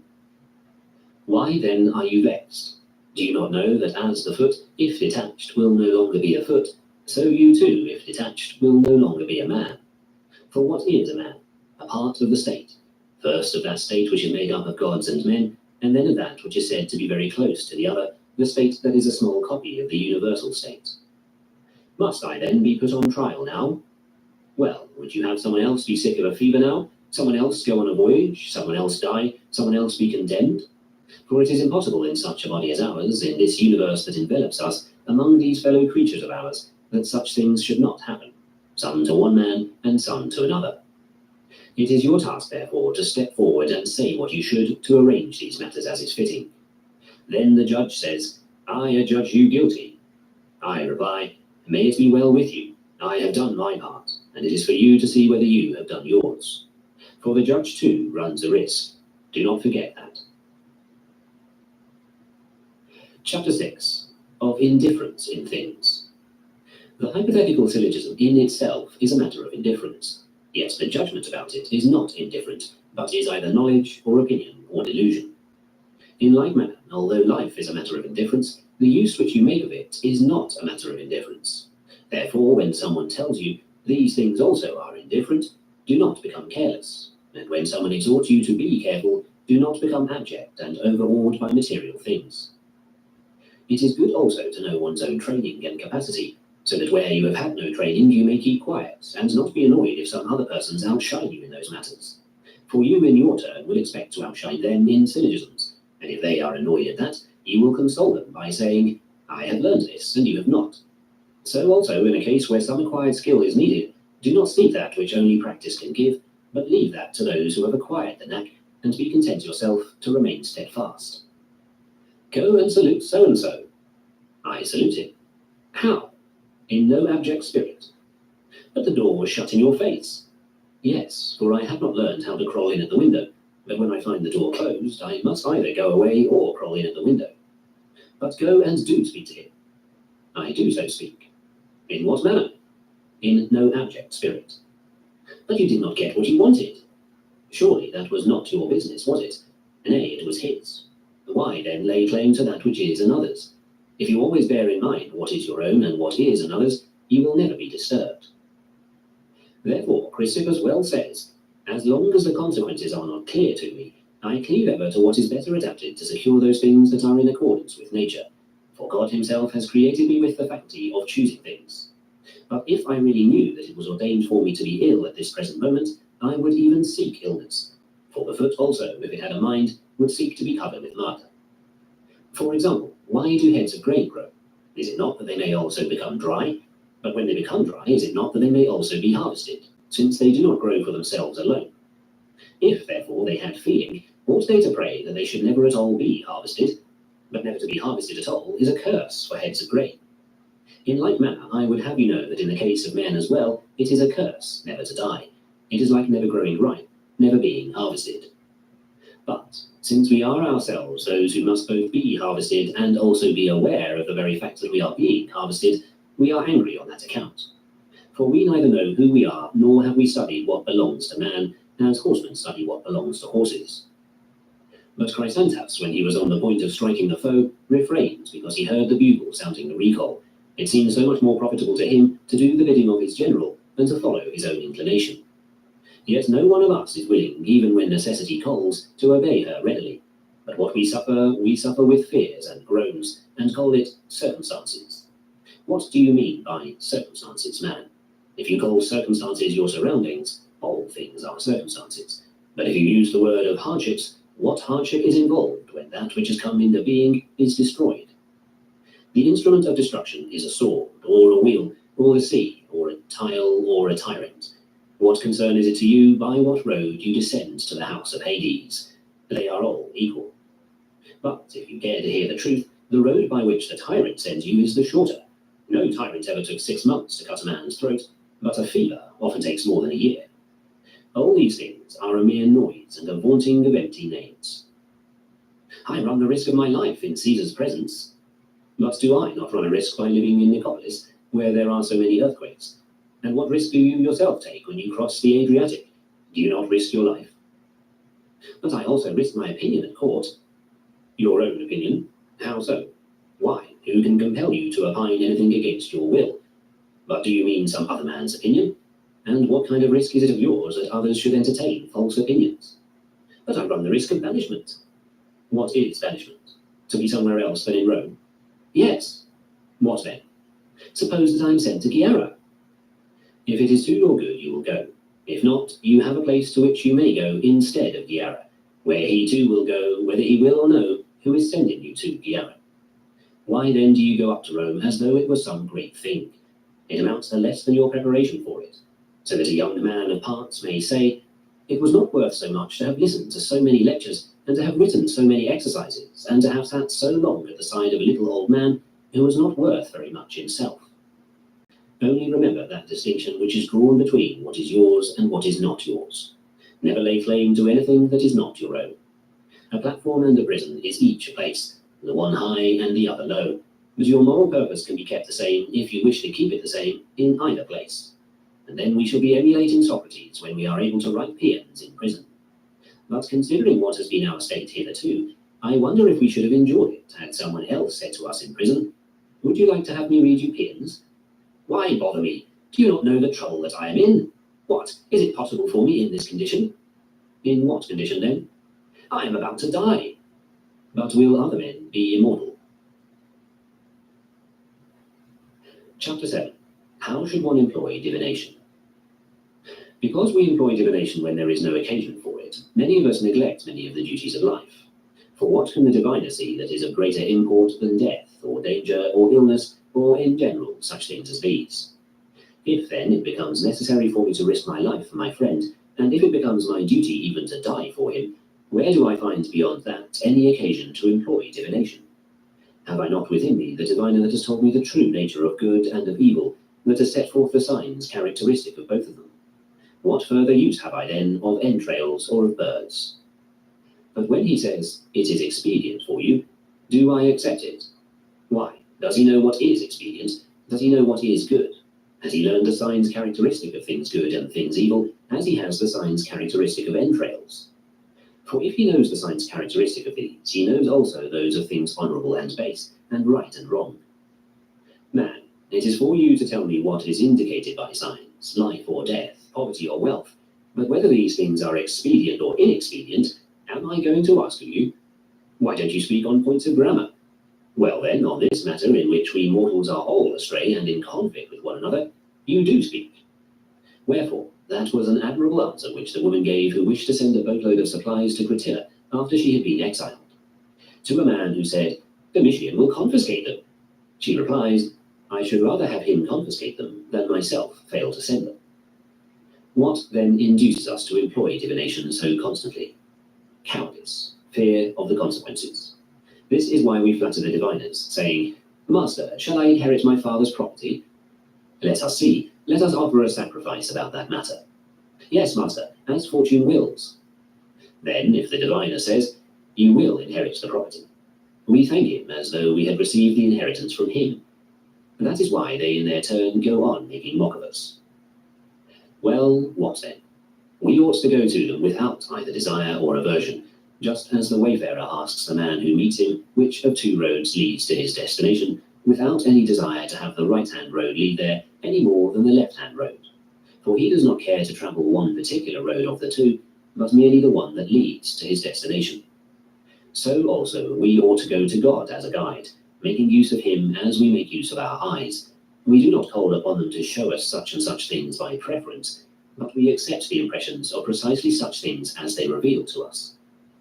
But as it is, we tremble before the bird augur, lay hold upon him, and appealing to him as if he were a god, we beg of him, saying, Master, have mercy, grant that I come off safe. You slave, what? Do you want anything but what is best for you? Is anything else best for you than what pleases God? Why do you do all that in you lies to corrupt your judge, to mislead your counselor?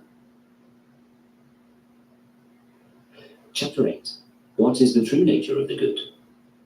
God is helpful, but the good also is helpful. It would seem, therefore, that the true nature of the good will be found to be where we find that of God to be. What then is the true nature of God? Flesh? Far from it. Land? Far from it. Fame? Far from it. It is intelligence, knowledge, right reason. Here, therefore, and only here, shall you seek the true nature of the good. Surely you do not seek it at all in a plant, do you? No. Nor in an irrational creature? No. If then you seek it in that which is rational, why do you keep on seeking it somewhere else than in that which differentiates the rational from the irrational? Plants are incapable of dealing even with external impressions. For that reason, you do not speak of the good in referring to them. The good requires, therefore, the faculty of using external impressions. Can that be all that it requires? For if that be all, then you must assert that things good and happiness and unhappiness are to be found in the other animals as well as in man. But as a matter of fact, you do not so assert, and you are right. For even if they have in the highest degree the faculty of using external impressions, still they do not have the faculty of understanding, at all events, their use of the external impressions. And with good reason, for they are born to serve others, and are not themselves of primary importance. The ass, for example, is not born to be of primary importance, is it? No, but because we had need of a back that was able to carry something. But, by Zeus, we had need that it should be able also to walk around. Therefore it has further received the faculty of using external impressions, for otherwise it would not be able to walk around. And at about that stage there was an end. But if it, like man, had somehow received the faculty of understanding the use of its external impressions, it is also clear that consequently it would no longer be subject to us, nor would it be performing these services, but would be our equal and our peer. Will you not, therefore, seek the true nature of the good in that quality, the lack of which in all creatures other than man prevents you from using the term good of any of these? But what, then? Are not those creatures also works of God? They are, but they are not of primary importance, nor portions of divinity. But you are a being of primary importance. You are a fragment of God. You have within you a part of him. Why, then, are you ignorant of your own kinship? Why do you not know the source from which you have sprung? Will you not bear in mind, whenever you eat, who you are that eat, and whom you are nourishing? Whenever you indulge in intercourse with women, who you are that do this? Whenever you mix in society, whenever you take physical exercise, whenever you converse, do you not know that you are nourishing God, exercising God? You are bearing God about with you, you poor wretch, and know it not. Do you suppose that I am speaking of some external God, made of silver or gold? It is within yourself that you bear him, and do not perceive that you are defiling him with impure thoughts and filthy actions. Yet in the presence of even an image of God, you would not dare do anything of the things you are now doing.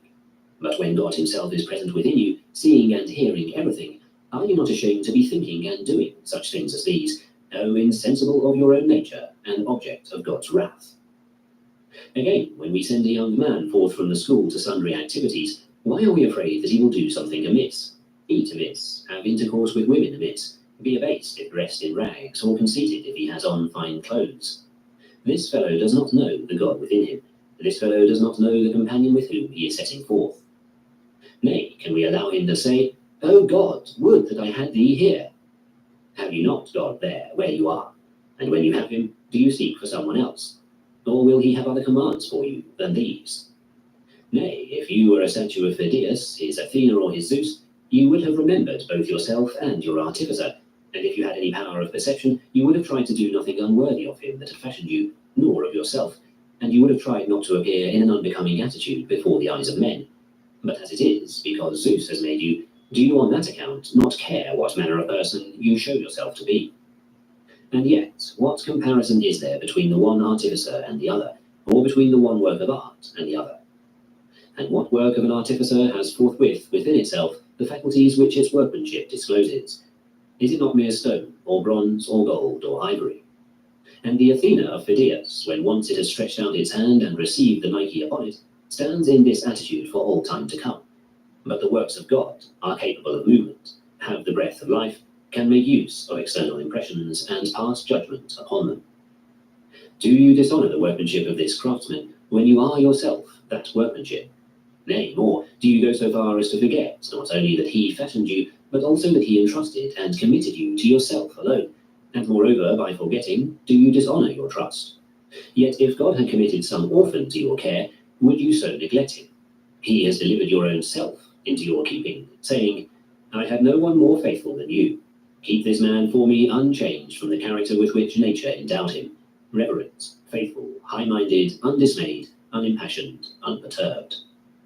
After that, do you fail so to keep him?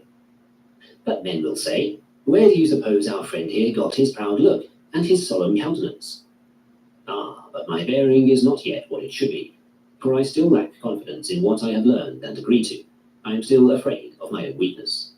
Just let me gain confidence, and then you'll see the right look in my eye and the right bearing. Then, when the statue is finished and polished, I will show it to you. What do you think of it? A lofty air, say you? Heaven forbid, for the Zeus at Olympia does not show a proud look, does he?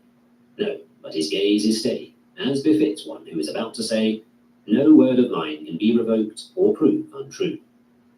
Of such character will I show myself to you, faithful, reverent, noble, unperturbed. You do not mean, therefore, immortal or ageless or exempt from disease? No, but one who dies like a god, who bears disease like a god. This is what I have, this is what I can do, but all else I neither have nor can do. I will show you the sinews of a philosopher. What do you mean by sinews? A desire that fails not of achievement, an aversion proof against encountering what it would avoid, an appropriate choice, a thoughtful purpose, a well-considered assent. This is what you shall see.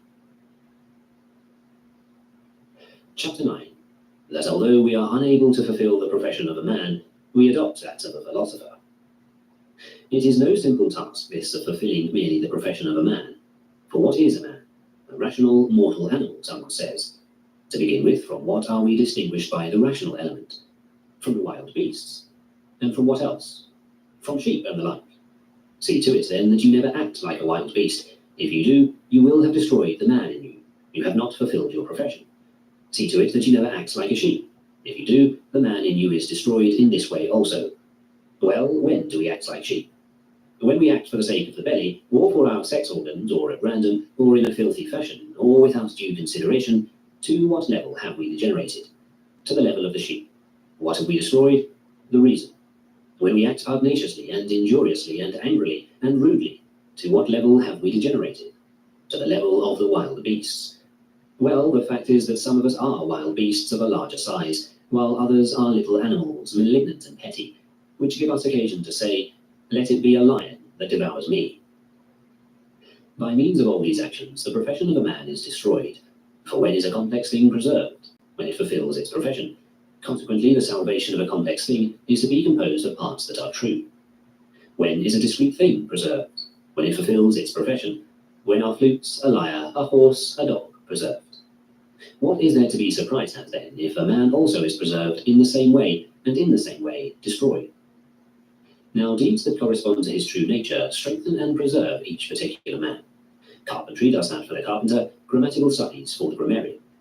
But if a man acquires the habit of writing ungrammatically, his art must necessarily be destroyed and perish. So modest acts preserve the modest man, whereas immodest acts destroy him, and faithful acts preserve the faithful man, while acts of the opposite character destroy him. And again, acts of the opposite character strengthen men of the opposite character. Shamelessness strengthens the shameless man, faithlessness the faithless, abuse the abusive, wrath the wrathful, a disproportion between what he receives and what he pays out, the miserly. That is why the philosophers admonish us not to be satisfied with merely learning, but to add thereto practice also, and then training. For in the course of years we have acquired the habit of doing the opposite of what we learn, and have in use opinions which are the opposite of the correct ones. If, therefore, we do not also put in use the correct opinions, we shall be nothing but the interpreters of other men's judgments. For who is there among us here and now that cannot give a philosophical discourse about good and evil? It will run like this. Of things that be, some are good, others evil, and others indifferent. Now good things are virtues, and everything that partakes in the virtues. Evil are the opposite, while indifferent are wealth, health, reputation. Then, if we are interrupted in the midst of our speech by some unusually loud noise, or if someone in the audience laughs at us, we are upset. Where, you philosopher, are the things you are talking about? Where did you get what you were just saying? From your lips, and that is all. Why then do you pollute the helpful principles that are not your own? Why do you gamble about matters of the very utmost concern? For to store away bread and wine in a pantry is one thing, and to eat them is another. What is eaten is digested, distributed, becomes sinews, flesh, bones, blood, a good complexion, easy breathing. What is stored away you can readily take and show whenever you please, but you get no good from it, except in so far as you are reputed to possess it. For how much better is it to set forth these principles than those of other schools of thought? Sit down now and give a philosophical discourse upon the principles of Epicurus, and perhaps you will discourse more effectively than Epicurus himself. Why then do you call yourself a Stoic? Why do you deceive the multitude? Why do you act the part of a Jew when you are a Greek? Do you not see in what sense men are severally called Jew, Syrian, or Egyptian? For example, whenever we see a man halting between two faiths, we are in the habit of saying, he is not a Jew, he is only acting the part. But when he adopts the attitude of mind of the man who has been baptized and has made his choice, then he is both a Jew in fact and is also called one. So we also are counterfeit Baptists, ostensibly Jews, but in reality something else, not in sympathy with our own reason, far from applying the principles which we profess, yet priding ourselves upon them as being men who know them. So, although we are unable even to fulfill the profession of man, we take on the additional profession of the philosopher, so huge a burden. It is as though a man who was unable to raise 10 pounds wanted to lift the stone of Ajax. Chapter 10. How is it possible to discover a man's duties from the designations which he bears? Consider who you are. To begin with, a man. That is one who has no quality more sovereign than moral choice, but keeps everything else subordinate to it, and this moral choice itself free from slavery and subjection. Consider, therefore, what those things are from which you are separated by virtue of the faculty of reason. You are separated from wild beasts, you are separated from sheep. In addition to this, you are a citizen of the world, and a part of it, not one of the parts destined for service, but one of primary importance, for you possess the faculty of understanding the divine administration of the world, and of reasoning upon the consequences thereof. What, then, is the profession of a citizen? To treat nothing as a matter of private profit, not to plan about anything as though he were a detached unit, but to act like the foot or the hand, which, if they had the faculty of reason and understood the constitution of nature, would never exercise choice or desire in any other way but by reference to the whole. Hence the philosophers well say that if the good and excellent man knew what was going to happen, he would help on the processes of disease and death and maiming, because he would realize that this allotment comes from the orderly arrangement of the whole, and the whole is more sovereign than the part, and the state more sovereign than the citizen. But as it is, seeing that we do not know beforehand what is going to happen, it is our duty to cleave to that which is naturally more fit to be chosen, since we are born for this purpose. Next, bear in mind that you are a son. What is the profession of this character? To treat everything that is his own as belonging to his father, to be obedient to him in all things, never to speak ill of him to anyone else, nor to say or do anything that will harm him, to give way to him in everything and yield him precedence, helping him as far as is within his power. Next, know that you are also a brother. Upon this character also there is incumbent deference, obedience, kindly speech, never to claim as against your brother any of the things that lie outside the realm of your free moral choice, but cheerfully to give them up, so that in the things that do lie within the realm of your free moral choice, you may have the best of it. Foresee what it is at the price of a head of lettuce, if it so chance, or of a seat, for you to acquire his goodwill, how greatly you get the best of it there. Next, if you sit in the town council of some city, remember that you are a councillor. If you are young, remember that you are young. If old, that you are an elder. If a father, that you are a father. For each of these designations, when duly considered, always suggests the acts that are appropriate to it. But if you go off and speak ill of your brother, I say to you, you have forgotten who you are and what your designation is. Why, if you were a smith and used your hammer amiss, you would have forgotten the smith you were. But if you forget the brother you are and become an enemy instead of a brother, will you seem to yourself to have exchanged nothing for nothing? And if, instead of being a man, a gentle and social being, you have become a wild beast, a mischievous, treacherous, biting animal, have you lost nothing? What, must you lose a bit of money so as to suffer damage? And does the loss of nothing else damage a man? Yet, if you lost your skill in the use of language or in music, you would regard the loss of it as damage. But if you are going to lose self-respect and dignity and gentleness, do you think that does not matter? And yet those former qualities are lost from some external cause that is beyond the power of our will, but these latter are lost through our own fault. And it is neither noble to have nor disgraceful to lose these former qualities, but not to have these latter, or having had them to lose them, is a disgrace and a reproach and a calamity. What is lost by the victim of unnatural lust? His manhood, and by the agent, beside a good many other things, he also loses his manhood no less than the other. What does the adulterer lose? He loses the man of self-respect that was, the man of self-control, the gentleman, the citizen, the neighbor. What does the man lose who is given to anger? Something else. Who is given to fear? Something else. No one is evil without loss or damage. Furthermore, if you look for your loss in health, all those whom I have just mentioned suffer neither injury nor loss. Nay, if it so chance, they even get gain and profit, when through some of their deeds just mentioned, they also acquire pelf. But observe that if you make paltry pelf your standard for everything, not even the man who loses his nose will, in your eyes, have suffered an injury.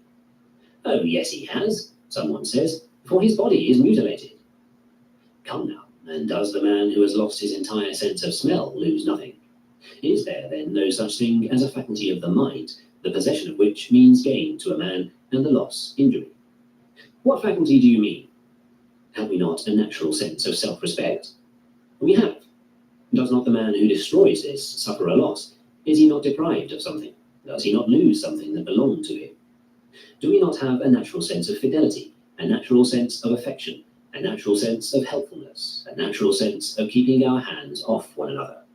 Shall, therefore, the man who allows himself to suffer loss in such matters be regarded as having suffered neither injury nor loss?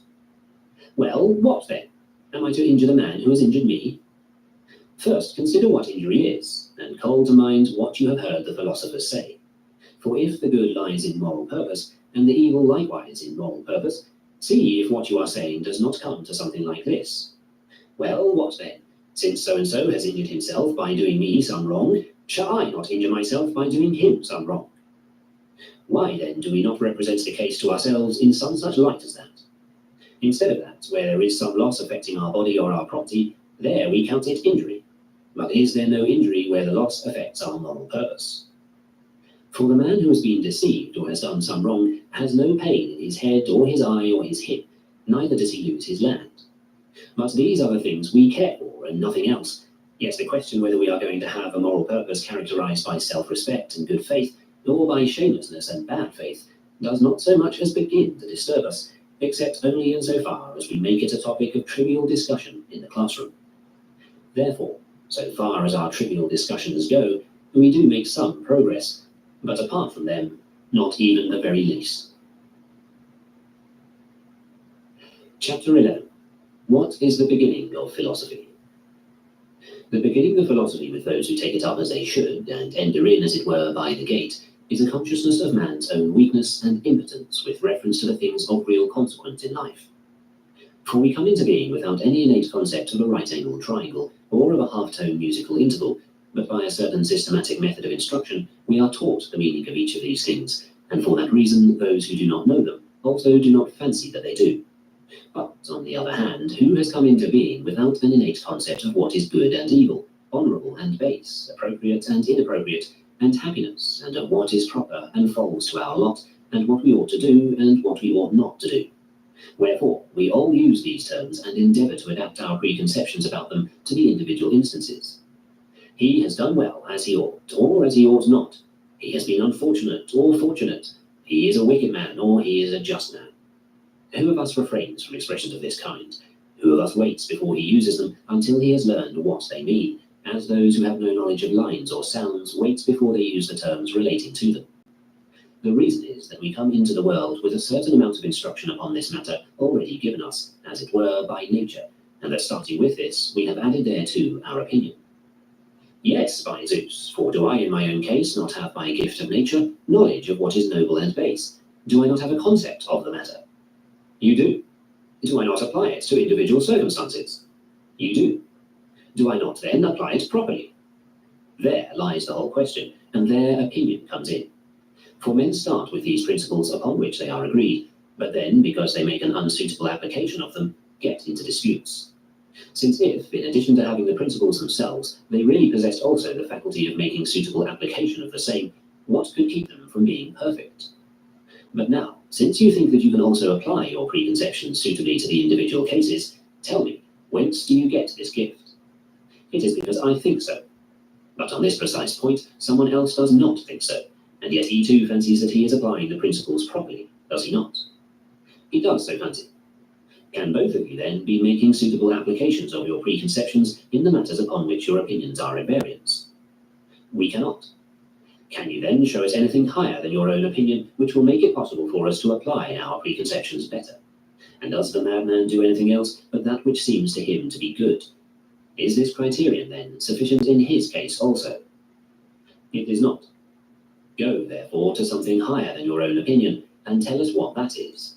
Behold, the beginning of philosophy, a recognition of the conflict between the opinions of men, and a search for the origin of that conflict, and a condemnation of mere opinion, coupled with skepticism regarding it, and a kind of investigation to determine whether the opinion is rightly held, together with the invention of a kind of standard of judgment, as we have invented the balance for the determination of weights, or the carpenter's rule for the determination of things straight and crooked. Is this the beginning of philosophy? Is everything right that every man thinks? Nay, how is it possible for conflicting opinions to be right? Consequently, not all opinions are right. But are our opinions right? Why ours rather than those of the Syrians? Why ours rather than those of the Egyptians? Why ours rather than my own, or those of so-and-so? There is no reason why. Therefore, the opinion which each man holds is not a sufficient criterion for determining the truth. For also in the case of weights and measures, we are not satisfied with the mere appearance, but we have invented a certain standard to test each. In the present case, then, is there no standard higher than opinion? And yet how can it possibly be that matters of the utmost consequence among men should be undeterminable and undiscoverable? Therefore there is some standard. Then why do we not look for it and find it, and when we have found it, thenceforth use it unswervingly, not so much as stretching out our finger without it? For this is something, I think, the discovery of which frees from madness those who use only opinion as the measure of all things, so that thenceforward, starting with certain principles that are known and clearly discriminated, we may use in the judgment of specific cases an organically articulated system of preconceived ideas. What subject has arisen that we wish to investigate? Pleasure. Subject it to the standard, put it into the balance. Should the good be the sort of thing that we can properly have confidence and trust in? It should. Can we properly have confidence, then, in something that is insecure? No. Pleasure contains no element of security, does it? No. Away with it, then, and throw it out of the balance, and drive it far away from the region of things good. But if you are not endowed with keen eyesight, and if one balance is not enough for you, bring another. Can one properly feel elated over the good? Yes. Can one properly feel elated then over the moment's pleasure? See that you do not say that it is proper. If you do, I shall no longer regard you as a proper person even to have a balance. And so are matters judged and weighed, if we have the standards ready with which to test them. And the task of philosophy is this, to examine and to establish the standards. But to go ahead and use them after they have become known is the task of the good and excellent man. Chapter 12. Upon the art of argumentation. What a man ought to learn before he will know how to conduct an argument has been precisely defined by the philosophers of our school. But as to the proper use of what we have learned, we are still utterly inexperienced. At all events, give to any one of us you please some layman with whom to carry on an argument. He will find no way of dealing with him, but after moving the man a little, in case the latter thwart him, our man gives up trying to handle him, and thereafter either reviles him or laughs him to scorn, and remarks, "He is a mere layman, it is impossible to do anything with him." But the real guide, whenever he finds a person going astray, leads him back to the right road, instead of leaving him with a scornful laugh or an insult. So also do you show him the truth, and you will see that he follows. But so long as you do not show him the truth, do not laugh him to scorn, but rather recognize your own incapacity. How did Socrates act? He used to force the man who was arguing with him to be his witness, and never needed any other witness. That is why he could say, "I can dispense with all the others, and am always satisfied to have my fellow disputant for a witness, and the votes of the rest I do not take, but only that of my fellow disputant." For he used to make so clear the consequences which followed from the concepts that absolutely everyone realized the contradiction involved and gave up the battle. And so does the man who feels envy rejoice in it? Not at all, but he experiences pain rather than joy. By the contradiction in terms, he has moved the other party to the argument. Very well, does envy seem to you to be the feeling of pain at evils? And yet what envy is there of evils? Consequently, he has made his opponent say that envy is a feeling of pain at good things. Very well, would a man feel envy about matters that did not concern him in the least? Not at all. And so he filled out and articulated the concept, and after that went his way. He did not start in by saying, "Define envy for me," and then, when the other had defined it, remark, "That is a bad definition you have made, for the definition term does not fit the subject defined." Those are technical terms, and for that reason wearisome to the layman and hard for him to follow, and yet we are unable to dispense with them. But as to terms which the layman could himself follow, and so, by the assistance of his own external impressions, be able to accept or reject some proposition, we are absolutely unable to move him by their use. The result is that, recognizing this incapacity of ours, we naturally refrain from attempting the matter, and those of us, I mean, who are at all cautious. But the rash multitude of men, when once they have let themselves in for something of this sort, get confused themselves and confuse others, and finally, after reviling their opponents and being themselves reviled, they walk away. Now this was the first and most characteristic thing about Socrates, that he never got wrought up during an argument, never used any term of abuse or insolence, but endured the abuse of others and put an end to strife. If you wish to know how great was the faculty he had in this field, read the Symposium of Xenophon, and you will see how many cases of strife he settled. Therefore, and with good reason, among the poets also very high praise has been accorded to the following sentiment: "Soon doth he shrewdly make an end of a quarrel, though weighty." Well, what then? Nowadays this activity is not a very safe one, and especially so in Rome. For the man who engages in it will clearly be under obligation not to do it in a corner, but he must go up to some rich person of consular rank, if it so chance, and ask him, "You there, can you tell to whose care you have entrusted your horses?" "I can indeed," answers the man. "Is it then some chance comer, a man who knows nothing about the care of horses?" "Not at all." "And what then? Can you tell me to whom you have entrusted your gold, or your silver, or your clothing?" "I have not entrusted these either to a chance comer." "And have you ever thought about entrusting your body to someone to look after it?" "Why, certainly." "And of course he too is a man of special skill in the art of physical training, or medicine, is he not?" "Yes, indeed." "Are these your most valuable possessions, or have you something else that is better than all of them?" "And just what do you mean?" "That, by Zeus, which utilizes these things, and puts each of them to the test, and exercises deliberation." "Ah, so you are talking about my soul, are you?" "You have understood me aright. for it is precisely this that I am talking about. By Zeus, I regard this as far and away the most valuable of all my possessions. Can you then tell in what way you have taken care of your soul? For it is not to be supposed that as wise a man as yourself, and one so honoured in the city, is recklessly and at random allowing the very best of his possessions to go to ruin through neglect. Yet certainly not.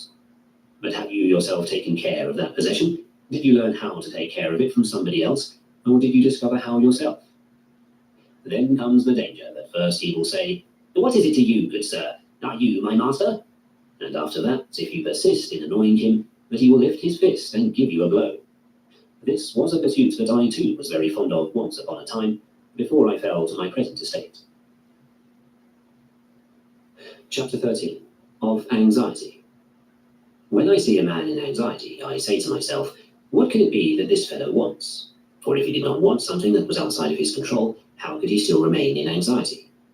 That is why the Citharode, when singing all alone, shows no anxiety, but does so when he enters the theatre, even though he has a very beautiful voice and plays the cithara admirably. For he does not wish merely to sing well, but also to win applause, and that is no longer under his control. Accordingly, where he has skill, there he shows confidence. Set before him any layman that you please, and the musician pays no attention to him. But in a matter of which he has no knowledge, and which he has never studied, there he is in anxiety. What is the meaning of this? Why, he simply does not know what a crowd is, nor the applause of a crowd.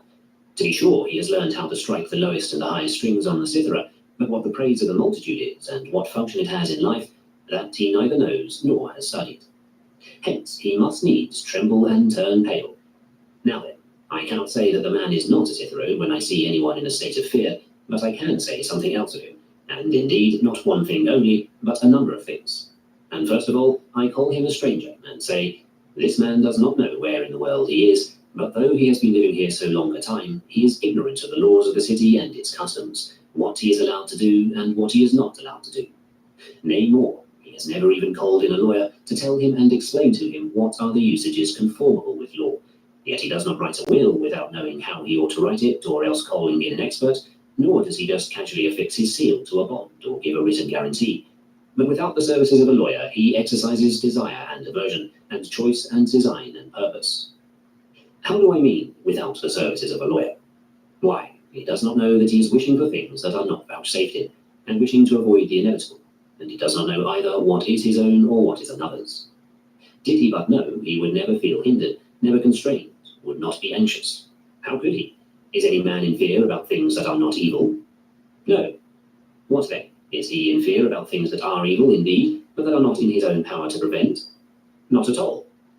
If then things indifferent are neither good nor bad, but all matters of moral purpose are under our control, and no man can either take them away from us, or bring upon us such of them as we do not wish, what room is there left for anxiety? Yet we are anxious about our wretched body, about our trifling estate, about what seasonable thing, but are anxious about none of the things that are within us. We are not anxious about not conceiving a false opinion, are we? No, for that is under my control. Or about making a choice contrary to nature. No, not about this either. Then whenever you see a man looking pale, just as the physician, judging from the complexion, says, this man's spleen is affected, and this man's liver, so do you also say, this man's desire and aversion are affected. He is not getting along well, he is feverish. For there is nothing else that changes a man's complexion, or makes him tremble, or his teeth to chatter, or to shift from knee to knee, and rest on either foot. That is why Zeno was not anxious when he was about to meet Antigonus, for over none of the things that Zeno regarded highly did Antigonus have power, and what Antigonus did have power over, Zeno cared nothing about. But Antigonus was anxious when he was about to meet Zeno, and very naturally so, for he wanted to please him, and that lay outside of his control. Yet Zeno did not care about pleasing him, any more than any other artist cares about pleasing one who has no knowledge of his art. Do I care to please you? What do I gain thereby? For do you know the standards according to which man is judged by man? Have you been concerned to know what a good man is and what an evil man, and how each becomes what he is? Why then are you not a good man yourself? How do you make out, he answers, that I am not a good man? Why, because no good man grieves or groans, no good man laments, no good man turns pale and trembles, or asks, how will he receive me? How will he listen to me? You slave, he will receive you and listen to you as seems best to him. Why then are you concerned about things that are not your own? Now, is it not his own fault if he gives a bad reception to what you have to say? Of course. Is it possible for one man to make the mistake and yet another suffer the harm? No. Why then are you anxious over what is not your own? That is all very well, but I am anxious over how I shall speak to him. What? Are you not privileged to speak to him as you please? Yes, but I am afraid that I shall be disconcerted. You are not afraid of being disconcerted when you are about to write the name Dio, are you? No, not at all. What is the reason? Is it not that you have practiced writing? Yes, of course. What then? If you are about to read something, would you not feel the same way about it? Quite the same. What is the reason? Why, because every art has an element of strength and confidence inside its own field. Have you then not practiced speaking? And what else did you practice in your school? Syllogisms and arguments involving equivocal premises. To what end? Was it not to enable you to conduct an argument skillfully? And does not skillfully mean seasonably and securely and intelligently, and, more than that, without making mistakes and without embarrassment, and in addition to all this, with confidence? Surely. Well then, if you are on horseback and have ridden out upon the plain against a man who is on foot, are you in anxiety, assuming that you are in practice and the other man is not? Yes, that is all very well, but Caesar has authority to put me to death. Then tell the truth, wretch, and do not brag, nor claim to be a philosopher, nor fail to recognize your masters. But as long as you let them have this hold on you through your body, follow everyone that is stronger than you are. But Socrates used to practice speaking to some purpose. Socrates, who discoursed as he did to the tyrants, to his judges, and in the prison. Diogenes had practiced speaking. Diogenes who talked to Alexander as he did, to Philip, to the pirates, to the man who had bought him. Leave such matters to those who are seriously interested in them, to the brave, but do you walk away to your own concerns and never depart from them again. Go into the corner and sit down, and spin syllogisms and propound them to others. In thee the state hath found no leader true. Chapter 14. To Naso. Once, when a certain Roman citizen, accompanied by his son, had come in and was listening to one of his readings, Epictetus said, "This is the style of my teaching," and then lapsed into silence. But when the other requested to know what came next, he replied, "Instruction in the technique of any art is boring to the layman who has no experience in it. Now the products of the arts show immediately their use towards the purpose for which they are made, and most of them possess also a certain attractiveness and charm. For example, to stand by and watch the process by which a shoemaker learns his trade is indeed not pleasant, yet the shoe is useful and not an unpleasant thing to look at either. And the process of education in the case of a carpenter is especially tiresome to the layman who happens to be watching, but the work which the carpenter does shows the use of his art.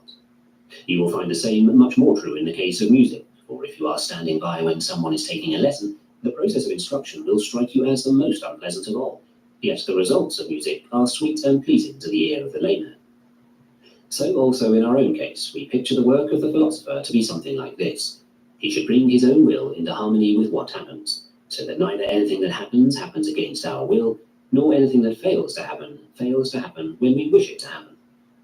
The result of this, for those who have so ordered the work of philosophy, is that in desire they are not disappointed, and in aversion they do not fall into what they would avoid, that each person passes his life to himself, free from pain, fear, and perturbation, and at the same time maintaining with his associates both the natural and the acquired relationships, those namely of son, father, brother, citizen, wife, neighbor, fellow traveller, ruler, and subject. Something like this is our picture of the work of the philosopher. The next thing after this is that we seek the means of achieving it. We see then that the carpenter becomes a carpenter by first learning something. The helmsman becomes a helmsman by first learning something. May it not be then that in our case also it is not sufficient to wish to become noble and good, but that we are under the necessity of learning something first. We seek then what this is. Now the philosophers say that the first thing we must learn is this, that there is a God, and that he provides for the universe, and that it is impossible for a man to conceal from him not merely his actions, but even his purposes and thoughts. Next, we must learn what the gods are like, for whatever their character is discovered to be, the man who is going to please and obey them must endeavor, as best he can, to resemble them.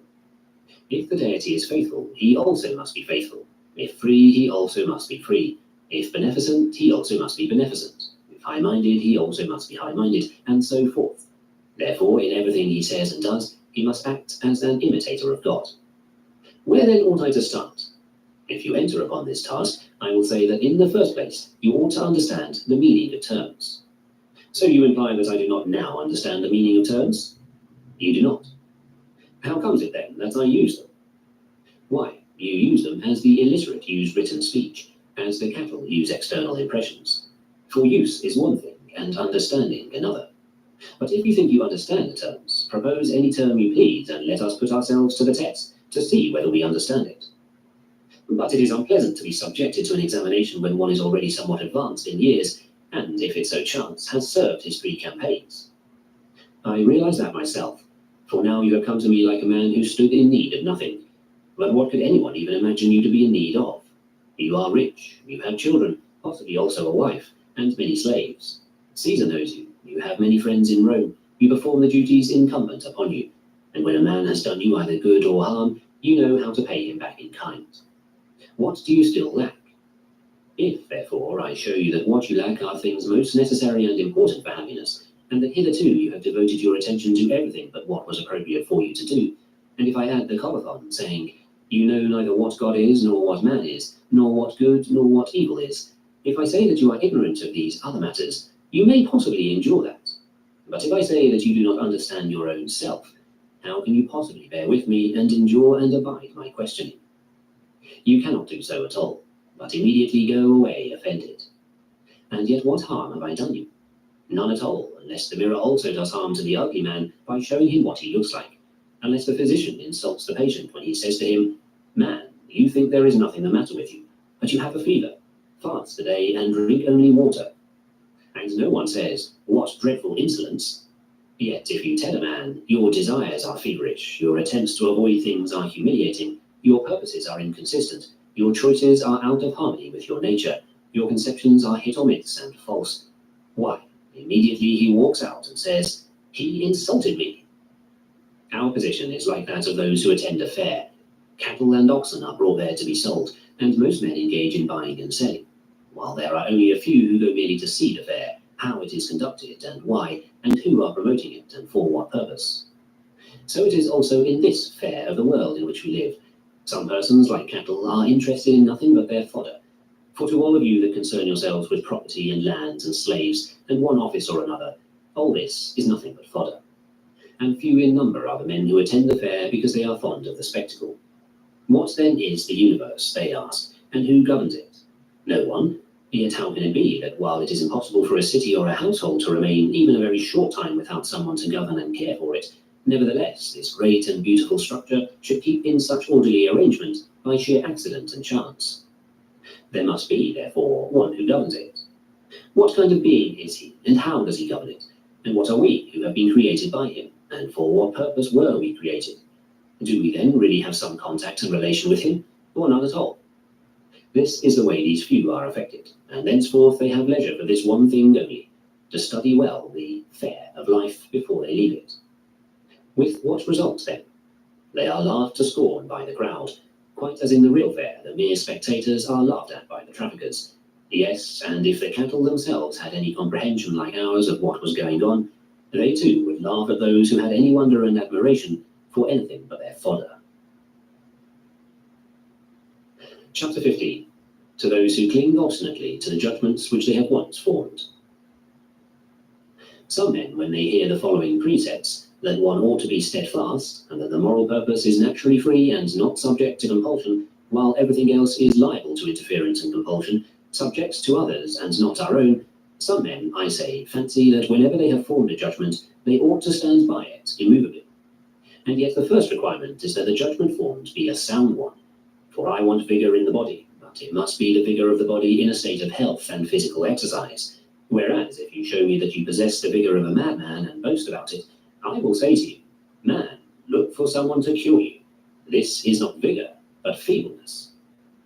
The following is another way in which the minds of those are affected who hear these precepts amiss. For example, a friend of mine, for no reason at all, made up his mind to starve himself. I learned about it when he was already in the 3rd day of his fasting, and went and asked him what had happened. I have decided, he answered. Very well, but still what was it that induced you to make up your mind? For if your judgment was good, see, we are at your side and ready to help you make your exit from this life. But if your judgment was irrational, change it. I must abide by my decisions. Why, man? What are you about? You mean not all your decisions, but only the right ones. For example, if you are convinced at this moment that it is night, do not change your opinion, if that seems best to you, but abide by it, and say that you ought to abide by your decisions. Do you not wish to make your beginning and your foundation firm? That is, to consider whether your decision is sound or unsound, and only after you have done that, proceed to rear thereon the structure of your determination and your firm resolve. But if you lay a rotten and crumbling foundation, you cannot rear thereon even a small building. But the bigger and stronger your superstructure is, the more quickly it will fall down. Without any reason, you are taking out of this life, to our detriment, a human being who is a familiar friend, a citizen of the same states, both the large state and the small, and then, though in the act of murder, and while engaged in the destruction of a human being that has done no wrong, you say that you must abide by your decisions. But if the idea ever entered your head to kill me, would you have to abide by your decisions? Well, it was hard work to persuade that man, but there are some men of today whom it is impossible to move. So as I feel that I now know what I formerly did not understand, the meaning of the proverb, a fool you can neither persuade nor break. God forbid that I should ever have for a friend a wise fool. There is nothing harder to handle. I have decided, he says. Why, yes, and so have madmen. But the more firm their decision is about what is false, the more hellebore they need. Will you not act like a sick man and summon a physician? I am sick, sir, help me. Consider what I ought to do. It is my part to obey you. So also in the present instance, I know not what I ought to be doing, but I have come to find out. Thus one should speak. No, but this is what one hears. Talk to me about anything else, but on this point I have made my decision. Anything else, indeed. Why, what is more important or more to your advantage than to be convinced that it is not sufficient for a man merely to have reached decisions and to refuse to change? These are the sinews of madness, not health. If you force me to this, I would gladly die.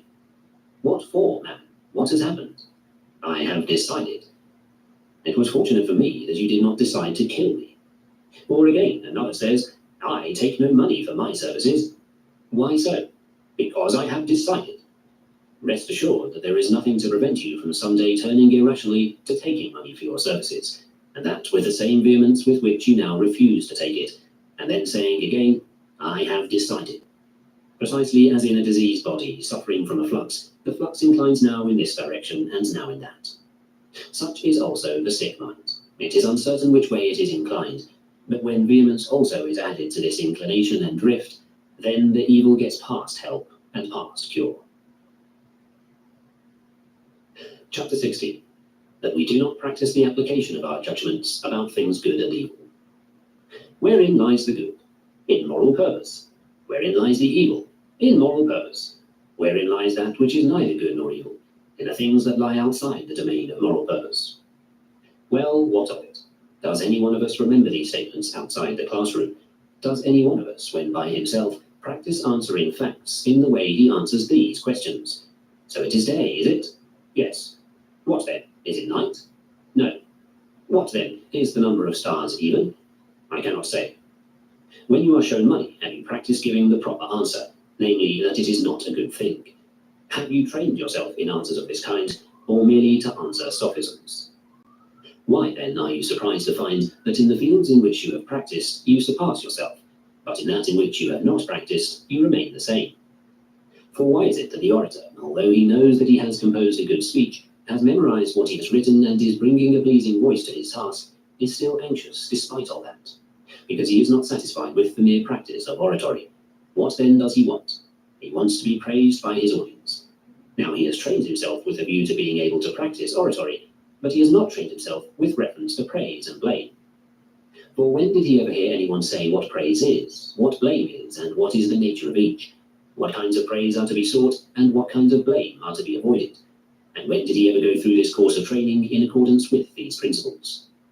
Why then are you any longer surprised because he surpasses all others in the field in which he has studied, but in that in which he has not practiced, he is no better than the multitude? He is like a citharone who knows how to play the harp, sings well, has a beautiful flowing gown, and still trembles when he comes upon the stage.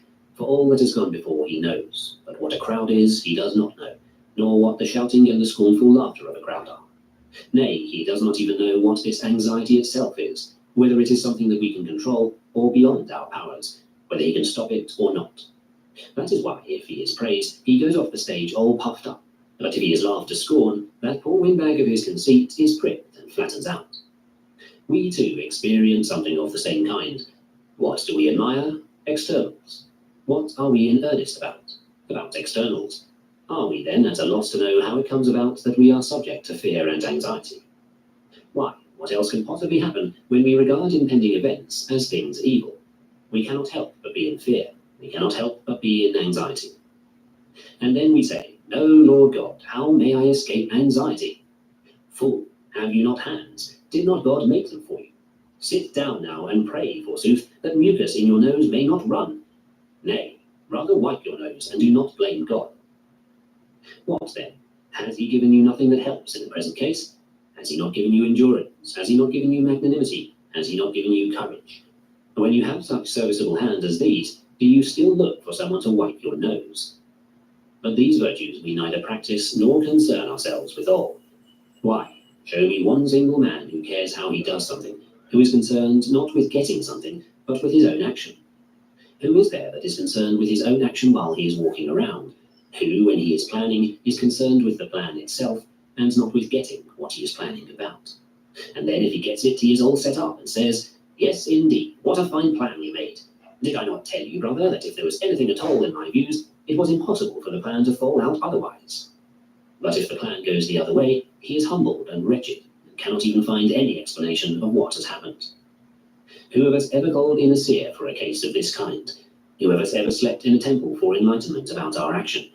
Who? Show me but one, that I may see him, the man that I have long been looking for, the truly noble and gifted man, be he young or old, only show him.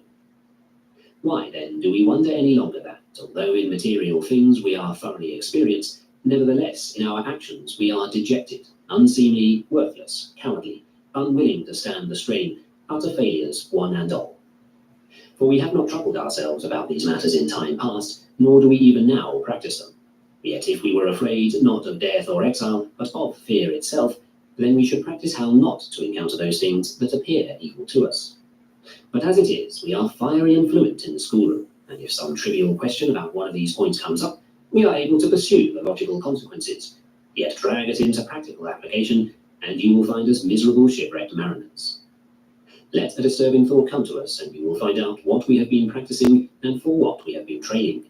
As a result, because of our lack of practice, we are ever going out of our way to heap our terrors and to make them out greater than they actually are. For example, whenever I go to sea, on gazing down into the deep or looking around upon the expansive waters and seeing no land, I am beside myself, fancying that if I am wrecked, I shall have to swallow this whole expanse of waters. But it does not occur to me that 3 pints are enough. What is it then that disturbs me? The expanse of sea? No, but my judgment. Again, when there is an earthquake, I fancy that the whole city is going to fall upon me. What, is not a little stone enough to knock out my brains? What then are the things that weigh us down and drive us out of our senses? Why, what else but our judgments? For when a man goes hence, abandoning the comrades, the places, and the social relations to which he is accustomed, what else is the burden that is weighing him down but a judgment? Children, indeed, when they cry a little because their nurse has left, forget their troubles as soon as they get a cookie. Would you, therefore, have us resemble children? No, by Zeus, for I claim that we should be influenced in this way, not by a cookie, but by true judgments. And what are these? The things which a man ought to practice all day long, without being devoted to what is not his own, either comrade or place or gymnasia, nay, not even to his own body. But he should remember the law and keep that before his eyes. And what is the law of God?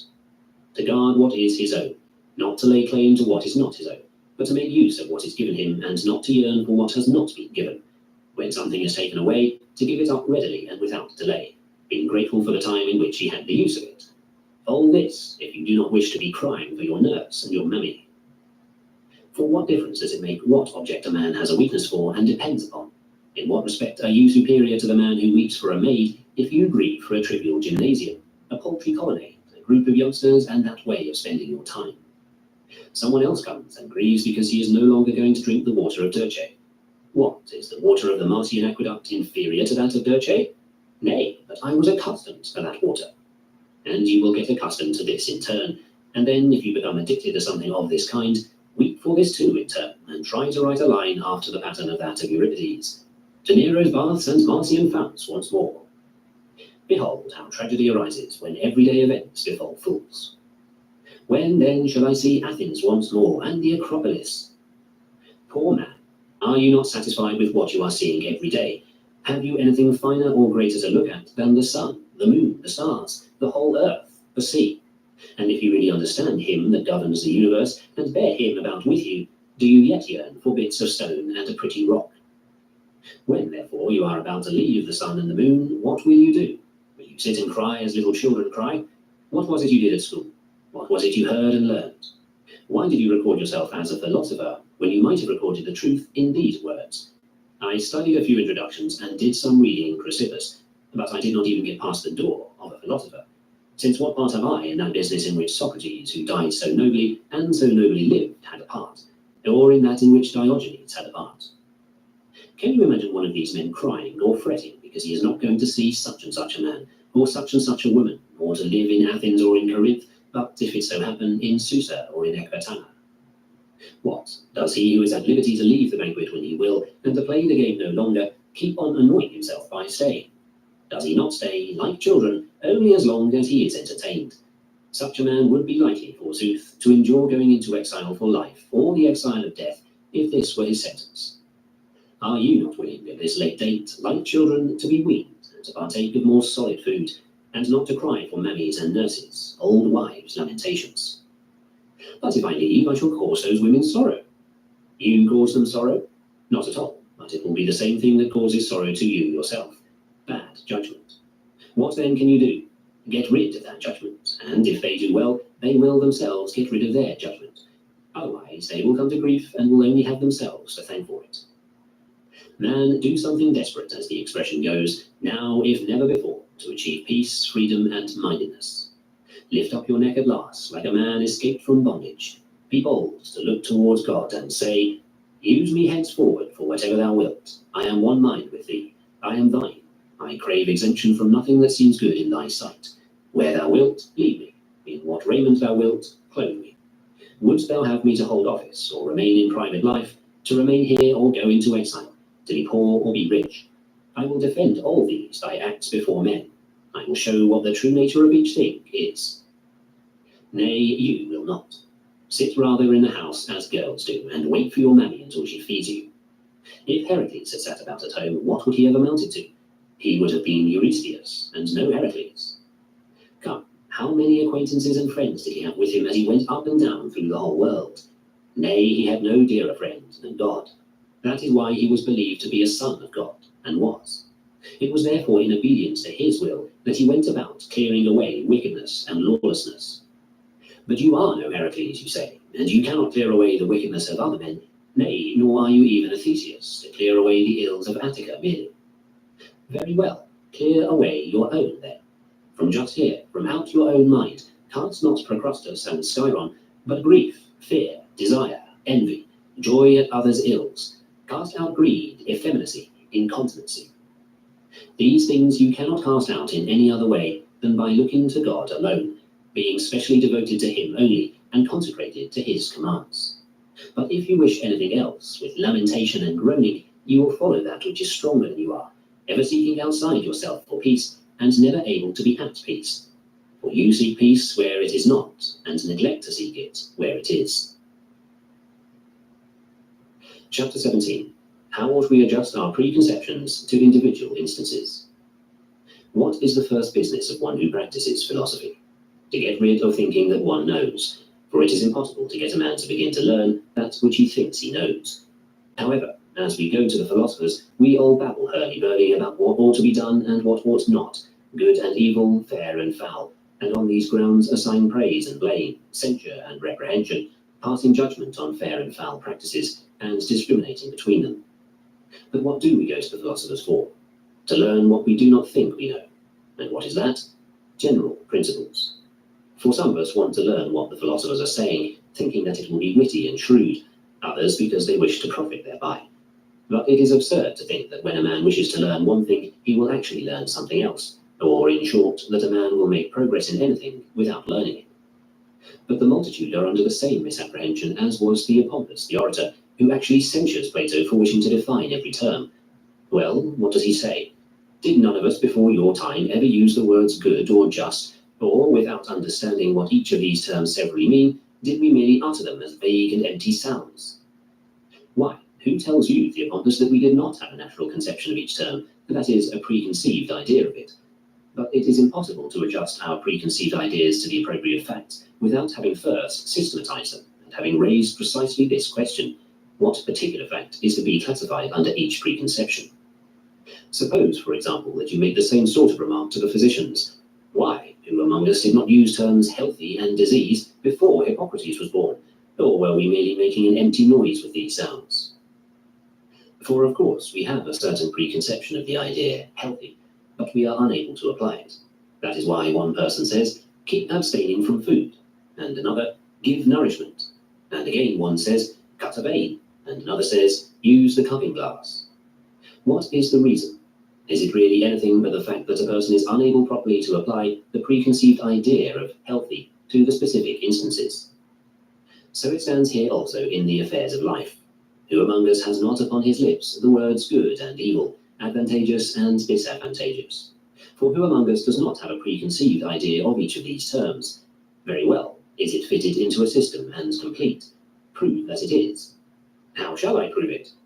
Apply it properly to specific facts. To start with, Plato classifies definitions under the preconception, the useful, but you classify them under that of the useless. Is it then possible for both of you to be right? How can that be? Does not one man apply his preconceived idea of the good to the fact of wealth, while another does not, and another to that of pleasure, and yet another to that of health? Indeed, to sum up the whole matter, if all of us who have these terms upon our lips possess no mere empty knowledge of each one severally, and do not need to devote any pains to the systematic arrangement of our preconceived ideas, why do we disagree? Why fight? Why blame one another? And yet what need is there for me to bring forward now our strife with one another, and make mention of that? Take your own case. If you apply properly your preconceived ideas, why are you troubled? Why are you hampered? Let us pass by for the moment to the second field of study, that which has to do with our choices and the discussion of what is our duty in regard to them. Let us pass by also the third, that which has to do with our assents. I make you a present of all this. Let us confine our attention to the first field, one which allows an almost palpable proof that you do not properly apply your preconceived ideas. Do you at this moment desire what is possible in general and what is possible for you in particular? If so, why are you hampered? Why are you troubled? Why are you not at this moment trying to escape what is inevitable? If so, why do you fall into any trouble? Why are you unfortunate? Why is it that when you want something it does not happen, and when you do not want it, it does happen? For this is the strongest proof of trouble and misfortune. I want something and it does not happen. And what creature is more wretched than I? I do not want something and it does happen. And what creature is more wretched than I? Medea, for example, because she could not endure this, came to the point of killing her children. In this respect at least, hers was the act of a great spirit, for she had the proper conception of what it means for anyone's wishes not to come true. Very well then, she says, in these circumstances I shall take vengeance upon the man who has wronged and insulted me. Yet what good do I get out of his being in such an evil plight? How can that be accomplished? I kill my children, but I shall be punishing myself also. Yet what do I care? This is the outburst of a soul of great force, for she did not know where the power lies to do what we wish, that we cannot get this from outside ourselves, nor by disturbing and deranging things. Give up wanting to keep your husband, and nothing of what you want fails to happen. Give up wanting him to live with you at any cost. Give up wanting to remain in Corinth, and in a word, give up anything but what God wants. And who will prevent you? Who will compel you? No one, any more than anyone prevents or compels Zeus. When you have such a leader as Zeus, and identify your wishes and your desires with his, why are you still afraid that you will fail? Give to poverty and to wealth your aversion and your desire, you will fail to get what you wish, and you will fall into what you would avoid. Give them to health, you will come to grief. So also if you give them to offices, honours, country, friends, children, in short, to anything that lies outside the domain of moral purpose. But give them to Zeus and the other gods, entrust them to their keeping, let them exercise their control, let your desire and your aversion be ranged on their side, and how can you be troubled any longer? But if you show envy, wretched man, and pity and jealousy and timidity, and never let a day pass without bewailing yourself and the gods, how can you continue to say that you have been educated? What kind of education, man, do you mean? Because you have worked on syllogisms and arguments with equivocal premises, will you not unlearn all this, if that be possible, and begin at the beginning, realizing that hitherto you have not even touched the matter, and for the future, beginning at this point, add to your foundations that which comes next in order, provision that nothing shall be that you do not wish, and that nothing shall fail to be that you do wish. Give me but one young man who has come to school with this purpose in view, who has become an athlete in this activity, saying, as for me, let everything else go. I am satisfied if I shall be free to live untrammeled and untroubled, to hold my neck in the face of facts like a free man, and to look up to heaven as a friend of God, without fearing of what may possibly happen. Let one of you show me such a person, so that I can say to him, enter, young man, into your own, for it is your destiny to adorn philosophy. Yours are these possessions, yours these books, yours these discourses. Then, when he has worked his way through this first field of study and mastered it like an athlete, let him come to me again and say, I want, it is true, to be tranquil and free from turmoil, but I want also, as a God-fearing man, a philosopher and a diligent student, to know what is my duty towards the gods, towards parents, towards brothers, towards my country, towards strangers. Advance now to the second field of study. This also is yours. Yes, but I have already studied this second field. What I wanted was to be secure and unshaken, and that not merely in my waking hours, but also when asleep and drunk and melancholy mad. Man, you are a god. Great are the designs you cherish.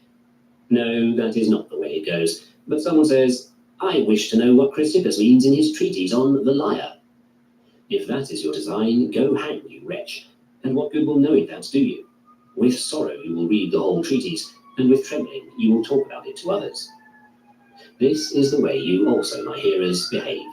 You say, shall I read aloud to you, brother, and you to me? Man, you write wonderfully. And again, you have a great gift for writing in the style of Xenophon. You for that of Plato. You for that of Aristophanes. And then, when you have told dreams to one another, you go back to the same things again. You have exactly the same desires as before, the same aversions. In the same way you make your choices, your designs, and your purposes. You pray for the same things, and are interested in the same things. In the second place, you do not even look for anybody to give you advice, but you are annoyed if you are told what I am telling you. Again, you say, he is an old man without the milk of human kindness in him. He did not weep when I left, nor say, I fear you are going into a very difficult situation, my son. If you come through safely, I will light lamps. Is this what a man with the milk of human kindness in him would say? It will be a great piece of good luck for a person like you to come through safely, a thing worth lighting lamps to celebrate. Surely you ought to be free from death and free from disease. It is this conceit of fancying that we know something useful that, as I have said, we ought to cast aside before we come to philosophy, as we do in the case of geometry and music. Otherwise, we shall never even come near to making progress, even if we go through all the introductions and the treatises of Chrysippus, with those of Antipater and Archidamus thrown in. Chapter 18. How must we struggle against our external impressions? Every habit and faculty is confirmed and strengthened by the corresponding actions, that of walking by walking, that of running by running. If you wish to be a good reader, read. If you wish to be a good writer, write. If you should give up reading for 30 days, one after the other, and be engaged in something else, you will know what happens. So also if you lie in bed for 10 days, get up and try to take a rather long walk, and you will see how wobbly your legs are.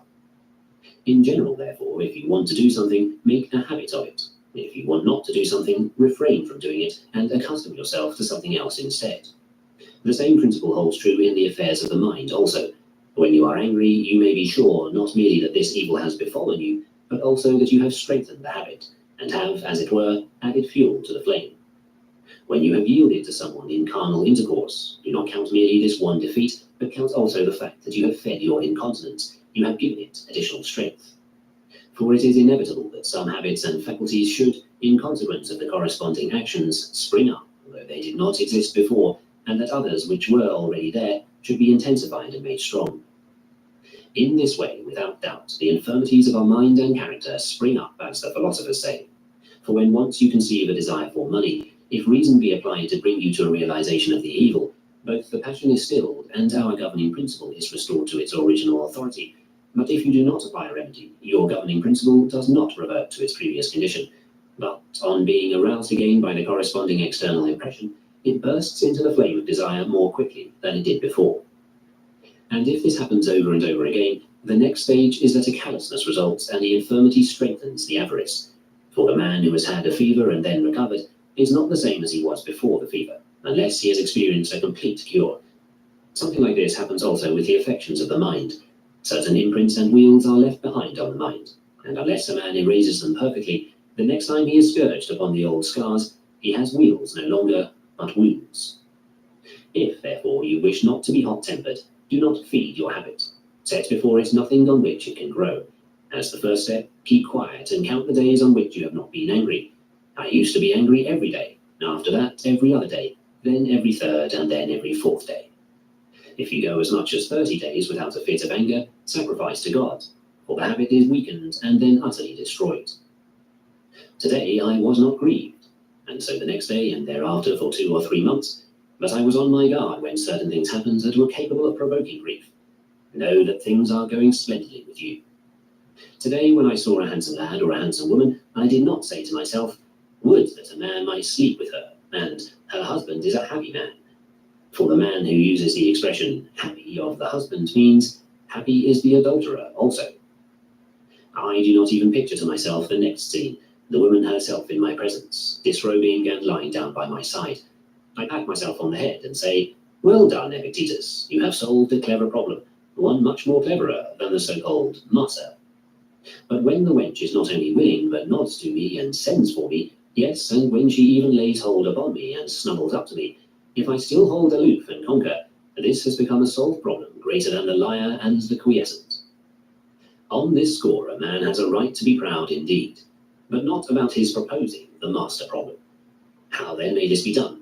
Make it your wish finally to satisfy your own self. Make it your wish to appear beautiful in the sight of God. Set your desire upon becoming pure in the presence of your pure self and of God. Then, when an external impression of that sort comes suddenly upon you, says Plato, go and offer an expiatory sacrifice. Go and make offering as a suppliant to the sanctuaries of the gods who avert evil. It is enough if you only withdraw to the society of the good and excellent men, and set yourself up to comparing your conduct with theirs, whether you take as your model one of the living or one of the dead. Go to Socrates and mark him as he lies down beside Alcibiades, and make light of his youthful beauty. Bethink yourself how great a victory he once won and knew it himself, like an Olympic victory, and what his rank was, counting in order from Heracles, so that, by the gods, one might justly greet him with the salutation, Hail, wondrous man! For he was victor over something more than these rotten boxers and Pancratiasts and the gladiators who resemble them. If you confront your external impression with such thoughts, you will overcome it, and not be carried away by it. But, to begin with, be not swept off your feet, I beseech you, by the vividness of the impression, but say, wait for me a little, O impression, allow me to see who you are, and what you are an impression of, allow me to put you to the test. And after that, do not suffer it to lead you on by picturing to you what will follow. Otherwise it will take possession of you, and go off with you wherever it will. But do you rather introduce and set over against it some fair and noble impression, and throw out this filthy one. And if you form the habit of taking such exercises, you will see what mighty shoulders you develop, what sinews, what vigour. But as it is, you have merely your philosophic quibbles, and nothing more. The man who exercises himself against such external impressions is the true athlete in training. Hold, unhappy man, be not swept along with your impressions. Great is the struggle, divine the task. The prize is a kingdom, freedom, serenity, peace. Remember God, call upon him to help you and stand by your side, just as voyagers in a storm call upon the Dioscuri. For what storm is greater than that stirred up by powerful impressions, which unseat the reason? As for the storm itself, what else is it but an external impression? To prove this, take away the fear of death, and then bring on as much thunder and lightning as you please, and you will realize how great is the calm, how fair the weather, in your governing principle. But if you be once defeated, and say that by and by you will overcome, and then a second time do the same thing, Know that at last you will be in so wretched a state and so weak that by and by you will not so much as notice that you are doing wrong, but you will even begin to offer arguments in justification of your conduct. And then you will confirm the truth of the saying of Hesiod, forever with misfortunes dire must he who loiters cope. Chapter 19. To those who take up the teachings of the philosophers only to talk about them. The master argument appears to have been propounded on the strength of some such principles as the following, since there is a general contradiction with one another between these three propositions, to wit, 1. Everything true as an event in the past is necessary, and 2. An impossible does not follow a possible, and 3. What is not true now and never will be is nevertheless possible. Diodorus, realizing this contradiction, used the plausibility of the first two propositions to establish the principle. Nothing is possible which is neither true now nor ever will be. But one man will maintain, among the possible combinations of two at a time, the following, namely 3. Something is possible which is not true now and never will be, and 2. An impossible does not follow a possible. Yet he will not grant the third proposition, 1. Everything true as an event in the past is necessary, which is what Cleanthes and his group, whom Antipater has stoutly supported, seem to think. But others will maintain the other two propositions, 3. A thing is possible which is not now true and never will be, and 1. Everything true as an event in the past is necessary, and then will assert that an impossible does follow a possible. But there is no way by which one can maintain all three of these propositions because of their mutual contradiction. If then someone asks me, but which pair of these do you yourself maintain? I shall answer him that I do not know, but I have received the following account.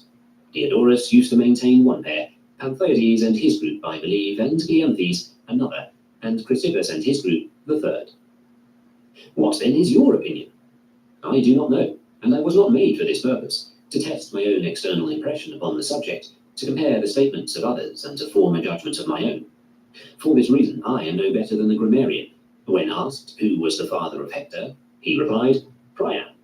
Who were his brothers? Alexander and Deiphobus. And who was their mother? Hecuba. This is the account that I have received. From whom?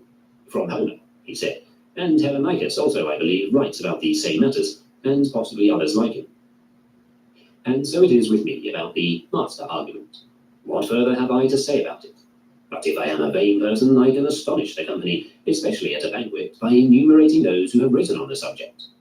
Chrysippus also has written admirably on this topic in the first book of his treatise, On Things Possible, and Cleanthes has written a special work on the subject, and Archidamus. Antipater also has written, not only in his book On Things Possible, but also a separate monograph in his discussion of the master argument. Have you not read the treatise? I have not read it. But then read it. And what good will it do him? He will be more trifling and tiresome than he is already. You, for example, what have you gained by the reading of it? What judgment have you formed on the subject? Nay, you will tell us of Helen and Priam and the island of Calypso, which never was and never will be. And in the field of literary history, indeed, it is of no great consequence that you master the received account without having formed any judgment of your own. But in questions of conduct, we suffer from this fault much more than we do in literary matters. Tell me about things good and evil. Listen, the winds that blew me from the Trojan shore brought me to the Ciconians. Of things, some are good, others bad, and yet others indifferent. Now the virtues and everything that shares in them are good, while vices and everything that shares in vice are evil. And what falls in between these, namely wealth, health, life, death, pleasure, pain, are indifferent. And where do you get that knowledge? Hellanicus says so in the history of Egypt.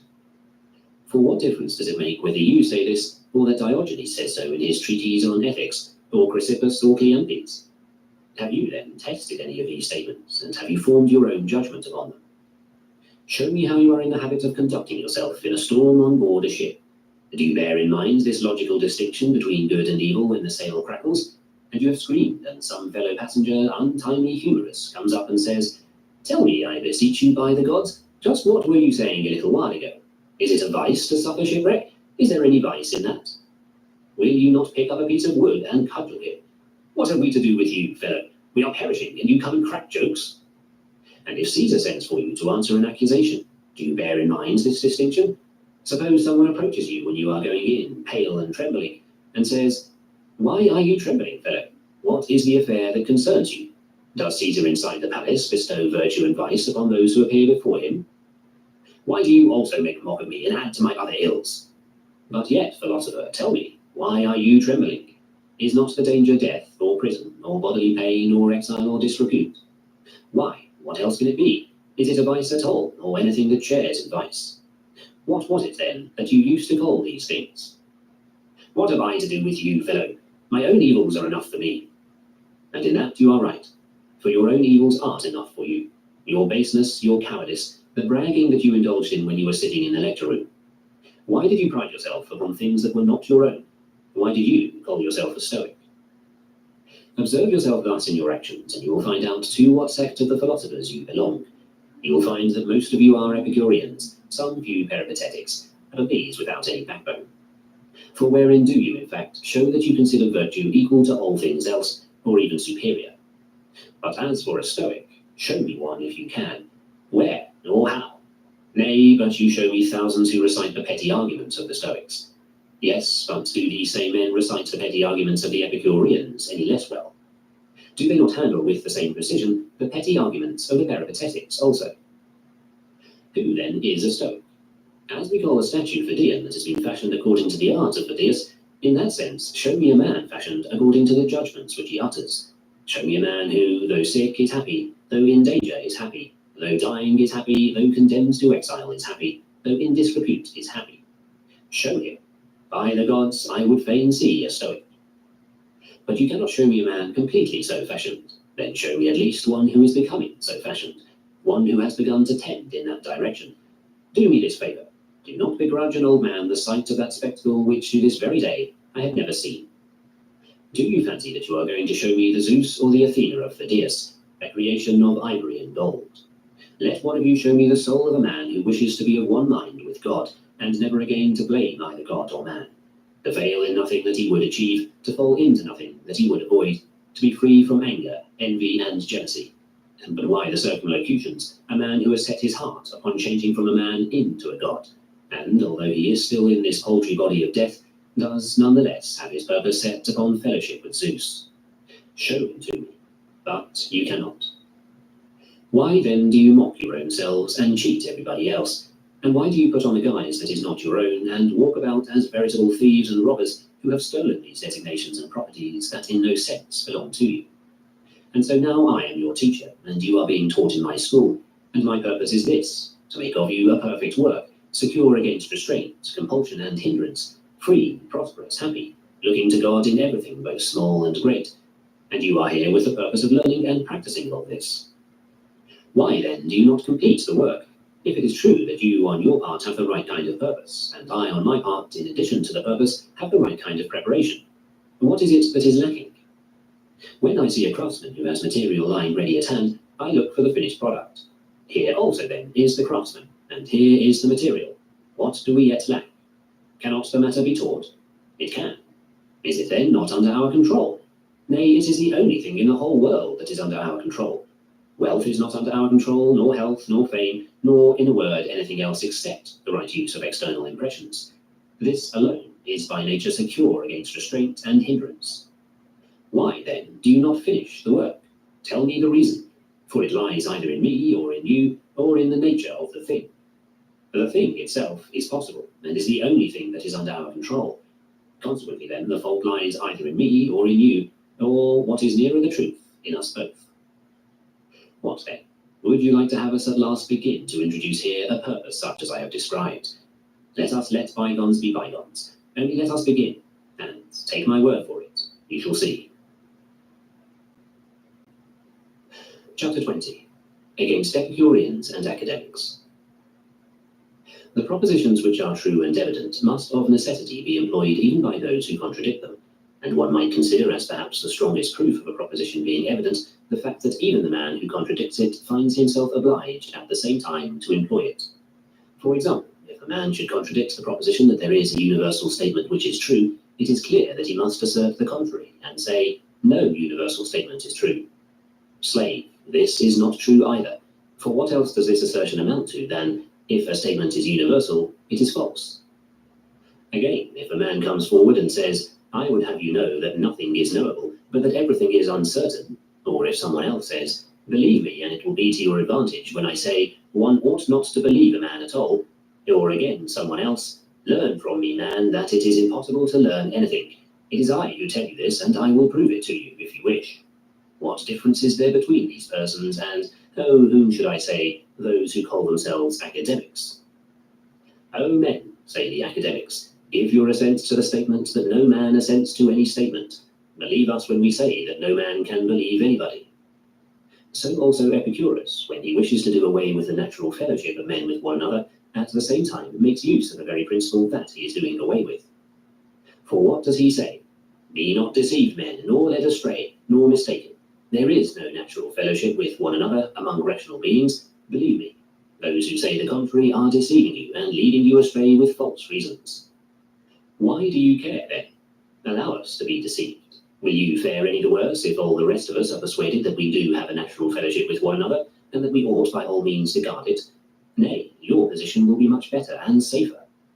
Man, why do you worry about us? Why keep vigil on our account? Why light your lamp? Why rise betimes? Why write such big books? Is it to keep one or another of us from being deceived into the belief that the gods care for men? Or is it to keep one or another of us from supposing that the nature of the good is other than pleasure? For if this is so, off to your couch and sleep, and lead the life of a worm, of which you have judged yourself worthy. Eat and drink and copulate and defecate and snore. What do you care how the rest of mankind will think about these matters, or whether their ideas be sound or not? For what have you to do with us? Come, do you interest yourself in sheep because they allow themselves to be shorn by us and milked, and finally to be butchered and cut up? Would it not be desirable if men could be charmed and bewitched into slumber by the Stoics, and allow themselves to be shorn and milked by you and your kind?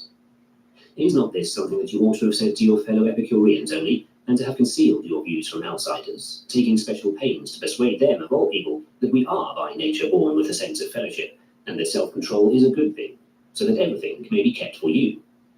Or ought we to maintain this fellowship with some, but not with others? With whom, then, ought we to maintain it? With those who reciprocate by maintaining it with us, or with those who are transgressors of it? And who are greater transgressors of it than you Epicureans, who have set up such doctrines? What then was it that roused Epicurus from his slumbers and compelled him to write what he did? What else but that which is the strongest ink in men, nature, which draws a man to do her will, though he groans and is reluctant? For, says she, since you hold these antisocial opinions, write them down and bequeath them to others, and give up your sleep because of them, and become in fact yourself the advocate to denounce your own doctrines. Shall we speak of Orestes as being pursued by the Furies and roused from his slumbers? But are not the Furies and the Avengers that beset Epicurus more savage? They roused him from sleep and would not let him rest, but compelled him to herald his own miseries, just as madness and wine compel the Galli. Such a powerful and invincible thing is the nature of man. For how can a vine be moved to act not like a vine, but like an olive, or again an olive to act not like an olive, but like a vine? It is impossible, inconceivable. Neither then is it possible for a man absolutely to lose the affections of a man, and those who cut off their bodily organs are unable to cut off the really important thing, their sexual desires. So with Epicurus, he cut off everything that characterizes a man, the head of a household, a citizen, and a friend, but he did not succeed in cutting off the desires of human beings. For that he could not do any more than the easygoing academics are able to cast away or blind their own sense perceptions, although they have made every effort to do so. Ah, what a misfortune! A man has received from nature measures and standards for discovering the truth, and then does not go on and take the pains to add to these and to work out additional principles to supply the deficiencies, but does exactly the opposite, endeavoring to take away and destroy whatever faculty he does possess for discovering the truth. What do you say, philosopher? What is your opinion of piety and sanctity? If you wish, I shall prove that it is good. By all means, prove it, that our citizens may be converted and may honor the divine, and at last cease to be indifferent about the things that are of supreme importance. Do you then possess the proofs? I do, thank heaven. Since then you are quite satisfied with all this, hear the contrary. The gods do not exist, and even if they do, they pay no attention to men, nor have we any fellowship with them, and hence this piety and sanctity which the multitude talk about is a lie told by impostors and sophists, or, I swear, by legislators to frighten and restrain evildoers. Well done, philosopher. You have conferred a service upon our citizens. You have recovered our young men who were already inclining to despise things divine. What then? Does not all this satisfy you? Learn now how righteousness is nothing, how reverence is folly, how a father is nothing, how a son is nothing. Well done, philosopher, keep at it. Persuade the young men that we may have more who feel and speak as you do. It is from principles like these that our well-governed states have grown great. Principles like these have made Sparta what it was. These are the convictions which Lycurgus wrought into the Spartans by his laws and his system of education, namely that neither is slavery base rather than noble, nor freedom noble rather than base. Those who died at Thermopylae died because of these judgments regarding slavery and freedom. And for what principles but these did the men of Athens give up their city? And then those who talk thus must marry and beget children, and fulfill the duties of citizens, and get themselves appointed priests and prophets. Priests and prophets of whom? Of gods that do not exist? And they themselves consult with the Pythian priestess in order to hear lies and to interpret the oracles to others. Oh, what monstrous shamelessness and imposture! Man, what are you doing? You are confuting your own self every day, and are you unwilling to give up these frigid attempts of yours? When you eat, where do you bring your hand? To your mouth or to your eye? When you take a bath, into what do you step? When did you ever call the pot a plate or the ladle a spit? If I were a slave to one of these men, even if I had to be soundly flogged by him every day, I would torment him. Boy, throw a little oil into the bath. I would have thrown a little fish sauce in, and as I left, would pour it down on his head. Yet what does this mean? I had an external impression that could not be distinguished from olive oil. Indeed, it was altogether like it. I swear by your fortune. Here, give me the gruel. I would have filled a side dish with vinegar and fish sauce and brought it to him. Did I not ask for the gruel? Yes, master, this is gruel. Is not this vinegar and fish sauce? How so, any more than gruel? Take it and smell it. Take it and taste it. Well, how do you know if the senses deceive us? If I had 3 or 4 fellow slaves who felt as I did, I would have made him burst with rage and hang himself, or else change his opinion. But as it is, such men are toying with us. They use all the gifts of nature, while in theory doing away with them. Grateful men indeed, and reverential. Why, if nothing else, at least they eat bread every day, and yet have the audacity to say, we do not know if there is a Demeter, or a Core, or a Pluto. Not to mention that, although they enjoy night and day, the changes of the year, and the stars, and the sea, and the earth, and the cooperation of men, they are not moved in the least by any one of these things, but look merely for a chance to belch out their trivial problem, and after thus exercising their stomach, to go off to the bath. But what they are going to say, or what they are going to talk about, or to whom, and what their hearers are going to get out of these things that they are saying, all this has never given them a moment's concern. I greatly fear that a noble-spirited young man may hear these statements and be influenced by them, or, having been influenced already, may lose all the germs of the nobility which he possesses, that we may be giving an adulterer grounds for brazening out his acts, that some embezzler of public funds may lay hold of a specious plea based upon these theories, that someone who neglects his own parents may gain additional effrontery from them. What, then, in your opinion, is good or bad, base or noble, this or that? What, then? Is there any use in arguing further against any of these persons, or giving them a reason, or listening to one of theirs, or trying to convert them? By Zeus, one might much rather hope to convert a filthy degenerate than men who have become so deaf and blind. Chapter 21 of Inconsistency. Some of their faults men readily admit, but others not so readily. Now, no one will admit that he is foolish or unintelligent, but quite the contrary, you hear everyone say, I wish I had as much luck as I have sense. But they readily admit that they are timid and say, I am a bit timid, I admit, but in general you will not find me to be a fool. A man will not readily admit that he is incontinent, not at all that he is unjust, and will never admit that he is envious or meddlesome, but most men will admit that they are moved by pity. What is the reason for this? The principal reason is confusion of thought and an unwillingness to admit a fault in matters which involve good and evil. But apart from that, different people are affected by different motives, and as a rule, they will never admit anything that they conceive to be disgraceful. Timidity, for example, they conceive to be an indication of a prudent disposition, and the same is true of pity. But stupidity they conceive to be a slave's quality altogether. Also, they will never plead guilty to offences against society. Now, in the case of most errors, the principal reason why men are inclined to admit them is because they conceive that there is an involuntary element in them, as, for instance, in timidity and pity. And if a man ever does grudgingly admit that he is incontinent, he adds that he is in love, expecting to be excused as for an involuntary act. But injustice they do not at all conceive of as involuntary. In Jersey there is also, as they fancy, an element of the involuntary, and therefore this too is a fault which men grudgingly admit. When such are the men we live among, so confused, so ignorant both of what they mean by evil and what evil quality they have, or whether they have one, or if so, how they come to have it, or how they will get rid of it, among such men I wonder whether it is not worthwhile for us also to watch ourselves, each one asking himself the questions. Is it possible that I too am one of these people? What conceit am I cherishing regarding myself? How do I conduct myself? Do I for my part act like a wise man? Do I for my part act like a man of self-control?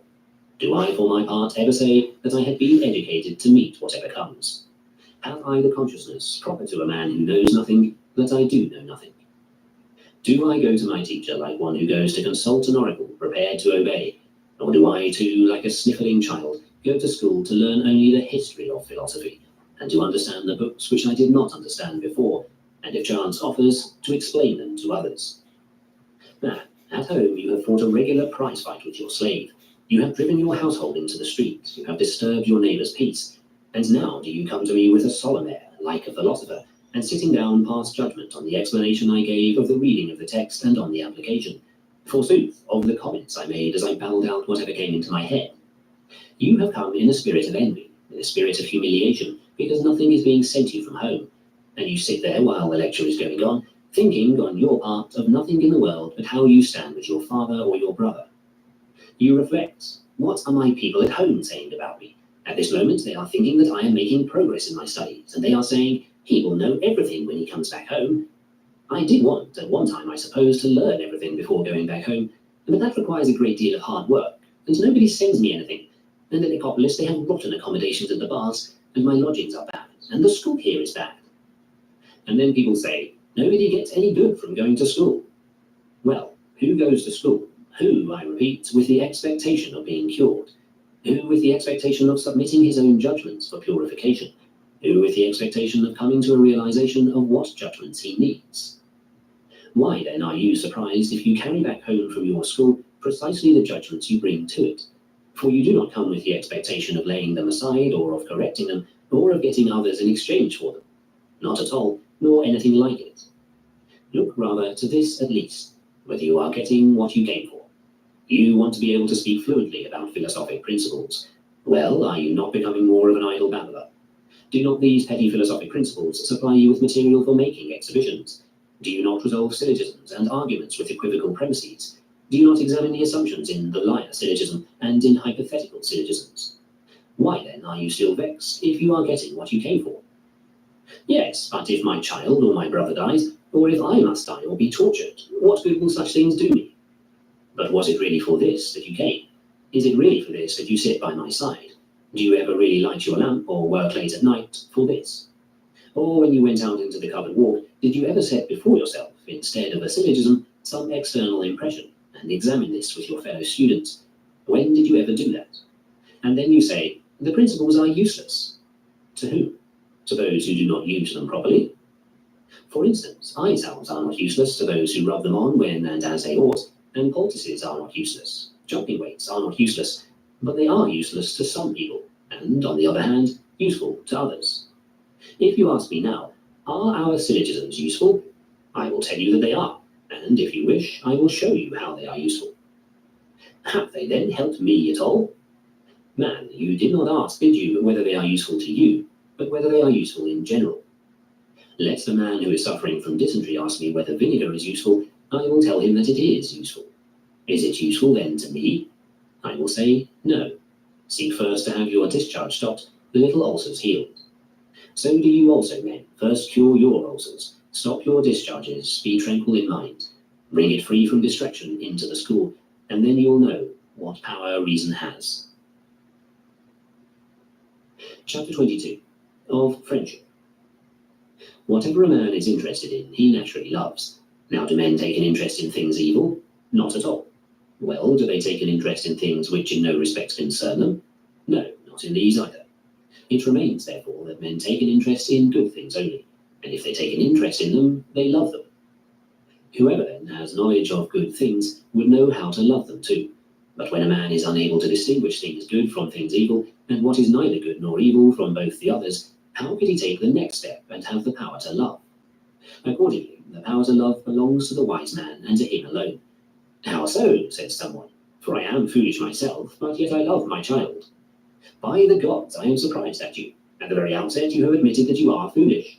For something is lacking in you. What is it? Do you not use sense perception? Do you not distinguish between external impressions? Do you not supply the nourishment for your body that is suitable to it, and shelter and a dwelling? How comes it then that you admit you are foolish? Because, by Zeus, you are frequently bewildered and disturbed by your external impressions, and overcome by their persuasive character, and at one moment you consider these things good, and then again you consider them, though the very same, evil, and later on as neither good nor evil, and in a word, you are subject to pain, fear, envy, turmoil, and change. That is why you are foolish, as you admit you are. And in loving are you not changeable. But as for wealth and pleasure, and in a word material things, do you not consider them at one moment good, at another bad? And do you not consider the same persons at one moment good, and at another bad? And do you not at one moment feel friendly towards them, and at another unfriendly? And at one moment praise them, while at another you blame them? Yes, I am subject to exactly these emotions. What then? Do you think that the man who has been deceived about someone can be his friend? No, indeed. And can the man whose choice of a friend is subject to change show goodwill to that friend? No, neither can he. And the man who now reviles someone and later on admires him? No, neither can he. What then?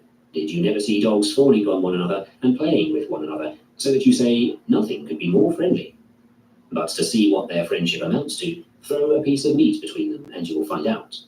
Throw likewise between yourself and your son a small piece of land, and you will find out how much your son wants to bury you, the sooner the better, and how earnestly you pray for your son's death. Then you will change your mind again and say, what a child I have brought up. All this time he has been ready to carry me to my grave. Throw between you a petty wench, and the old man as well as the young one falls in love with her, or again a bit of glory. And if you have to risk your life, you will say what the father of Epictetus did. Thou joyest seeing daylight. Dost suppose thy father joys not too? Do you imagine that he did not love his own child when it was small, and that he was not in agony when it had the fever, and that he did not say over and over again, if only I had the fever instead? And then when the test comes and is upon him, just see what words he utters. Were not Epictetus and Polynices born of the same mother and the same father? Had they not been brought up together, lived together, played together, slept together, many a time kissed one another?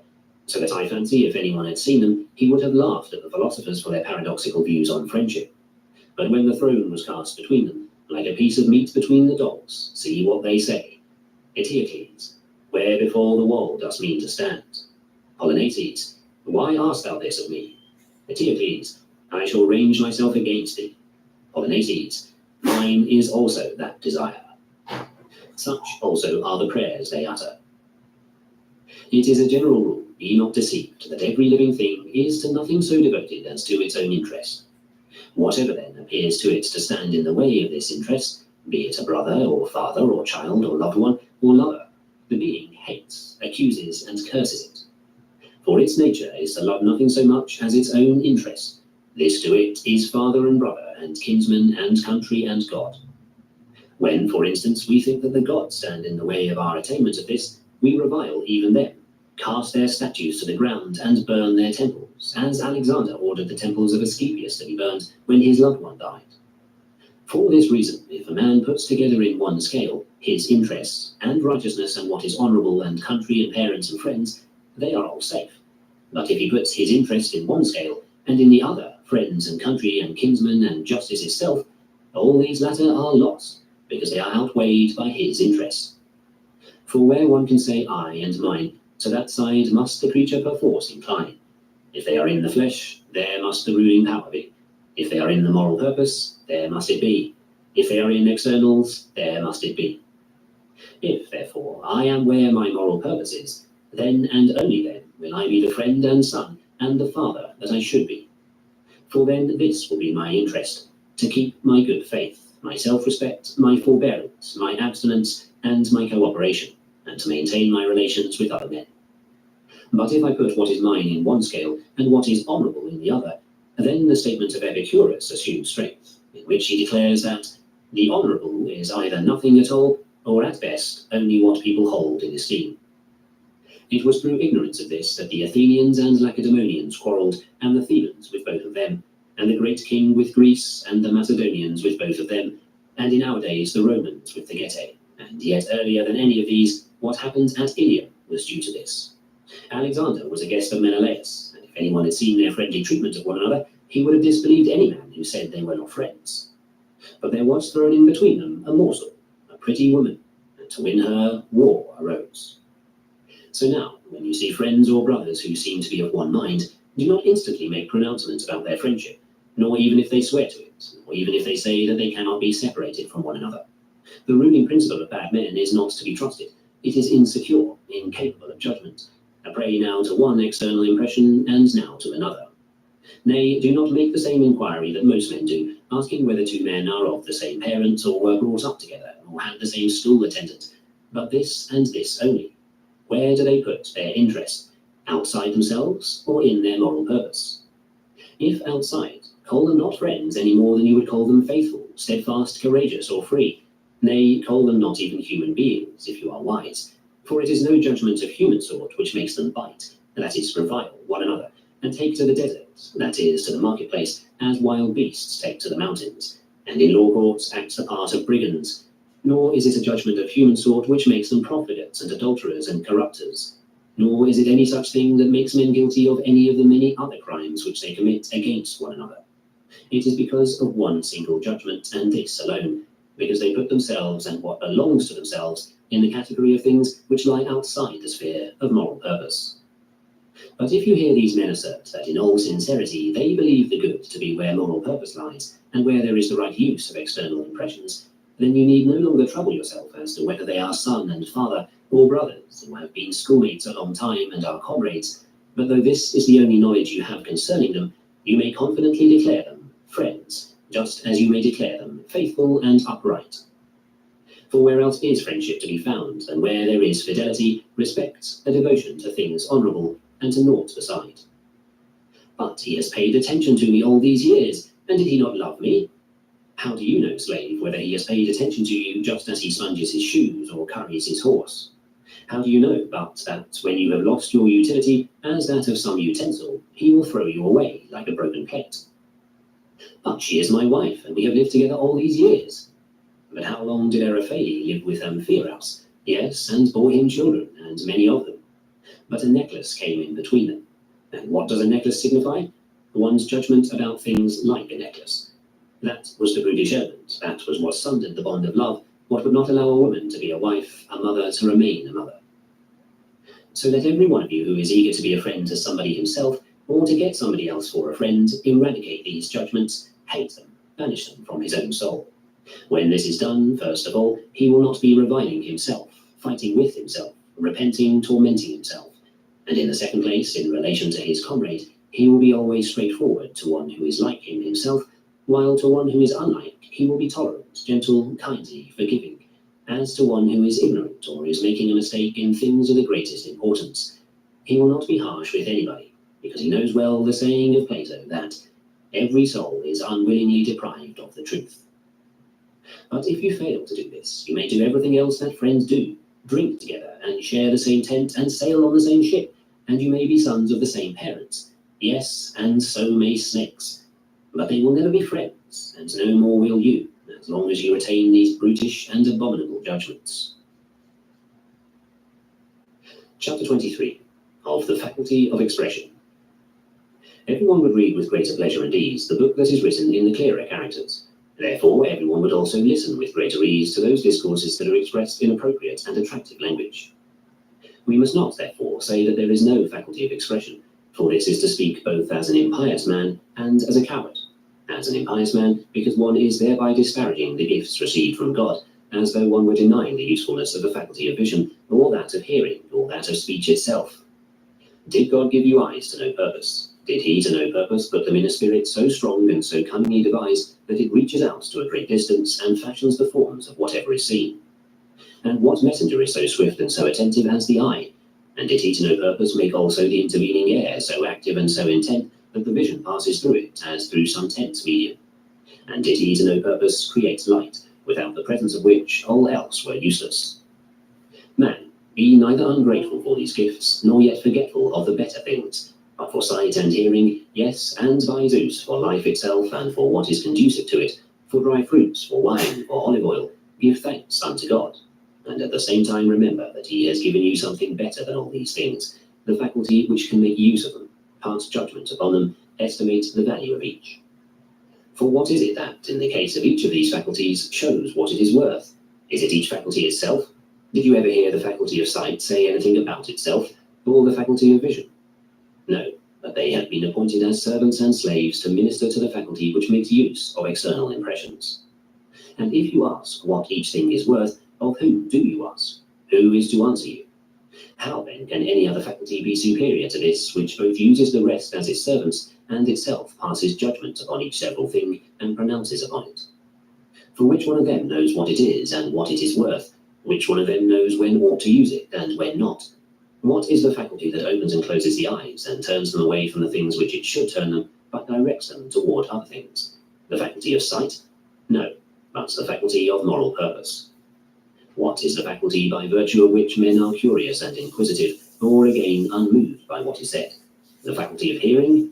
No, it is none other than the faculty of moral purpose. When then this faculty sees that all the other faculties which surround it are blind and deaf, and unable to see anything but the very acts for which they have been appointed to serve and minister unto it, while it alone sees clearly and surveys not only all the rest, determining what each is worth, but itself also, is it likely to pronounce that anything else is supreme but itself? And what else can the open eye do but see? But whether it ought to see someone's wife, and how, what faculty tells it? That of moral purpose. And what faculty tells a man whether he ought to believe what he has been told, or disbelieve, and if he believes, whether he ought to be provoked by it or not? Is it not that of moral purpose? And this faculty of speech, and of the adornment of language, if it really is a separate faculty, what else does it do, when discourses arise about some topic, but ornament and compose the words, as hairdressers do the hair?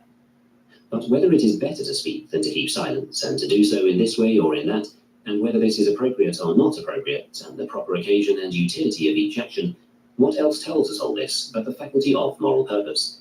Would you then have it come forward and condemn itself?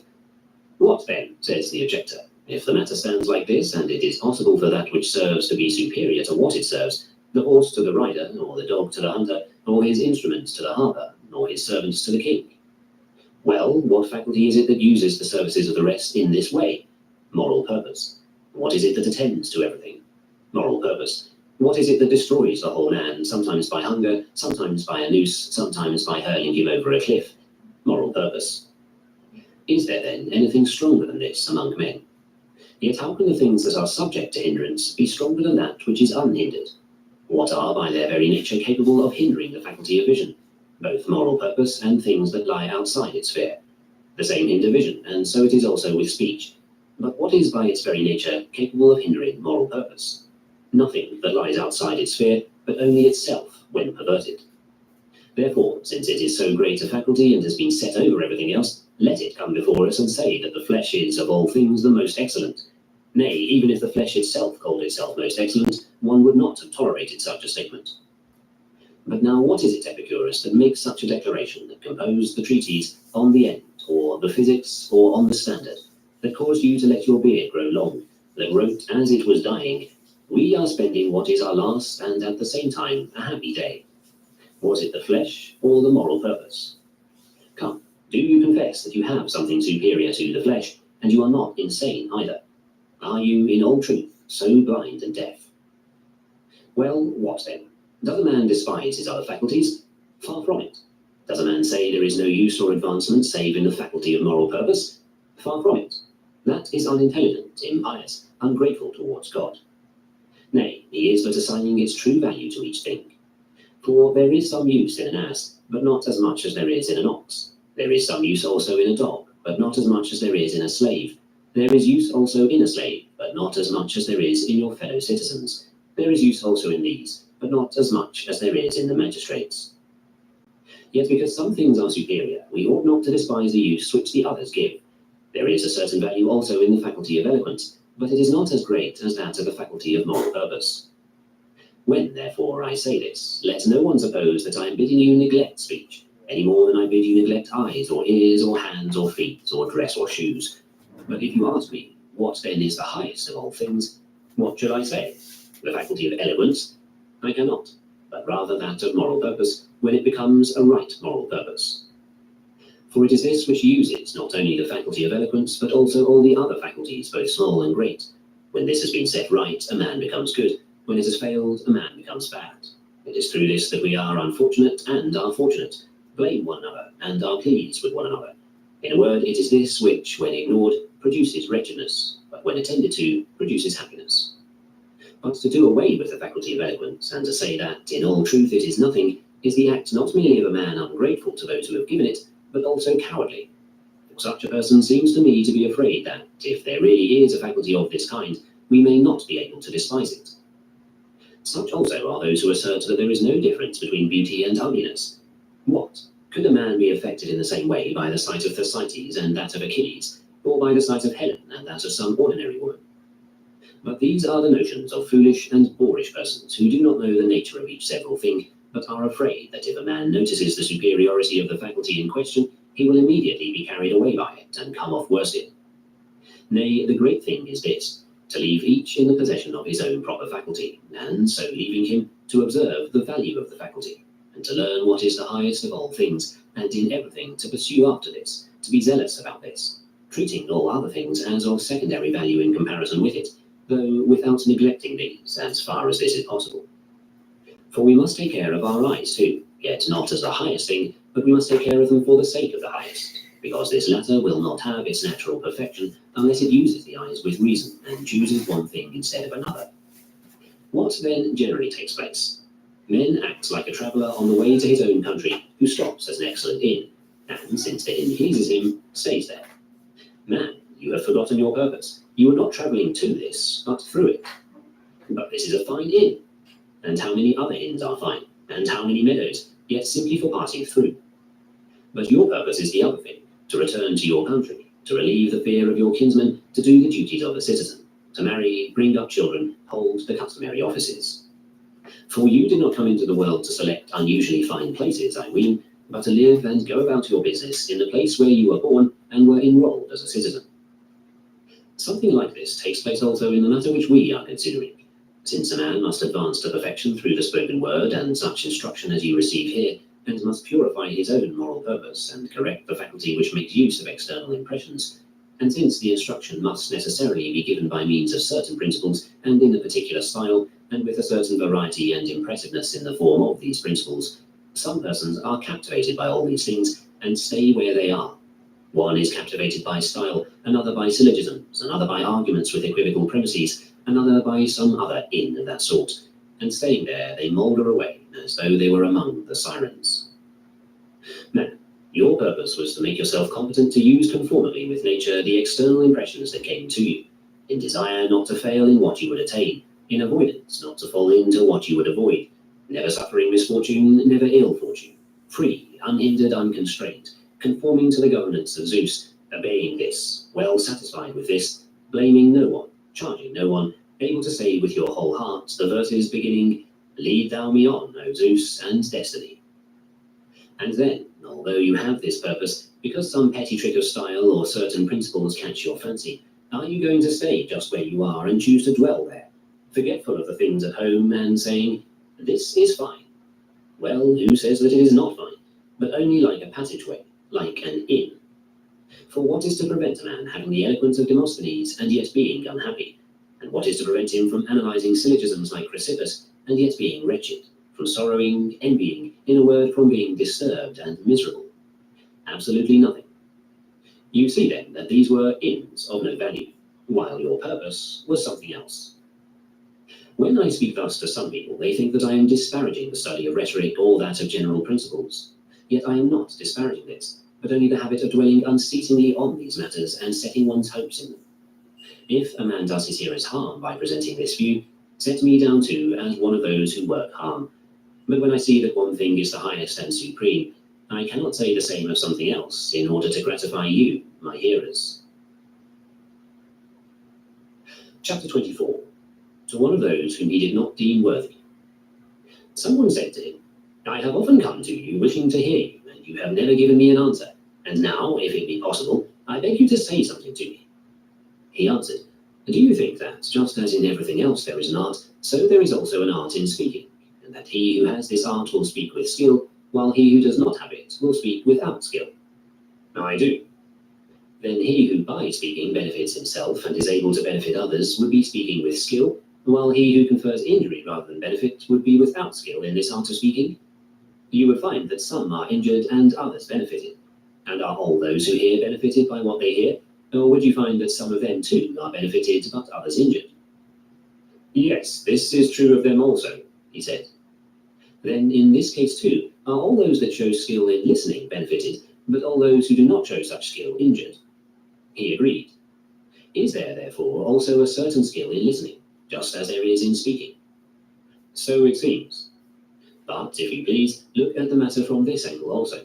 Whose part do you think it is to handle an instrument musically? The musician's. Very well. And whose part does it appear to you to be to make a statue properly? The sculptor's. Does it appear to you to require no art to look at a statue with skill? This also requires art. If then to speak as one ought is the part of a skilled person, do you see that to hear with benefit to himself is also the part of a skilled person? Now as for perfection and benefit, if you please, let us drop the consideration of them for the present, since both of us are far removed from anything of that sort. But this I think everyone would admit, that the man who is going to listen to the philosophers needs at least a certain amount of practice in listening. Is it not so? What then shall I talk to you about? Tell me, what are you capable of hearing about? About things good and evil? Good and evil for what? Do you mean for a horse? No. Well then, for an ox? No. What then? For a man? Yes. Do we know then what a man is? What his nature is? What the concept of man is? And have we ears that are to any degree open with regard to this? Nay, have you a conception of what nature is? Or can you in any measure follow me when I speak? But shall I use a demonstration for you? How can I? For do you really understand what a proof is, or how anything is demonstrated, or by what means? Or what things resemble demonstration, but are not demonstration? Do you know, for instance, what is true or what is false, what follows what contradicts, or what is out of agreement or out of harmony with what? But am I to interest you in philosophy? How shall I set before you the contradiction in the ideas of the multitude which leads them to disagree about things good and evil, advantageous and disadvantageous, when you do not know what contradiction itself is? Show me then what I shall accomplish by a discussion with you, arousing me an eagerness for it. Just as suitable grass, when shown to the sheep, arouses in it an eagerness to eat, whereas if you set before it a stone or a loaf of bread, it will not be moved to eat, so we have certain moments of natural eagerness for speech also, when the suitable hearer appears, and when he himself stimulates us. But when the would-be hearer by our side is like a stone or grass, how can he arouse desire in the breast of a man? Does the vine say to the husbandman, Pay attention to me? Nay, but the vine by its very appearance shows that it will profit him to pay attention to it, and so invite him to devote his attention. Who is not tempted by attractive and wide-awake children to join their sports and crawl on all fours with them and talk baby talk with them? But who is eager to play with an ass or to join its braying? For however small it may be, it is still nothing but a little ass. Why then, have you nothing to say to me? There is only one thing I can say to you, that the man who does not know who he is and what he is born for, and what sort of world this is that he exists in, and whom he shares it with, and does not know what the good things are and what are the evil, what the noble and what the base, and is unable to follow either reason or demonstration, or what is true and what is false, and cannot distinguish one from the other, and will manifest neither desire nor aversion nor choice nor purpose in accordance with nature, will not assent, will not dissent, will not withhold judgment. Such a man, to sum it all up, will go about deaf and blind, thinking that he is somebody, when he really is nobody. What, do you think that this is something new? Has it not been true from the time when the human race began to be, that every mistake and every misfortune has been due to this kind of ignorance? Why did Agamemnon and Achilles quarrel? Was it not because they did not know what things are expedient and what are inexpedient? Does not one of them say that it is expedient to give Chryseis back to her father, while the other says that it is not expedient? Does not one of them say that he ought to get some other man's meed of honor, while the other says that he ought not? Is it not true that this made them forget who they were and what they had come for? Ho there, man, What have you come for? To get sweethearts or to fight? To fight? With whom? The Trojans or the Greeks? The Trojans. Well then, are you turning your back on Hector and drawing your sword against your king? As for you, O best of men, are you turning your back on your duties as king, who has the charge of nations and sustains such mighty cares? And for the sake of a paltry damsel, engage in a fistfight with the greatest warrior among your allies, a man whom you ought to honor and protect in every way. And you sink below the level of an elegant high priest who treats the noble gladiators with all respect. Do you see the sort of thing that ignorance of what is expedient leads to? But I too am rich. You are not then richer than Agamemnon, are you? But I am also handsome. You are not then handsomer than Achilles, are you? But I also have a fine head of hair. And did not Achilles have a finer and golden hair too? And did he not comb it elegantly and dress it up? But I am also strong. You are not then able to lift as large a stone as Hector or Ajax lifted, are you? But I am also noble born. Your mother is not a goddess, is she? Or your father of the seed of Zeus? What good then does all this do him when he sits in tears about the damsel? But I am an orator.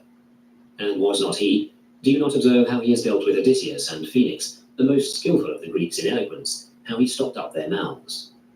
This is all I have to say to you, and even for this I have no heart. Why so? Because you have not stimulated me. For what is there in you that I may look at and be stimulated, as experts in horseflesh are stimulated when they see thoroughbred horses? At your paltry body? But you make it ugly by the shape which you give to it. At your clothes? There is something too luxurious about them also. At your hair, at your countenance? I have nothing to look at. When you wish to hear a philosopher, do not ask him, "Have you nothing to say to me?" but only show yourself capable of hearing him, and you will see how you stimulate the speaker. Chapter 25. How is logic necessary? When someone in his audience said, "Convince me that logic is necessary," he answered, "Do you wish me to demonstrate this to you?" "Yes." "Well then, must I use a demonstrative argument?" And when the questioner had agreed to that, Epictetus asked him, "How then will you know if I impose upon you?" As the man had no answer to give, Epictetus said, "Do you see how you yourself admit that all this instruction is necessary, if without it you cannot so much as know whether it is necessary or not?" Chapter 26. What is the distinctive characteristic of error? Every error involves a contradiction, for since he who is in error does not wish to err, but to be right, it is clear that he is not doing what he wishes. For what does the thief wish to achieve? His own interest. Therefore, if thievery is against his interest, he is not doing what he wishes. Now, every rational soul is by nature offended by contradiction, and so, as long as a man does not understand that he is involved in contradiction, there is nothing to prevent him from doing contradictory things. But when he has come to understand the contradiction, he must of necessity abandon and avoid it, just as a bitter necessity compels a man to renounce the false when he perceives that it is false. But as long as the falsehood does not appear, he assents to it as the truth.